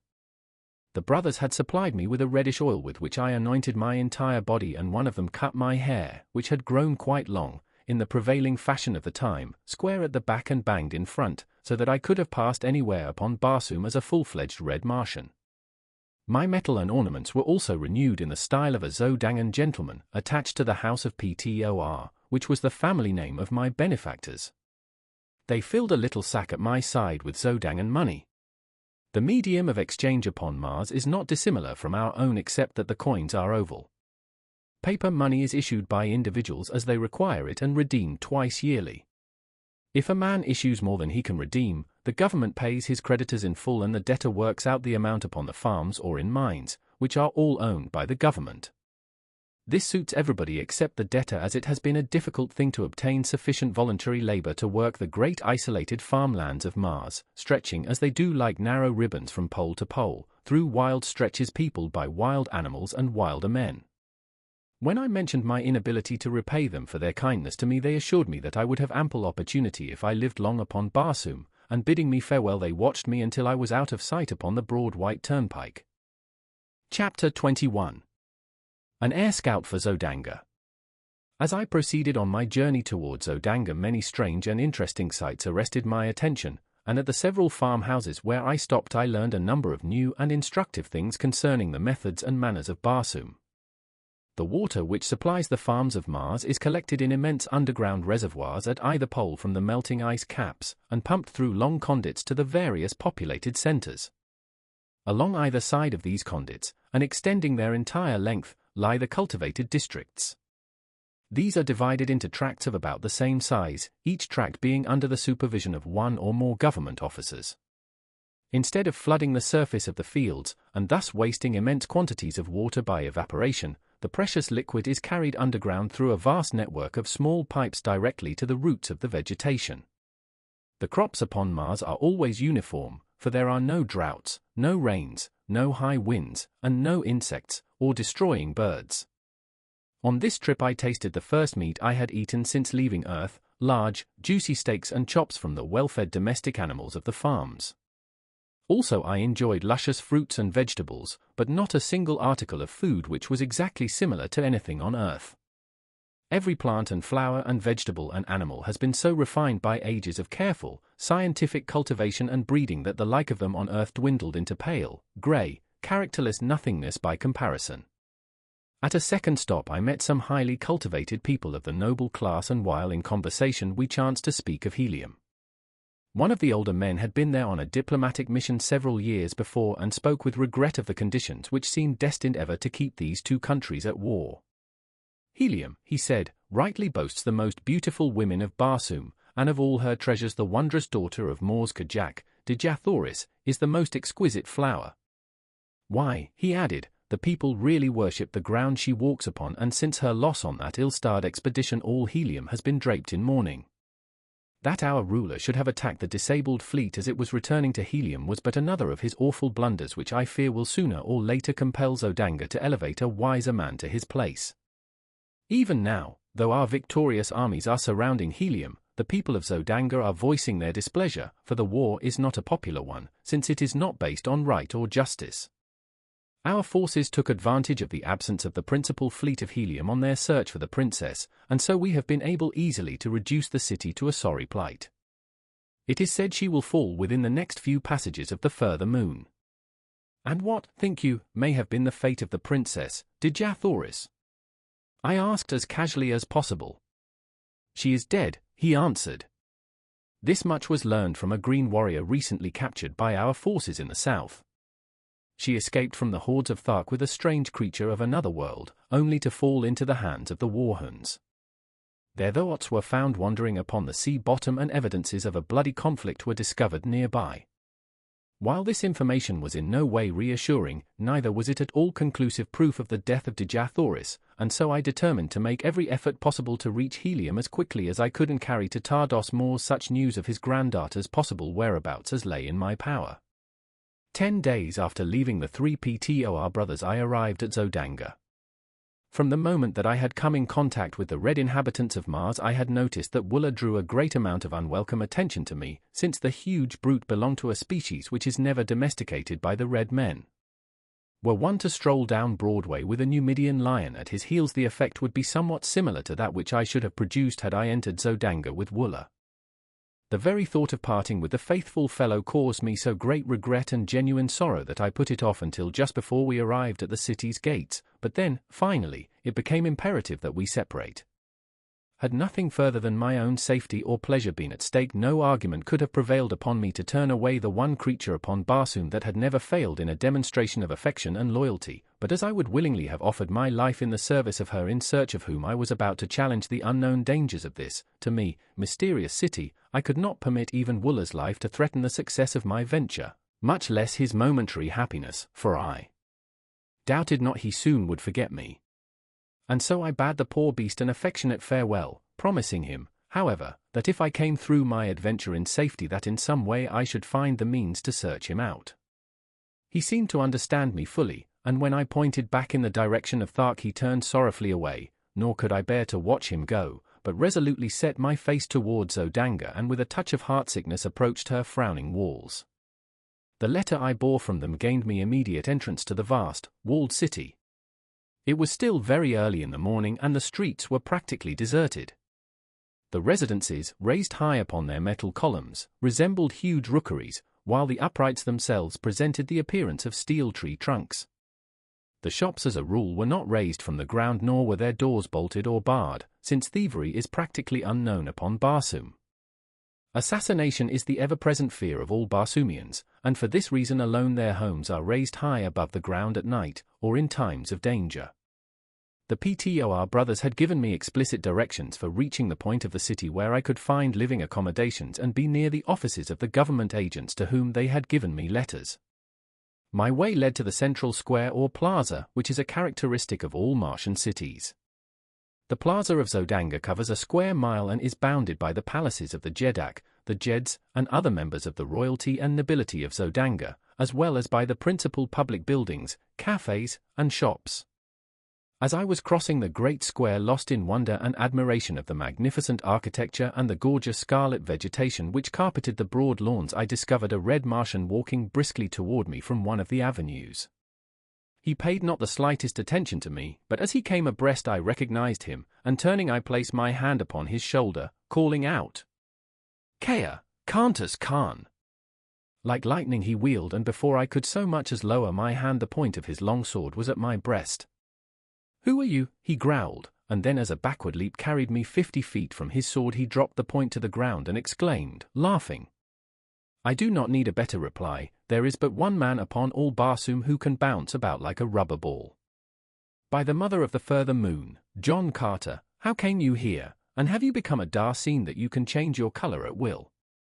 You gave me a bad half-minute, my friend, he continued, after I had briefly outlined my adventures since parting with him in the arena at Warhoon. Were my name and city known to the Zodangans, I would shortly be sitting on the banks of the lost sea of Chorus with my revered and departed ancestors. I am here in the interest of Tardos Mors, Jedak of Helium, to discover the whereabouts of Dejah Thoris, our princess. XVIII, Prince of Zodanga, has her hidden in the city and has fallen madly in love with her. His father, XXIII, Jedak of Zodanga, has made her voluntary marriage to his son the price of peace between our countries, but Tardos Mors will not accede to the demands and has sent word that he and his people would rather look upon the dead face of their princess than see her wed to any than her own choice, and that personally he would prefer being engulfed in the ashes of a lost and burning helium to joining the metal of his house with that of XXIII's. His reply was the deadliest affront he could have put upon XXIII's and the Zodangans, but his people love him the more for it and his strength in helium is greater today than ever. I have been here 3 days, continued Kantus Khan, but I have not yet found where Dejah Thoris is imprisoned.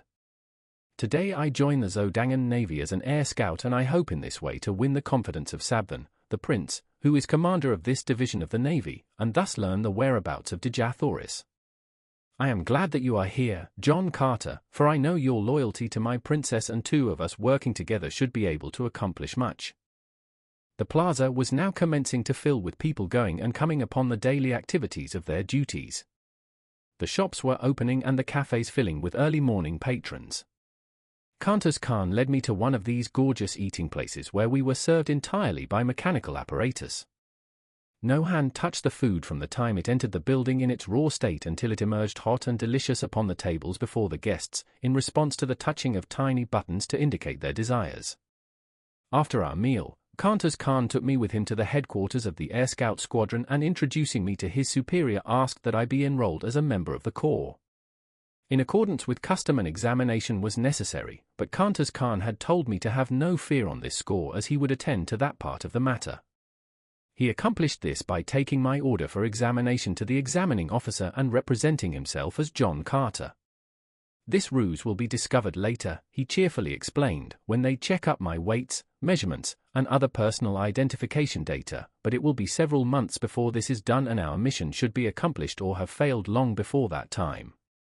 The next few days were spent by Kantus Khan in teaching me the intricacies of flying and of repairing the dainty little contrivances which the Martians use for this purpose.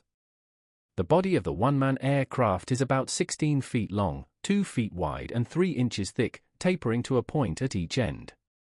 The driver sits on top of this plane upon a seat constructed over the small, noiseless radium engine which propels it. The medium of buoyancy is contained within the thin metal walls of the body and consists of the 8th Barsoomian ray, or ray of propulsion, as it may be termed in view of its properties. This ray, like the 9th ray, is unknown on Earth, but the Martians have discovered that it is an inherent property of all light no matter from what source it emanates.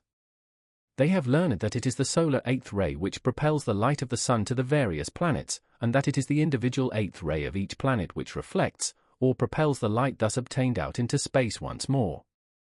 The solar 8th ray would be absorbed by the surface of Barsoom, but the Barsoomian 8th ray, which tends to propel light from Mars into space, is constantly streaming out from the planet constituting a force of repulsion of gravity which when confined is able to lift enormous weights from the surface of the ground. It is this ray which has enabled them to so perfect aviation that battleships far outweighing anything known upon Earth sail as gracefully and lightly through the thin air of Barsoom as a toy balloon in the heavy atmosphere of Earth. During the early years of the discovery of this ray many strange accidents occurred before the Martians learned to measure and control the wonderful power they had found. In one instance, some 900 years before, the first great battleship to be built with 8th ray reservoirs was stored with too great a quantity of the rays and she had sailed up from Helium with 500 officers and men, never to return. Her power of repulsion for the planet was so great that it had carried her far into space, where she can be seen today, by the aid of powerful telescopes, hurtling through the heavens 10,000 miles from Mars, a tiny satellite that will thus encircle Barsoom to the end of time. The 4th day after my arrival at Zodanga I made my first flight, and as a result of it I won a promotion which included quarters in the palace of the Nkoses. As I rose above the city I circled several times, as I had seen Kantas Khan do, and then throwing my engine into top speed I raced at terrific velocity toward the south, following one of the great waterways which enter Zodanga from that direction.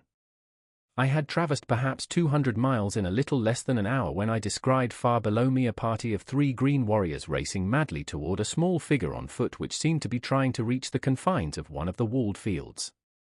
Dropping my machine rapidly toward them, and circling to the rear of the warriors, I soon saw that the object of their pursuit was a red Martian wearing the metal of the scout squadron to which I was attached. A short distance away lay his tiny flyer, surrounded by the tools with which he had evidently been occupied in repairing some damage when surprised by the green warriors. They were now almost upon him, their flying mounts charging down on the relatively puny figure at terrific speed, while the warriors leaned low to the right, with their great metal-shod spears. Each seemed striving to be the first to impale the poor Zodangan, and in another moment his fate would have been sealed had it not been for my timely arrival. Driving my fleet aircraft at high speed directly behind the warriors I soon overtook them, and without diminishing my speed I rammed the prow of my little flyer between the shoulders of the nearest. The impact, sufficient to have torn through inches of solid steel, hurled the fellow's headless body into the air over the head of his throat, where it fell sprawling upon the moss. The mounts of the other 2 warriors turned squealing in terror, and bolted in opposite directions. Reducing my speed I circled and came to the ground at the feet of the astonished Zodangan. He was warm in his thanks for my timely aid and promised that my day's work would bring the reward it merited, for it was none other than a cousin of the Dejah of Zodanga whose life I had saved. We wasted no time in talk, as we knew that the warriors would surely return as soon as they had gained control of their mounts. Hastening to his damaged machine we were bending every effort to finish the needed repairs, and had almost completed them when we saw the 2 green monsters returning at top speed from opposite sides of us.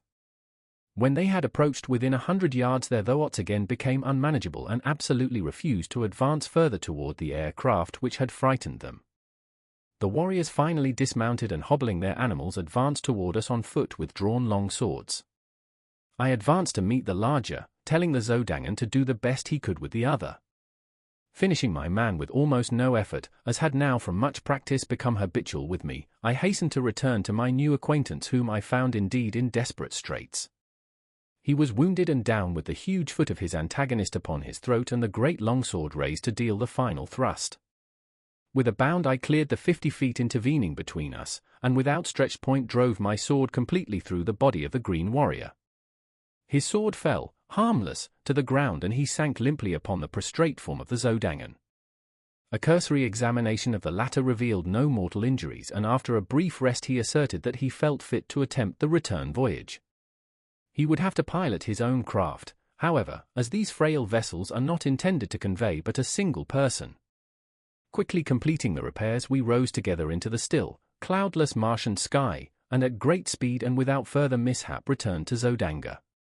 As we neared the city we discovered a mighty concourse of civilians and troops assembled upon the plain before the city.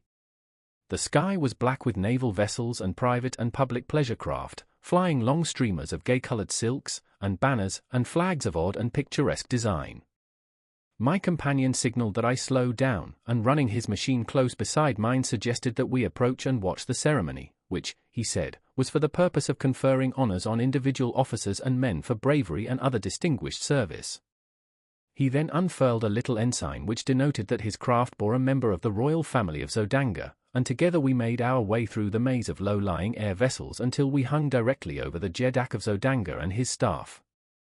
All were mounted upon the small domestic bullthroats of the red Martians, and their trappings and ornamentation bore such a quantity of gorgeously colored feathers that I could not but be struck with the startling resemblance the concourse bore to a band of the Red Indians of my own earth. One of the staff called the attention of the Nkoses to the presence of my companion above them, and the ruler motioned for him to descend. As they waited for the troops to move into position facing the Dejah, the two talked earnestly together, the Dejah and his staff occasionally glancing up at me.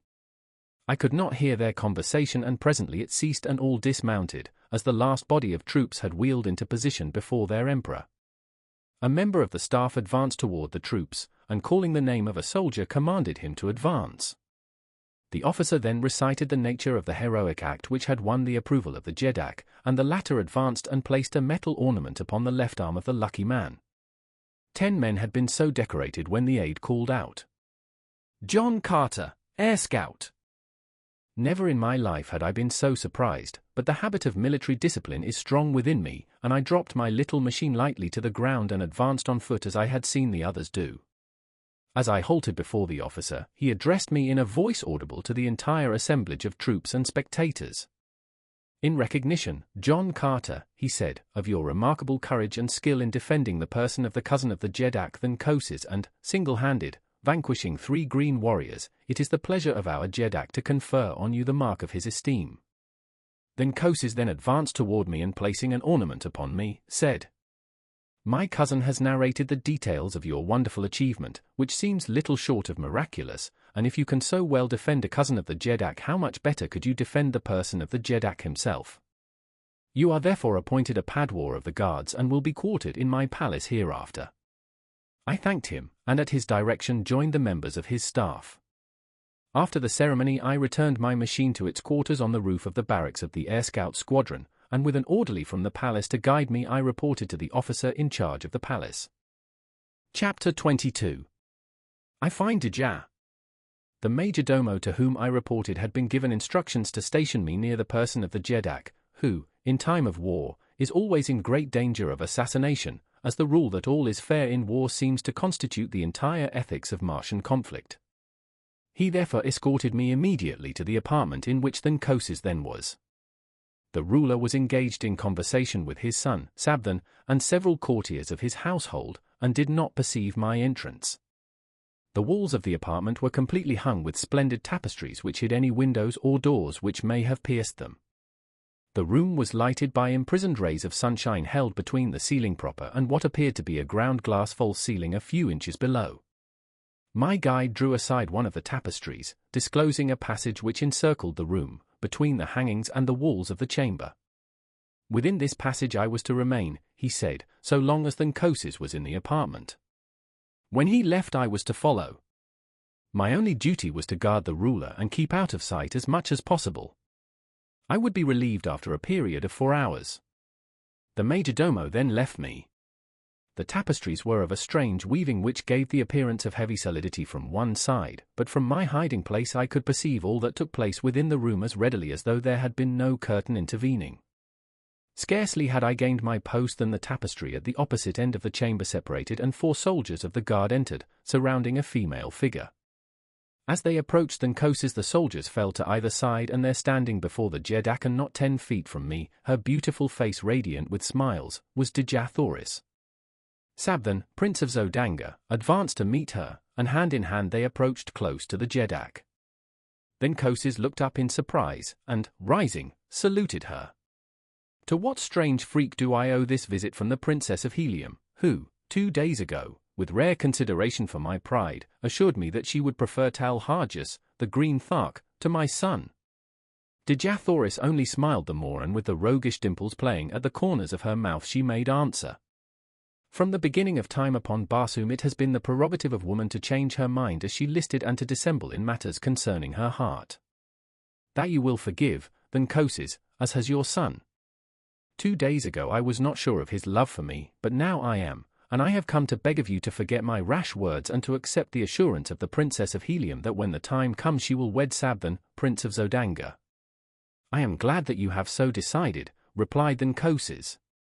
It is far from my desire to push war further against the people of Helium, and your promise shall be recorded and a proclamation to my people issued forthwith. It were better, Koses, interrupted Dejah Thoris, that the proclamation wait the ending of this war. It would look strange indeed to my people and to yours were the Princess of Helium to give herself to her country's enemy in the midst of hostilities. Cannot the war be ended at once, spoke XVIII. It requires but the word of Koses to bring peace. Say it, my father, say the word that will hasten my happiness, and end this unpopular strife. We shall see, replied Koses, how the people of Helium take to peace. I shall at least offer it to them. Dejah Thoris, after a few words, turned and left the apartment, still followed by her guards. Thus was the edifice of my brief dream of happiness dashed, broken, to the ground of reality. The woman for whom I had offered my life, and from whose lips I had so recently heard a declaration of love for me, had lightly forgotten my very existence and smilingly given herself to the son of her people's most hated enemy. Although I had heard it with my own ears, I could not believe it. I must search out her apartments and force her to repeat the cruel truth to me alone before I would be convinced, and so I deserted my post and hastened through the passage behind the tapestries toward the door by which she had left the chamber. Slipping quietly through this opening, I discovered a maze of winding corridors, branching and turning in every direction.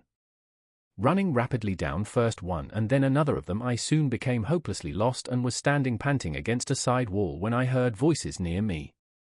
Apparently they were coming from the opposite side of the partition against which I leaned, and presently I made out the tones of Dejah Thoris. I could not hear the words, but I knew that I could not possibly be mistaken in the voice. Moving on a few steps, I discovered another passageway at the end of which lay a door. Walking boldly forward, I pushed into the room only to find myself in a small antechamber in which were the 4 guards who had accompanied her. One of them instantly arose and accosted me, asking the nature of my business. "I am from the XVIII," I replied, "and wish to speak privately with Dejah Thoris, Princess of Helium." "And your order?" asked the fellow. I did not know what he meant, but replied that I was a member of the guard, and without waiting for a reply from him I strode toward the opposite door of the antechamber, behind which I could hear Dejah Thoris conversing. But my entrance was not to be so easily accomplished. The guardsman stepped before me, saying, "No one comes from the XVIII without carrying an order or the password. You must give me one or the other before you may pass." "The only order I require, my friend, to enter where I will, hangs at my side," I answered, tapping my long sword. "Will you let me pass in peace or no?" For reply he whipped out his own sword, calling to the others to join him, and thus the 4 stood, with drawn weapons, barring my further progress. "You are not here by the order of the XVIII," cried the one who had first addressed me, "and not only shall you not enter the apartments of the Princess of Helium, but you shall go back to the XVIII under guard to explain this unwarranted temerity. Throw down your sword, you cannot hope to overcome 4 of us," he added with a grim smile. My reply was a quick thrust which left me but 3 antagonists, and I can assure you that they were worthy of my mettle. They had me backed against the wall in no time, fighting for my life. Slowly I worked my way to a corner of the room where I could force them to come at me only one at a time, and thus we fought upward of 20 minutes, the clanging of steel on steel producing a veritable bedlam in the little room. The noise had brought Dejah Thoris to the door of her apartment, and there she stood throughout the conflict with Sola at her back peering over her shoulder. Her face was set and emotionless, and I knew that she did not recognize me, nor did Sola. Finally a lucky cut brought down a second guardsman, and then, with only 2 opposing me, I changed my tactics and rushed them down after the fashion of my fighting that had won me many a victory. The third fell within 10 seconds after the second, and the last lay dead upon the bloody floor a few moments later. They were brave men and noble fighters, and it grieved me that I had been forced to kill them, but I would have willingly depopulated all Barsoom could I have reached the side of my Dejah Thoris in no other way. Sheathing my bloody blade, I advanced toward my Martian princess, who still stood mutely gazing at me without sign of recognition. "Who are you, Zodanga?" she whispered. "Another enemy to harass me in my misery." "I am a friend," I answered, "a once-cherished friend." "No friend of Helium's princess wears that metal," she replied, "and yet the voice. I have heard it before, it is not, it cannot be, no, for he is dead." "It is, though, my princess, none other than John Carter," I said. "Do you not recognize, even through paint and strange metal, the heart of your chieftain?" As I came close to her she swayed toward me with outstretched hands, but as I reached to take her in my arms she drew back with a shudder and a little moan of misery. Too late, she grieved. "Oh, my chieftain that was, and whom I thought dead, had you but returned 1 little hour before, but now it is too late, too late." "What do you mean, Dejah Thoris?" I cried. "That you would not have promised yourself to the Zodangan prince had you known that I lived. Think you, John Carter, that I would give my heart to you yesterday and today to another? I thought that it lay buried with your ashes in the pits of Warhoon, and so today I have promised my body to another to save my people from the curse of a victorious Zodangan army. But I am not dead, my princess. I have come to claim you, and all Zodanga cannot prevent it. It is too late, John Carter, my promise is given, and on Barsoom that is final. The ceremonies which follow later are but meaningless formalities. They make the fact of marriage no more certain than does the funeral cortege of a Jeddak again place the seal of death upon him. I am as good as married, John Carter. No longer may you call me your princess. No longer are you my chieftain. I know but little of your customs here upon Barsoom, Dejah Thoris, but I do know that I love you, and if you meant the last words you spoke to me that day as the hordes of Warhoon were charging down upon us, no other man shall ever claim you as his bride. You meant them then, my princess, and you mean them still. Say that it is true. I meant them, John Carter, she whispered. I cannot repeat them now, for I have given myself to another. Ah, if you had only known our ways, my friend, she continued, half to herself, the promise would have been yours long months ago, and you could have claimed me before all others. It might have meant the fall of Helium, but I would have given my empire for my Tharkian chief. Then aloud she said, do you remember the night when you offended me? You called me your princess without having asked my hand of me, and then you boasted that you had fought for me. You did not know, and I should not have been offended, I see that now. But there was no one to tell you what I could not, that upon Barsoom there are two kinds of women in the cities of the red men.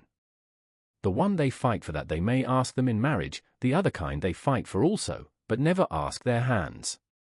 When a man has won a woman he may address her as his princess, or in any of the several terms which signify possession.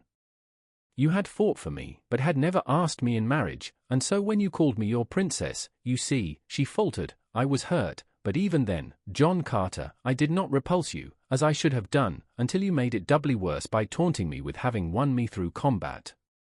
I do not need ask your forgiveness now, Dejah Thoris, I cried. You must know that my fault was of ignorance of your Barsoomian customs.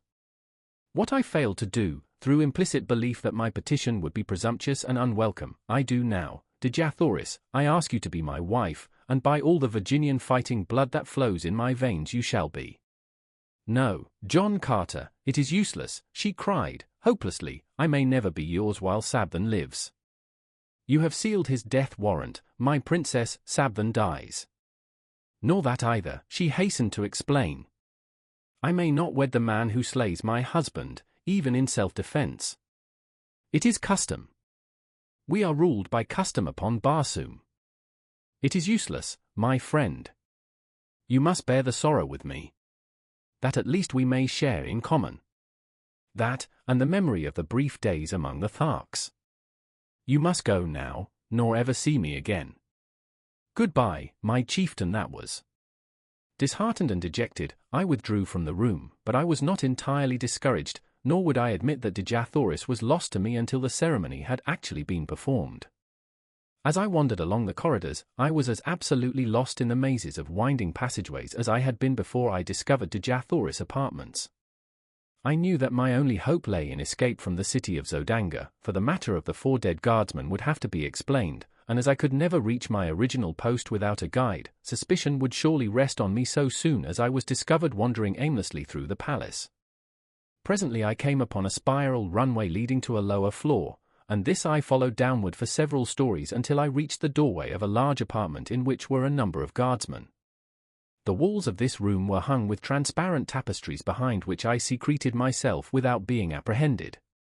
The conversation of the guardsmen was general, and awakened no interest in me until an officer entered the room and ordered 4 of the men to relieve the detail who were guarding the Princess of Helium. Now, I knew, my troubles would commence in earnest, and indeed they were upon me all too soon, for it seemed that the squad had scarcely left the guardroom before one of their number burst in again breathlessly, crying that they had found their 4 comrades butchered in the antechamber. In a moment the entire palace was alive with people. Guardsmen, officers, courtiers, servants, and slaves ran helter-skelter through the corridors and apartments carrying messages and orders, and searching for signs of the assassin. This was my opportunity, and slim as it appeared I grasped it, for as a number of soldiers came hurrying past my hiding place I fell in behind them and followed through the mazes of the palace until, in passing through a great hall, I saw the blessed light of day coming in through a series of larger windows.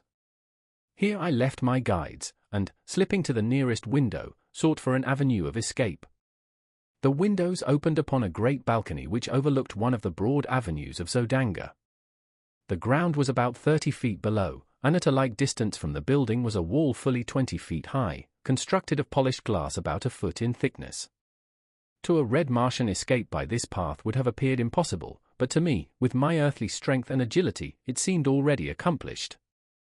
My only fear was in being detected before darkness fell, for I could not make the leap in broad daylight while the court below and the avenue beyond were crowded with Zodangans. Accordingly I searched for a hiding place and finally found one by accident, inside a huge hanging ornament which swung from the ceiling of the hall, and about 10 feet from the floor. Into the capacious bowl-like vase I sprang with ease, and scarcely had I settled down within it than I heard a number of people enter the apartment. The group stopped beneath my hiding place and I could plainly overhear their every word. "It is the work of Heliumites," said one of the men. "Yes, O Dejah, but how had they access to the palace? I could believe that even with the diligent care of your guardsmen a single enemy might reach the inner chambers, but how a force of 6 or 8 fighting men could have done so unobserved is beyond me. We shall soon know, however, for here comes the royal psychologist." Another man now joined the group, and, after making his formal greetings to his ruler, said, "O mighty Dejah, it is a strange tale I read in the dead minds of your faithful guardsmen. They were felled not by a number of fighting men, but by a single opponent." He paused to let the full weight of this announcement impress his hearers, and that his statement was scarcely credited was evidenced by the impatient exclamation of incredulity which escaped the lips of the Nkoses. "What manner of weird tale are you bringing me, Noton?" he cried. "It is the truth, my Dejah," replied the psychologist. In fact, the impressions were strongly marked on the brain of each of the 4 guardsmen. Their antagonist was a very tall man, wearing the metal of one of your own guardsmen, and his fighting ability was little short of marvelous, for he fought fair against the entire 4 and vanquished them by his surpassing skill and superhuman strength and endurance. Though he wore the metal of Zodanga, my Dejah, such a man was never seen before in this or any other country upon Barsoom.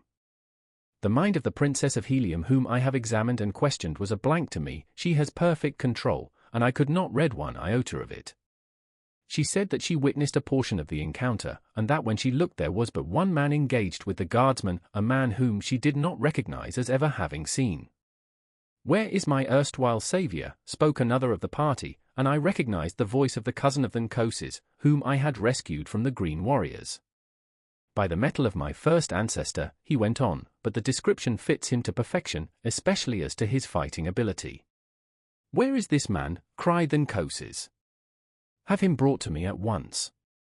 "What know you of him, cousin?" It seemed strange to me now that I think upon it that there should have been such a fighting man in Zodanga, of whose name, even, we were ignorant before today. And his name too, John Carter, who ever heard of such a name upon Barsoom? Word was soon brought that I was nowhere to be found, either in the palace or at my former quarters in the barracks of the Air Scout Squadron. Kantas Khan they had found and questioned, but he knew nothing of my whereabouts, and as to my past, he had told them he knew as little, since he had but recently met me during our captivity among the Warhoons. "Keep your eyes on this other one," commanded the Nkoses. "He also is a stranger, and likely as not they both hail from Helium, and where one is we shall sooner or later find the other. Quadruple the air patrol, and let every man who leaves the city by air or ground be subjected to the closest scrutiny." Another messenger now entered with word that I was still within the palace walls. "The likeness of every person who has entered or left the palace grounds today has been carefully examined," concluded the fellow, "and not one approaches the likeness of this new Padwar of the guards, other than that which was recorded of him at the time he entered." "Then we will have him shortly," commented the Nkoses contentedly, "and in the meanwhile we will repair to the apartments of the Princess of Helium and question her in regard to the affair. She may know more than she cared to divulge to you, Noton. Come." They left the hall, and, as darkness had fallen without, I slipped lightly from my hiding place and hastened to the balcony. Few were in sight, and choosing a moment when none seemed near, I sprang quickly to the top of the glass wall and from there to the avenue beyond the palace grounds. Chapter 23. Lost in the Sky. Without effort at concealment, I hastened to the vicinity of our quarters, where I felt sure I should find Tarkas. As I neared the building, I became more careful, as I judged, and rightly, that the place would be guarded. Several men in civilian metal loitered near the front entrance, and in the rear were others. My only means of reaching, unseen, the upper story where our apartments were situated was through an adjoining building, and after considerable maneuvering I managed to attain the roof of a shop several doors away. Leaping from roof to roof, I soon reached an open window in the building where I hoped to find the Elude, and in another moment I stood in the room before him. He was alone and showed no surprise at my coming, saying he had expected me much earlier, as my tour of duty must have ended some time since. I saw that he knew nothing of the events of the day at the palace, and when I had enlightened him he was all excitement. The news that Dejah Thoris had promised her hand to XVIII filled him with dismay. "It cannot be," he exclaimed. "It is impossible. Why, no man in all Helium but would prefer death to the selling of our loved princess to the ruling house of Zodanga. She must have lost her mind to have assented to such an atrocious bargain. You, who do not know how we of Helium love the members of our ruling house, cannot appreciate the horror with which I contemplate such an unholy alliance. What can be done, John Carter?" he continued. "You are a resourceful man. Can you not think of some way to save Helium from this disgrace?" "If I can come within sword's reach of XVIII," I answered, "I can solve the difficulty in so far as Helium is concerned, but for personal reasons I would prefer that another struck the blow that frees Dejah Thoris." Tarkas eyed me narrowly before he spoke. "You love her," he said. "Does she know it?" "She knows it, Tarkas, and repulses me only because she is promised to XVIII." The splendid fellow sprang to his feet, and grasping me by the shoulder raised his sword on high, exclaiming, "And had the choice been left to me I could not have chosen a more fitting mate for the first princess of Barsoom. Here is my hand upon your shoulder, John Carter, and my word that XVIII shall go out at the point of my sword for the sake of my love for Helium, for Dejah Thoris, and for you. This very night I shall try to reach his quarters in the palace." "How?" I asked. "You are strongly guarded and a quadruple force patrols the sky." He bent his head in thought a moment, then raised it with an air of confidence. "I only need to pass these guards and I can do it," he said at last. "I know a secret entrance to the palace through the pinnacle of the highest tower. I fell upon it by chance one day as I was passing above the palace on patrol duty. In this work it is required that we investigate any unusual occurrence we may witness, and a face peering from the pinnacle of the high tower of the palace was, to me, most unusual. I therefore drew near and discovered that the possessor of the peering face was none other than XVIII. He was slightly put out at being detected and commanded me to keep the matter to myself, explaining that the passage from the tower led directly to his apartments, and was known only to him. If I can reach the roof of the barracks and get my machine I can be in XVII's quarters in 5 minutes, but how am I to escape from this building, guarded as you say it is?" "How well are the machine sheds at the barracks guarded?" I asked. "There is usually but one man on duty there at night upon the roof. Go to the roof of this building, Tarkas, and wait me there." Without stopping to explain my plans I retraced my way to the street and hastened to the barracks. I did not dare to enter the building, filled as it was with members of the Air Scout Squadron, who, in common with all Zodanga, were on the lookout for me. The building was an enormous one, rearing its lofty head fully 1,000 feet into the air. But few buildings in Zodanga were higher than these barracks, though several topped it by a few hundred feet, the docks of the great battleships of the line standing some 1,500 feet from the ground, while the freight and passenger stations of the merchant squadrons rose nearly as high. It was a long climb up the face of the building, and one fraught with much danger, but there was no other way, and so I essayed the task. The fact that Barsoomian architecture is extremely ornate made the feat much simpler than I had anticipated, since I found ornamental ledges and projections which fairly formed a perfect ladder for me all the way to the eaves of the building. Here I met my first real obstacle. The eaves projected nearly 20 feet from the wall to which I clung, and though I encircled the great building I could find no opening through them. The top floor was alight, and filled with soldiers engaged in the pastimes of their kind, I could not, therefore, reach the roof through the building. There was one slight, desperate chance, and that I decided I must take. It was for Dejah Thoris, and no man has lived who would not risk 1,000 deaths for such as she. Clinging to the wall with my feet and one hand, I unloosened one of the long leather straps of my trappings, at the end of which dangled a great hook by which air sailors are hung to the sides and bottoms of their craft for various purposes of repair, and by means of which landing parties are lowered to the ground from the battleships. I swung this hook cautiously to the roof several times before it finally found lodgment. Gently I pulled on it to strengthen its hold, but whether it would bear the weight of my body I did not know. It might be barely caught upon the very outer verge of the roof, so that as my body swung out at the end of the strap it would slip off and launch me to the pavement 1,000 feet below.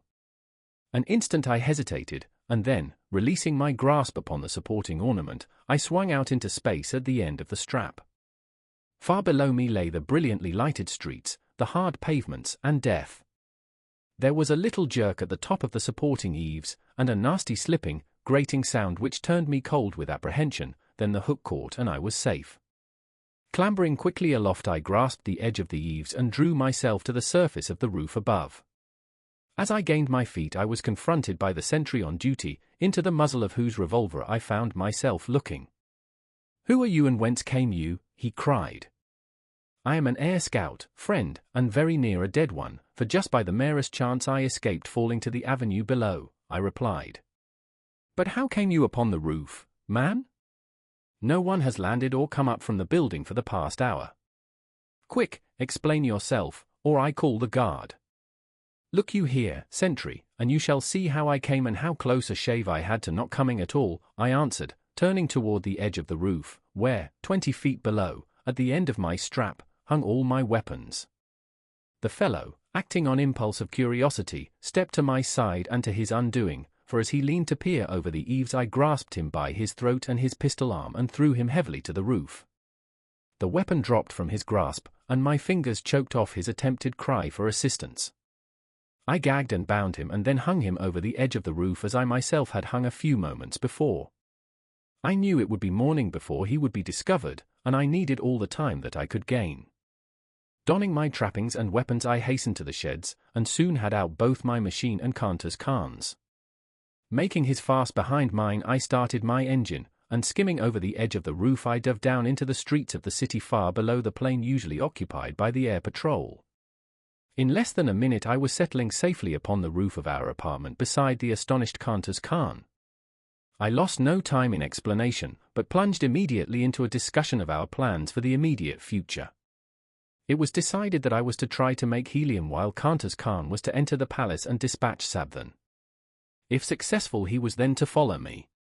He set my compass for me, a clever little device which will remain steadfastly fixed upon any given point on the surface of Barsoom, and bidding each other farewell we rose together and sped in the direction of the palace which lay in the route which I must take to reach helium. As we neared the high tower a patrol shot down from above, throwing its piercing searchlight full upon my craft, and a voice roared out a command to halt, following with a shot as I paid no attention to his hail. Cantor's Khan dropped quickly into the darkness, while I rose steadily and at terrific speed raced through the Martian sky, followed by a dozen of the air scout craft which had joined the pursuit, and later by a swift cruiser carrying 100 men and a battery of rapid-fire guns. By twisting and turning my little machine, now rising and now falling, I managed to elude their searchlights most of the time, but I was also losing ground by these tactics, and so I decided to hazard everything on a straightaway course and leave the result to fate and the speed of my machine. Cantor's Khan had shown me a trick of gearing, which is known only to the Navy of Helium, that greatly increased the speed of our machines, so that I felt sure I could distance my pursuers if I could dodge their projectiles for a few moments. As I sped through the air the screeching of the bullets around me convinced me that only by a miracle could I escape, but the die was cast, and throwing on full speed I raced a straight course toward helium. Gradually I left my pursuers further and further behind, and I was just congratulating myself on my lucky escape, when a well-directed shot from the cruiser exploded at the prow of my little craft. The concussion nearly capsized her, and with a sickening plunge she hurtled downward through the dark night. How far I fell before I regained control of the plane I do not know, but I must have been very close to the ground when I started to rise again, as I plainly heard the squealing of animals below me. Rising again, I scanned the heavens for my pursuers, and finally making out their lights far behind me, saw that they were landing, evidently in search of me. Not until their lights were no longer discernible did I venture to flash my little lamp upon my compass, and then I found to my consternation that a fragment of the projectile had utterly destroyed my only guide, as well as my speedometer. It was true I could follow the stars in the general direction of Helium, but without knowing the exact location of the city or the speed at which I was traveling, my chances for finding it were slim. Helium lies 1,000 miles southwest of Zodanga, and with my compass intact I should have made the trip, barring accidents, in between 4 and 5 hours. As it turned out, however, morning found me speeding over a vast expanse of Dead Sea bottom after nearly 6 hours of continuous flight at high speed. Presently a great city showed below me, but it was not Helium, as that alone of all Barsoomian metropolises consists in 2 immense circular walled cities about 75 miles apart and would have been easily distinguishable from the altitude at which I was flying. Believing that I had come too far to the north and west, I turned back in a southeasterly direction, passing during the forenoon several other large cities, but none resembling the description which Kantar's Khan had given me of Helium. In addition to the twin city formation of Helium, another distinguishing feature is the 2 immense towers, one of vivid scarlet rising nearly a mile into the air from the center of one of the cities, while the other, of bright yellow and of the same height, marks her sister. Chapter 24. Tarkas finds a friend. About noon I passed low over a great dead city of ancient Mars, and as I skimmed out across the plain beyond I came full upon several thousand green warriors engaged in a terrific battle. Scarcely had I seen them than a volley of shots was directed at me, and with the almost unfailing accuracy of their aim my little craft was instantly a ruined wreck, sinking erratically to the ground. I fell almost directly in the center of the fierce combat, among warriors who had not seen my approach, so busily were they engaged in life and death struggles. The men were fighting on foot with long swords, while an occasional shot from a sharpshooter on the outskirts of the conflict would bring down a warrior who might for an instant separate himself from the entangled mass. As my machine sank among them I realized that it was fight or die, with good chances of dying in any event, and so I struck the ground with drawn longsword ready to defend myself as I could. I fell beside a huge monster who was engaged with 3 antagonists, and as I glanced at his fierce face, filled with the light of battle, I recognized Tarkas the Thark. He did not see me, as I was a trifle behind him, and just then the 3 warriors opposing him, and whom I recognized as Warhoons, charged simultaneously. The mighty fellow made quick work of one of them, but in stepping back for another thrust he fell over a dead body behind him and was down and at the mercy of his foes in an instant. Quick as lightning they were upon him, and Tarkas would have been gathered to his fathers in short order had I not sprung before his prostrate form and engaged his adversaries. I had accounted for one of them when the mighty Thark regained his feet and quickly settled the other. He gave me one look, and a slight smile touched his grim lip as, touching my shoulder, he said, "I would scarcely recognize you, John Carter, but there is no other mortal upon Barsoom who would have done what you have for me. I think I have learned that there is such a thing as friendship, my friend." He said no more, nor was there opportunity, for the Warhoons were closing in about us, and together we fought, shoulder to shoulder, during all that long, hot afternoon, until the tide of battle turned and the remnant of the fierce Warhoon horde fell back upon their thoughts, and fled into the gathering darkness.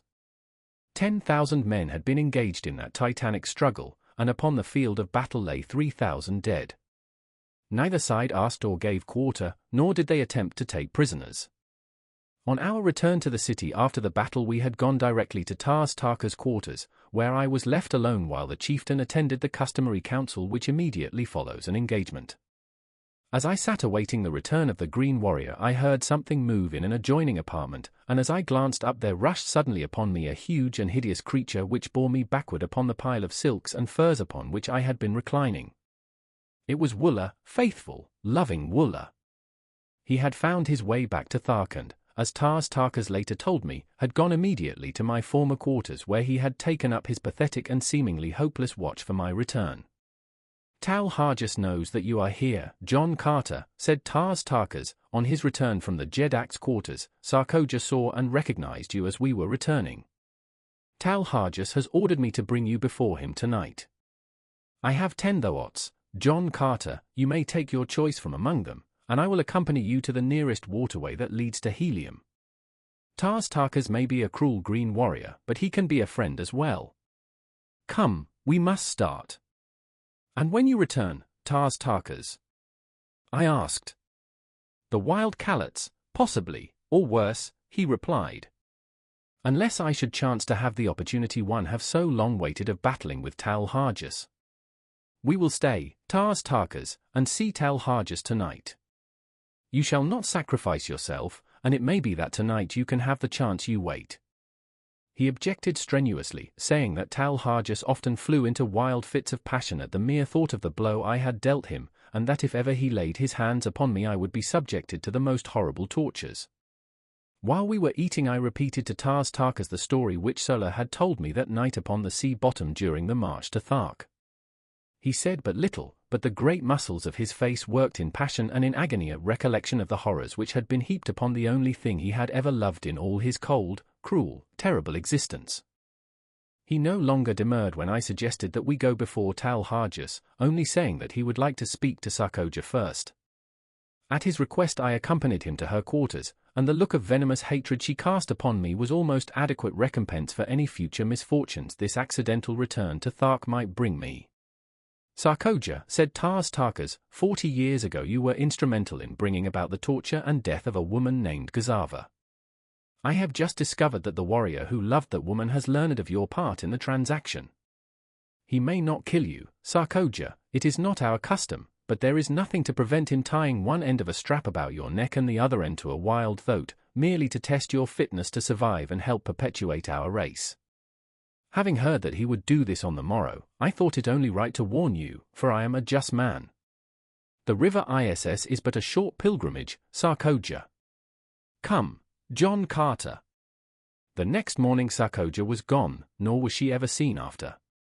In silence we hastened to the Jedak's palace, where we were immediately admitted to his presence. In fact, he could scarcely wait to see me and was standing erect upon his platform glowering at the entrance as I came in. Strap him to that pillar, he shrieked. We shall see who it is dares strike the mighty Tarkas. Heat the irons, with my own hands I shall burn the eyes from his head that he may not pollute my person with his vile gaze. Chieftains of Thark, I cried, turning to the assembled council and ignoring Tarkas, I have been a chief among you, and today I have fought for Thark shoulder to shoulder with her greatest warrior. You owe me, at least, a hearing. I have won that much today. You claim to be a just people. Silence, roared Tarkas. Gag the creature and bind him as I command. Justice, Tarkas, exclaimed XVIII. Who are you to set aside the customs of ages among the Tharks? Yes, justice, echoed a dozen voices, and so, while Tarkas fumed and frothed, I continued. You are a brave people and you love bravery, but where was your mighty Jedak during the fighting today? I did not see him in the thick of battle, he was not there. He rents defenseless women and little children in his lair, but how recently has one of you seen him fight with men? Why, even I, a midget beside him, felled him with a single blow of my fist. Is it of such that the Tharks fashion their Jedaks? There stands beside me now a great Thark, a mighty warrior and a noble man. Chieftains, how sounds, Tarkas, Jedak of Thark? A roar of deep-toned applause greeted this suggestion. It but remains for this council to command, and Tarkas must prove his fitness to rule. Were he a brave man he would invite Tarkas to combat, for he does not love him, but Tarkas is afraid. Tarkas, your Jedak, is a coward. With my bare hands I could kill him, and he knows it. After I ceased there was tense silence, as all eyes were riveted upon Tarkas. He did not speak or move, but the blotchy green of his countenance turned livid, and the froth froze upon his lips. Tarkas, said XVIII in a cold, hard voice, never in my long life have I seen a Jedak of the Thark so humiliated. There could be but one answer to this arraignment. We wait it. And still Tarkas stood as though petrified. Chieftains, continued XVIII, shall the Jedak, Tarkas, prove his fitness to rule over Tarkas? There were 20 chieftains about the rostrum, and 20 swords flashed high in assent. There was no alternative. That decree was final, and so Tal-Harjas drew his longsword and advanced to meet Tarkas. The combat was soon over, and, with his foot upon the neck of the dead monster, Tarkas became Jeddak among the Tharks.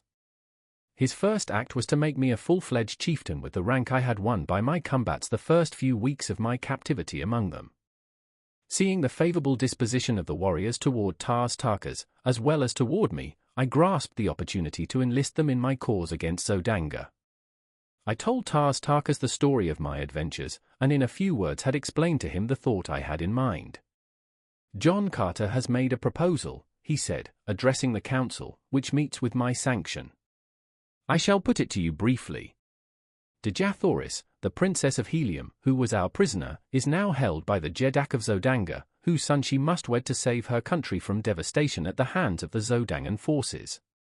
John Carter suggests that we rescue her and return her to Helium. The loot of Zodanga would be magnificent, and I have often thought that had we an alliance with the people of Helium we could obtain sufficient assurance of sustenance to permit us to increase the size and frequency of our hatchings, and thus become unquestionably supreme among the green men of all Barsoom. What say you?" It was a chance to fight, an opportunity to loot, and they rose to the bait as a speckled trout to a fly. For Tharks they were wildly enthusiastic, and before another half hour had passed 20 mounted messengers were speeding across Dead Sea bottoms to call the hordes together for the expedition. In 3 days we were on the march towards Zodanga, 100,000 strong, as Tarkas had been able to enlist the services of 3 smaller hordes on the promise of the great loot of Zodanga. At the head of the column I rode beside the great Thark while at the heels of my mount trotted my beloved Woola. We traveled entirely by night, timing our marches so that we camped during the day at deserted cities where, even to the beasts, we were all kept indoors during the daylight hours. On the march Tarkas, through his remarkable ability and statesmanship, enlisted 50,000 more warriors from various hordes, so that, 10 days after we set out we halted at midnight outside the great walled city of Zodanga, 150,000 strong. The fighting strength and efficiency of this horde of ferocious green monsters was equivalent to 10 times their number of red men. Never in the history of Barsoom, Tarkas told me, had such a force of green warriors marched to battle together. It was a monstrous task to keep even a semblance of harmony among them, and it was a marvel to me that he got them to the city without a mighty battle among themselves. But as we neared Zodanga their personal quarrels were submerged by their greater hatred for the red men, and especially for the Zodangans, who had for years waged a ruthless campaign of extermination against the green men, directing special attention toward despoiling their incubators. Now that we were before Zodanga the task of obtaining entry to the city devolved upon me, and directing Tarkas to hold his forces in 2 divisions out of earshot of the city, with each division opposite a large gateway, I took 20 dismounted warriors and approached one of the small gates that pierced the walls at short intervals. These gates have no regular guard, but are covered by sentries, who patrol the avenue that encircles the city just within the walls as our metropolitan police patrol their beats. The walls of Zodanga are 75 feet in height and 50 feet thick. They are built of enormous blocks of carborundum, and the task of entering the city seemed, to my escort of green warriors, an impossibility. The fellows who had been detailed to accompany me were of one of the smaller hordes, and therefore did not know me. Placing 3 of them with their faces to the wall and arms locked, I commanded 2 more to mount to their shoulders, and a 6th I ordered to climb upon the shoulders of the upper 2. The head of the topmost warrior towered over 40 feet from the ground. In this way, with 10 warriors, I built a series of 3 steps from the ground to the shoulders of the topmost man. Then starting from a short distance behind them I ran swiftly up from one tier to the next, and with a final bound from the broad shoulders of the highest I clutched the top of the great wall and quietly drew myself to its broad expanse. After me I dragged 6 lengths of leather from an equal number of my warriors. These lengths we had previously fastened together, and passing one end to the topmost warrior I lowered the other end cautiously over the opposite side of the wall toward the avenue below. No one was in sight, so, lowering myself to the end of my leather strap, I dropped the remaining 30 feet to the pavement below. I had learned from Kantas Khan the secret of opening these gates, and in another moment my 20 great fighting men stood within the doomed city of Zodanga. I found to my delight that I had entered at the lower boundary of the enormous palace grounds. The building itself showed in the distance a blaze of glorious light, and on the instant I determined to lead a detachment of warriors directly within the palace itself, while the balance of the great horde was attacking the barracks of the soldiery. Dispatching one of my men to Tarkas for a detail of 50 Tarks, with word of my intentions, I ordered 10 warriors to capture and open one of the great gates, while with the 9 remaining I took the other. We were to do our work quietly, no shots were to be fired and no general advance made until I had reached the palace with my 50 Tarks. Our plans worked to perfection. The 2 sentries we met were dispatched to their fathers upon the banks of the lost sea of Chorus, and the guards at both gates followed them in silence. Chapter 25. The Looting of Zodanga. As the great gate where I stood swung open, my 50 Tarks, headed by Tarkas himself, rode in upon their mighty thoughts.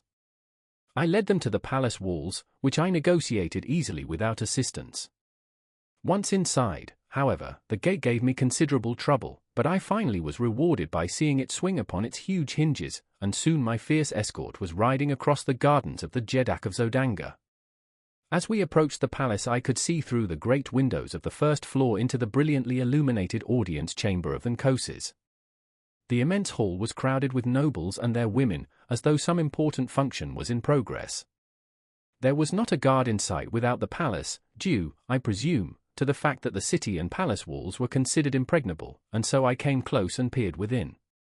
At one end of the chamber, upon massive golden thrones encrusted with diamonds, sat XVIII and his consort, surrounded by officers and dignitaries of state.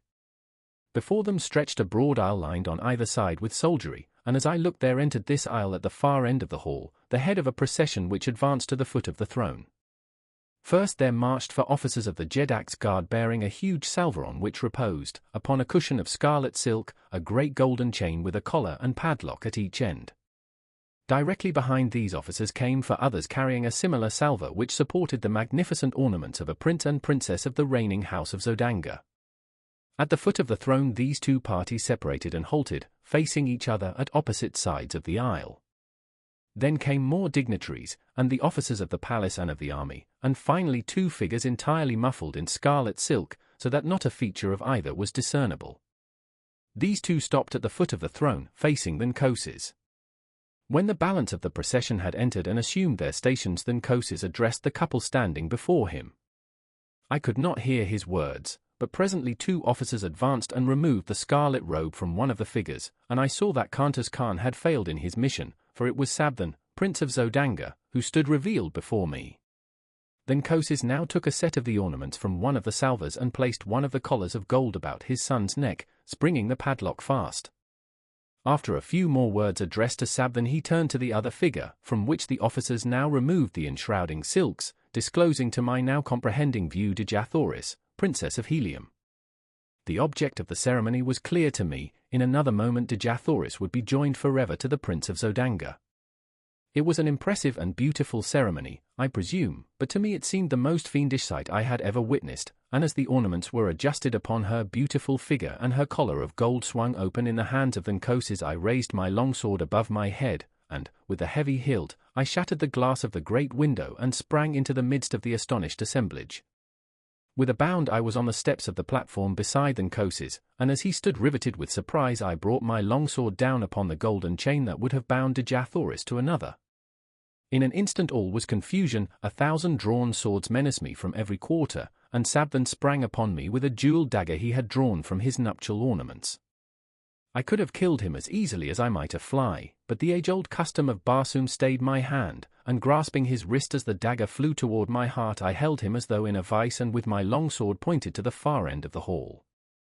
"Zodanga has fallen," I cried. "Look!"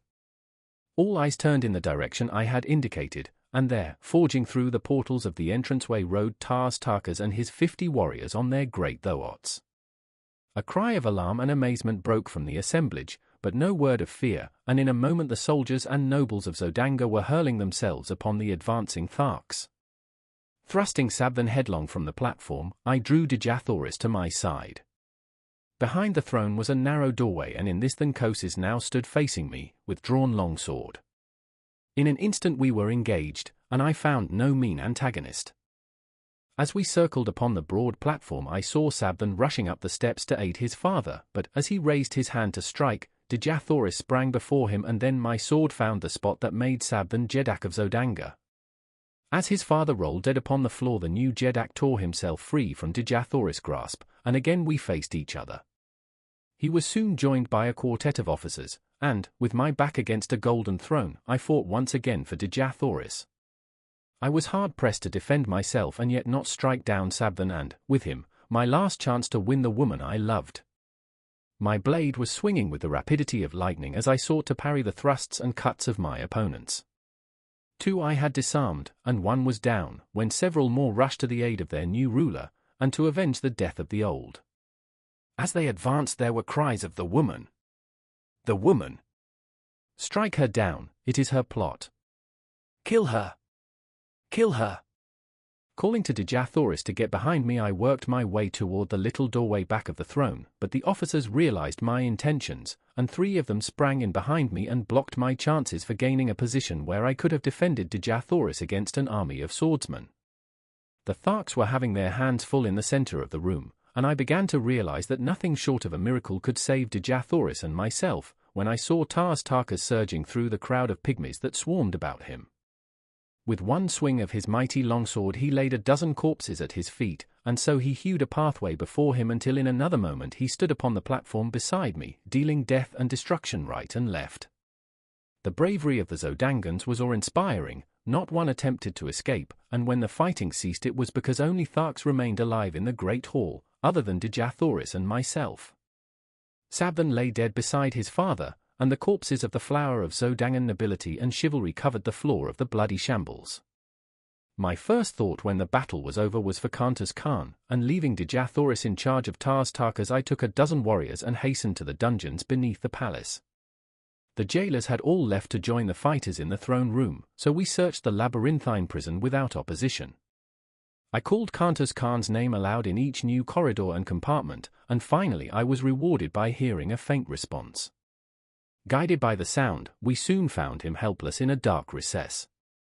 He was overjoyed at seeing me, and to know the meaning of the fight, faint echoes of which had reached his prison cell. He told me that the air patrol had captured him before he reached the high tower of the palace, so that he had not even seen XVIII. We discovered that it would be futile to attempt to cut away the bars and chains which held him prisoner, so, at his suggestion, I returned to search the bodies on the floor above for keys to open the padlocks of his cell and of his chains. Fortunately, among the first I examined I found his jailer, and soon we had Carnage Khan with us in the throne room. The sounds of heavy firing, mingled with shouts and cries, came to us from the city streets, and Tarkas hastened away to direct the fighting without. Carnage Khan accompanied him to act as guide, the green warriors commencing a thorough search of the palace for other Zodangans and for loot, and Dejah Thoris and I were left alone. She had sunk into one of the golden thrones, and as I turned to her she greeted me with a wan smile. "Was there ever such a man?" she exclaimed. "I know that Barsoom has never before seen your like. Can it be that all Earthmen are as you? Alone, a stranger, hunted, threatened, persecuted, you have done in a few short months what in all the past ages of Barsoom no man has ever done, joined together the wild hordes of the sea bottoms and brought them to fight as allies of a red Martian people." "The answer is easy, Dejah Thoris," I replied, smiling. "It was not I who did it, it was love for Dejah Thoris, a power that would work greater miracles than this you have seen." A pretty flush overspread her face and she answered, "You may say that now, John Carter, and I may listen, for I am free." "And more still I have to say, ere it is again too late," I returned. "I have done many strange things in my life, many things that wiser men would not have dared, but never in my wildest fancies have I dreamed of winning a Dejah Thoris for myself, for never had I dreamed that in all the universe dwelt such a woman as the Princess of Helium. That you are a princess does not abash me, but that you are you is enough to make me doubt my sanity as I ask you, my princess, to be mine." "He does not need to be abashed who so well knew the answer to his plea before the plea were made," she replied, rising and placing her dear hands upon my shoulders, and so I took her in my arms and kissed her. And thus in the midst of a city of wild conflict, filled with the alarms of war, with death and destruction reaping their terrible harvest around her, did Dejah Thoris, Princess of Helium, true daughter of Mars, the god of war, promise herself in marriage to John Carter, gentleman of Virginia. Chapter 26. Through Carnage to Joy. Sometime later Tarkas and Countess Khan returned to report that Zodanga had been completely reduced. Her forces were entirely destroyed or captured, and no further resistance was to be expected from within. Several battleships had escaped, but there were thousands of war and merchant vessels under guard of Thark warriors. The lesser hordes had commenced looting and quarreling among themselves, so it was decided that we collect what warriors we could, man as many vessels as possible with Zodangan prisoners and make for Helium without further loss of time. 5 hours later we sailed from the roofs of the dock buildings with a fleet of 250 battleships, carrying nearly 100,000 green warriors, followed by a fleet of transports with our Thoats. Behind us we left the stricken city in the fierce and brutal clutches of some 40,000 green warriors of the lesser hordes. They were looting, murdering, and fighting amongst themselves. In 100 places they had applied the torch, and columns of dense smoke were rising above the city as though to blot out from the eye of heaven the horrid sights beneath. In the middle of the afternoon we sighted the scarlet and yellow towers of Helium, and a short time later a great fleet of Zodangan battleships rose from the camps of the besiegers without the city and advanced to meet us. The banners of Helium had been strung from stem to stern of each of our mighty craft, but the Zodangans did not need this sign to realize that we were enemies, for our green Martian warriors had opened fire upon them almost as they left the ground. With their uncanny marksmanship they raked the oncoming fleet with volley after volley. The twin cities of Helium, perceiving that we were friends, sent out hundreds of vessels to aid us, and then began the first real air battle I had ever witnessed. The vessels carrying our green warriors were kept circling above the contending fleets of Helium and Zodanga, since their batteries were useless in the hands of the Tharks who, having no navy, have no skill in naval gunnery. Their small arm fire, however, was most effective, and the final outcome of the engagement was strongly influenced, if not wholly determined, by their presence.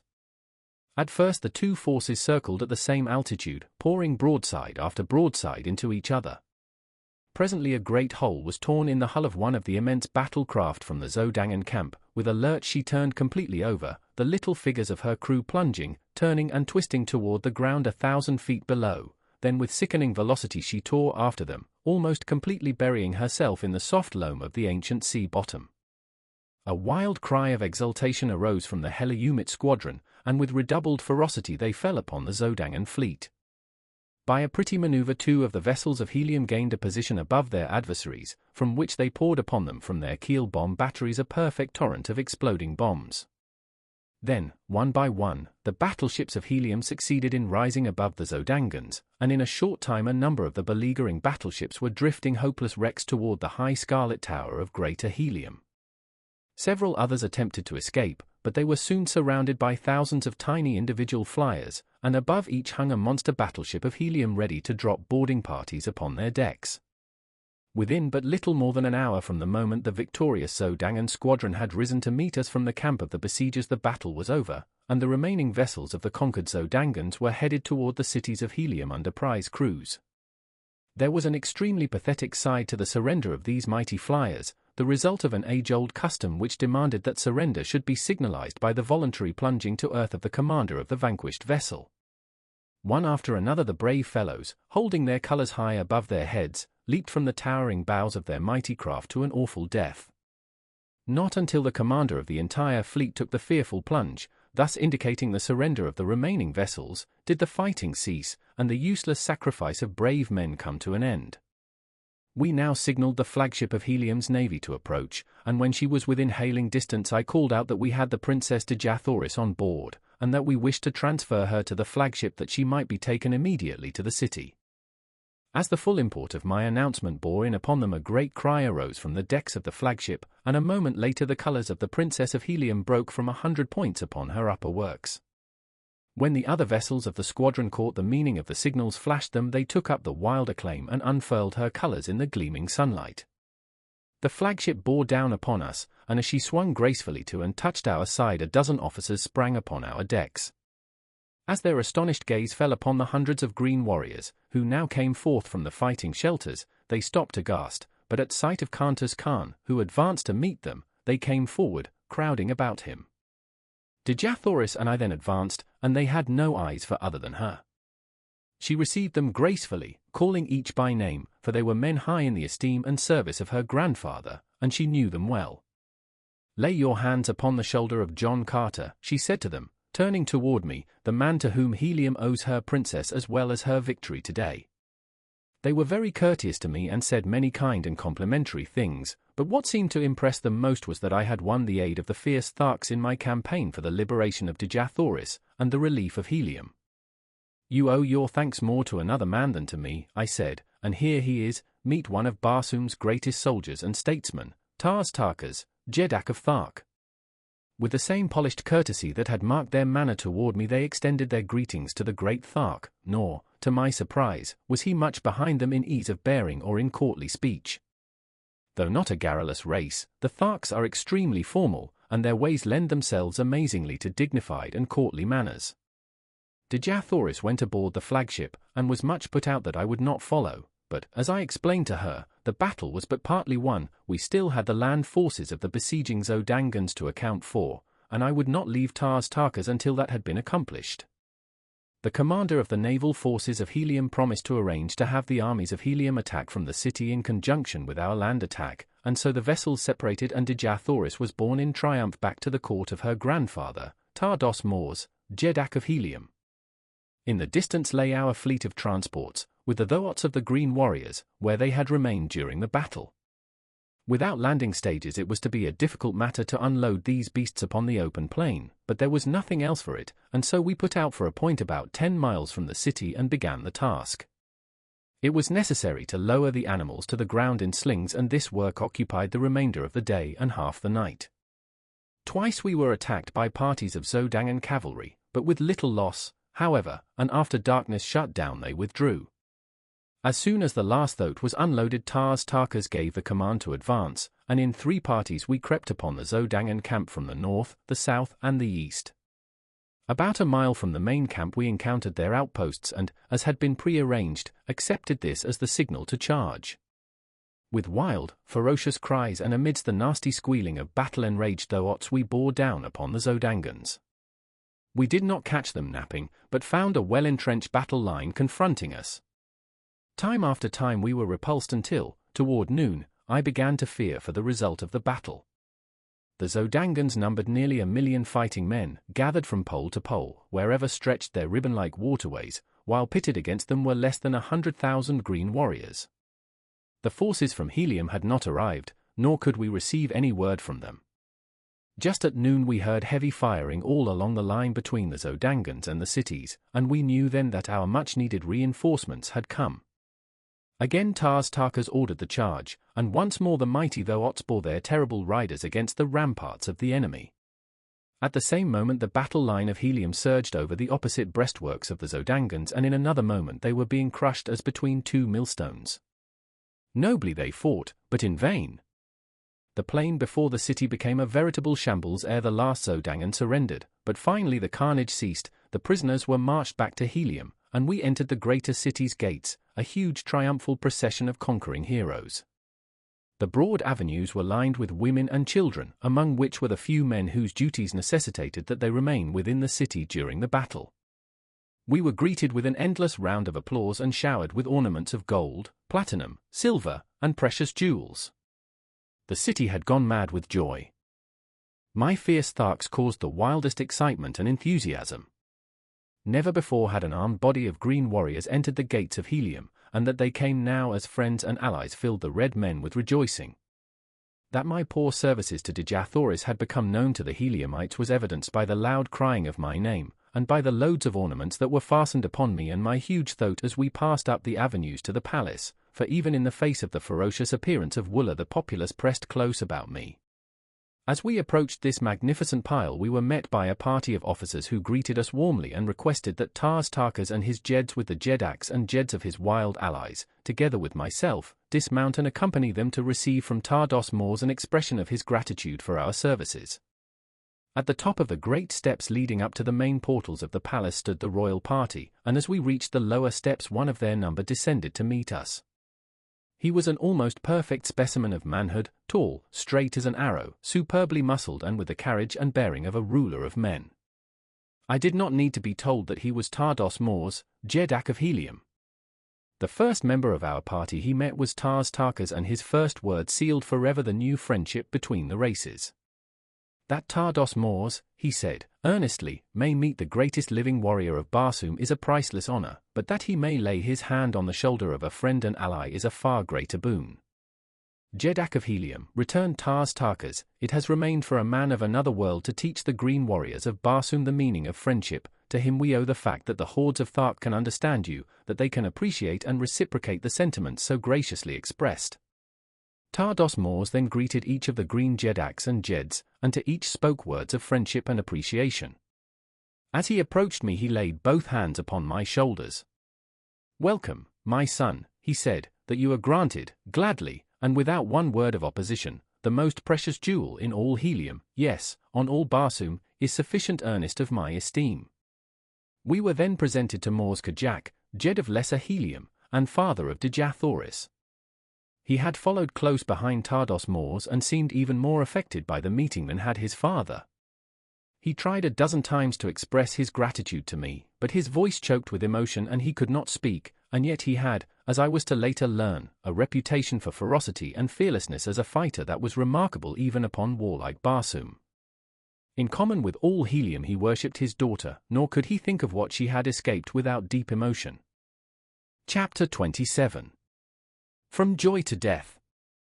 For 10 days the hordes of Thark and their wild allies were feasted and entertained, and, then, loaded with costly presents and escorted by 10,000 soldiers of Helium commanded by Mors Kajak, they started on the return journey to their own lands. The Jed of Lesser Helium with a small party of nobles accompanied them all the way to Thark to cement more closely the new bonds of peace and friendship. Sola also accompanied Tarkas, her father, who before all his chieftains had acknowledged her as his daughter. 3 weeks later, Mors Kajak and his officers, accompanied by Tarkas and Sola, returned upon a battleship that had been dispatched to Thark to fetch them in time for the ceremony which made Dejah Thoris and John Carter one. For 9 years I served in the councils and fought in the armies of Helium as a prince of the house of Tardos Mors. The people seemed never to tire of heaping honors upon me, and no day passed that did not bring some new proof of their love for my princess, the incomparable Dejah Thoris. In a golden incubator upon the roof of our palace lay a snow-white egg. For nearly 5 years 10 soldiers of the Jeddak's guard had constantly stood over it, and not a day passed when I was in the city that Dejah Thoris and I did not stand hand in hand before our little shrine planning for the future, when the delicate shell should break. Vivid in my memory is the picture of the last night as we sat there talking in low tones of the strange romance which had woven our lives together and of this wonder which was coming to augment our happiness and fulfill our hopes. In the distance we saw the bright white light of an approaching airship, but we attached no special significance to so common a sight. Like a bolt of lightning it raced toward Helium until its very speed bespoke the unusual. Flashing the signals which proclaimed it a dispatch bearer for the Jeddak, it circled impatiently awaiting the tardy patrol boat which must convoy it to the palace docks. 10 minutes after it touched at the palace a message called me to the council chamber, which I found filling with the members of that body. On the raised platform of the throne was Tardos Mors, pacing back and forth with tense-drawn face. When all were in their seats he turned toward us. "This morning," he said, "word reached the several governments of Barsoom that the keeper of the atmosphere plant had made no wireless report for 2 days, nor had almost ceaseless calls upon him from a score of capitals elicited a sign of response. The ambassadors of the other nations asked us to take the matter in hand and hasten the assistant keeper to the plant. All day 1,000 cruisers have been searching for him until just now one of them returns bearing his dead body, which was found in the pits beneath his house horribly mutilated by some assassin. I do not need to tell you what this means to Barsoom. It would take months to penetrate those mighty walls, in fact the work has already commenced, and there would be little to fear were the engine of the pumping plant to run as it should and as they all have for hundreds of years, but the worst, we fear, has happened. The instruments show a rapidly decreasing air pressure on all parts of Barsoom, the engine has stopped. My gentlemen," he concluded, "we have at best 3 days to live." There was absolute silence for several minutes, and then a young noble arose, and with his drawn sword held high above his head addressed Tardos Mors. "The men of Helium have prided themselves that they have ever shown Barsoom how a nation of red men should live, now is our opportunity to show them how they should die. Let us go about our duties as though 1,000 useful years still lay before us. The chamber rang with applause, and as there was nothing better to do than to allay the fears of the people by our example, we went our ways with smiles upon our faces and sorrow gnawing at our hearts. When I returned to my palace, I found that the rumor already had reached Dejah Thoris, so I told her all that I had heard. "We have been very happy, John Carter," she said, "and I thank whatever fate overtakes us that it permits us to die together." The next 2 days brought no noticeable change in the supply of air, but on the morning of the third day breathing became difficult at the higher altitudes of the rooftops. The avenues and plazas of Helium were filled with people. All business had ceased. For the most part the people looked bravely into the face of their unalterable doom. Here and there, however, men and women gave way to quiet grief. Toward the middle of the day many of the weaker commenced to succumb, and within an hour the people of Barsoom were sinking by thousands into the unconsciousness which precedes death by asphyxiation. Dejah Thoris and I with the other members of the royal family had collected in a sunken garden within an inner courtyard of the palace. We conversed in low tones, when we conversed at all, as the awe of the grim shadow of death crept over us. Even Wooler seemed to feel the weight of the impending calamity, for he pressed close to Dejah Thoris and to me, whining pitifully. The little incubator had been brought from the roof of our palace at request of Dejah Thoris, and she sat gazing longingly upon the unknown little life that now she would never know. As it was becoming perceptibly difficult to breathe, Tardos Mors arose, saying, "Let us bid each other farewell. The days of the greatness of Barsoom are over. Tomorrow's sun will look down upon a dead world which through all eternity must go swinging through the heavens peopled not even by memories. It is the end." He stooped and kissed the women of his family, and laid his strong hand upon the shoulders of the men. As I turned sadly from him my eyes fell upon Dejah Thoris. Her head was drooping upon her breast, to all appearances she was lifeless. With a cry I sprang to her and raised her in my arms. Her eyes opened and looked into mine. "Kiss me, John Carter," she murmured. "I love you. I love you." It is cruel that we must be torn apart who were just starting upon a life of love and happiness. As I pressed her dear lips to mine, the old feeling of unconquerable power and authority rose in me. The fighting blood of Virginia sprang to life in my veins. "It shall not be, my princess," I cried. There must be some way, and John Carter, who has fought his way through a strange world for love of you, will find it." And with my words there crept above the threshold of my conscious mind a series of 9 long-forgotten sounds. Like a flash of lightning in the darkness their full purport dawned upon me, the key to the 3 great doors of the atmosphere plant. Turning suddenly toward Tardos Mors as I still clasped my dying love to my breast, I cried, "A flyer, Jedak! Quick! Order your swiftest flyer to the palace top. I can save Barsoom yet." He did not wait to question, but in an instant a guard was racing to the nearest dock, and though the air was thin and almost gone at the rooftop, they managed to launch the fastest one-man air scout machine that the skill of Barsoom had ever produced. Kissing Dejah Thoris a dozen times and commanding Wooler, who would have followed me, to remain and guard her, I bounded with my old agility and strength to the high ramparts of the palace, and in another moment I was headed toward the goal of the hopes of all Barsoom. I had to fly low to get sufficient air to breathe, but I took a straight course across an old sea bottom and so had to rise only a few feet above the ground. I traveled with awful velocity, for my errand was a race against time with death. The face of Dejah Thoris hung always before me. As I turned for a last look as I left the palace garden, I had seen her stagger and sink upon the ground beside the little incubator. That she had dropped into the last coma which would end in death if the air supply remained unreplenished, I well knew, and so, throwing caution to the winds, I flung overboard everything but the engine and compass, even to my ornaments, and lying on my belly along the deck with one hand on the steering wheel and the other pushing the speed lever to its last notch, I split the thin air of dying Mars with the speed of a meteor. An hour before dark the great walls of the atmosphere plant loomed suddenly before me, and with a sickening thud I plunged to the ground before the small door which was withholding the spark of life from the inhabitants of an entire planet. Beside the door a great crew of men had been laboring to pierce the wall, but they had scarcely scratched the flint-like surface, and now most of them lay in a last sleep from which not even air would awaken them. Conditions seemed much worse here than at Helium, and it was with difficulty that I breathed at all. There were a few men still conscious, and to one of these I spoke. "If I can open these doors, is there a man who can start the engines?" I asked. "I can," he replied, "if you open quickly. I can last but a few moments more." But it is useless, they are both dead and no one else upon Barsoom knew the secret of these awful locks. For 3 days men crazed with fear have surged about this portal in vain attempts to solve its mystery. I had no time to talk, I was becoming very weak and it was with difficulty that I controlled my mind at all. But, with a final effort, as I sank weakly to my knees I hurled the 9 thought waves at that awful thing before me. The Martian had crawled to my side and with staring eyes fixed on the single panel before us we waited in the silence of death. Slowly the mighty door receded before us. I attempted to rise and follow it but I was too weak. After it, I cried to my companion, "And if you reach the pump room, turn loose all the pumps. It is the only chance Barsoom has to exist tomorrow." From where I lay I opened the second door, and then the third, and as I saw the hope of Barsoom crawling weakly on hands and knees through the last doorway I sank unconscious upon the ground. Chapter 28. At the Arizona Cave. It was dark when I opened my eyes again. Strange, stiff garments were upon my body, garments that cracked and powdered away from me as I rose to a sitting posture.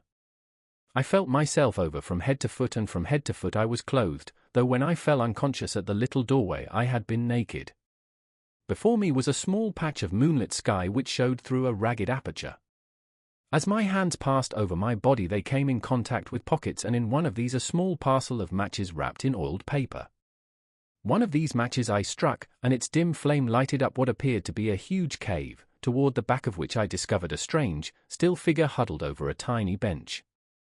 As I approached it I saw that it was the dead and mummified remains of a little old woman with long black hair, and the thing it leaned over was a small charcoal burner upon which rested a round copper vessel containing a small quantity of greenish powder. Behind her, depending from the roof upon rawhide thongs, and stretching entirely across the cave, was a row of human skeletons. From the thong which held them stretched another to the dead hand of the little old woman. As I touched the cord the skeleton swung to the motion with a noise as of the rustling of dry leaves. It was a most grotesque and horrid tableau and I hastened out into the fresh air, glad to escape from so gruesome a place. The sight that met my eyes as I stepped out upon a small ledge which ran before the entrance of the cave filled me with consternation. A new heaven and a new landscape met my gaze. The silvered mountains in the distance, the almost stationary moon hanging in the sky, the cacti-studded valley below me were not of Mars. I could scarce believe my eyes, but the truth slowly forced itself upon me. I was looking upon Arizona from the same ledge from which 10 years before I had gazed with longing upon Mars. Burying my head in my arms I turned, broken and sorrowful, down the trail from the cave. Above me shone the red eye of Mars holding her awful secret, 48 million miles away. Did the Martian reach the pump room? Did the vitalizing air reach the people of that distant planet in time to save them? Was my Dejah Thoris alive, or did her beautiful body lie cold in death beside the tiny golden incubator in the sunken garden of the inner courtyard of the palace of Tardos Mors, the Jedak of Helium? For 10 years I have waited and prayed for an answer to my questions. For 10 years I have waited and prayed to be taken back to the world of my lost love. I would rather lie dead beside her there than live on Earth all those millions of terrible miles from her. The old mine, which I found untouched, has made me fabulously wealthy, but what care I for wealth? As I sit here tonight in my little study overlooking the Hudson, just 20 years have elapsed since I first opened my eyes upon Mars.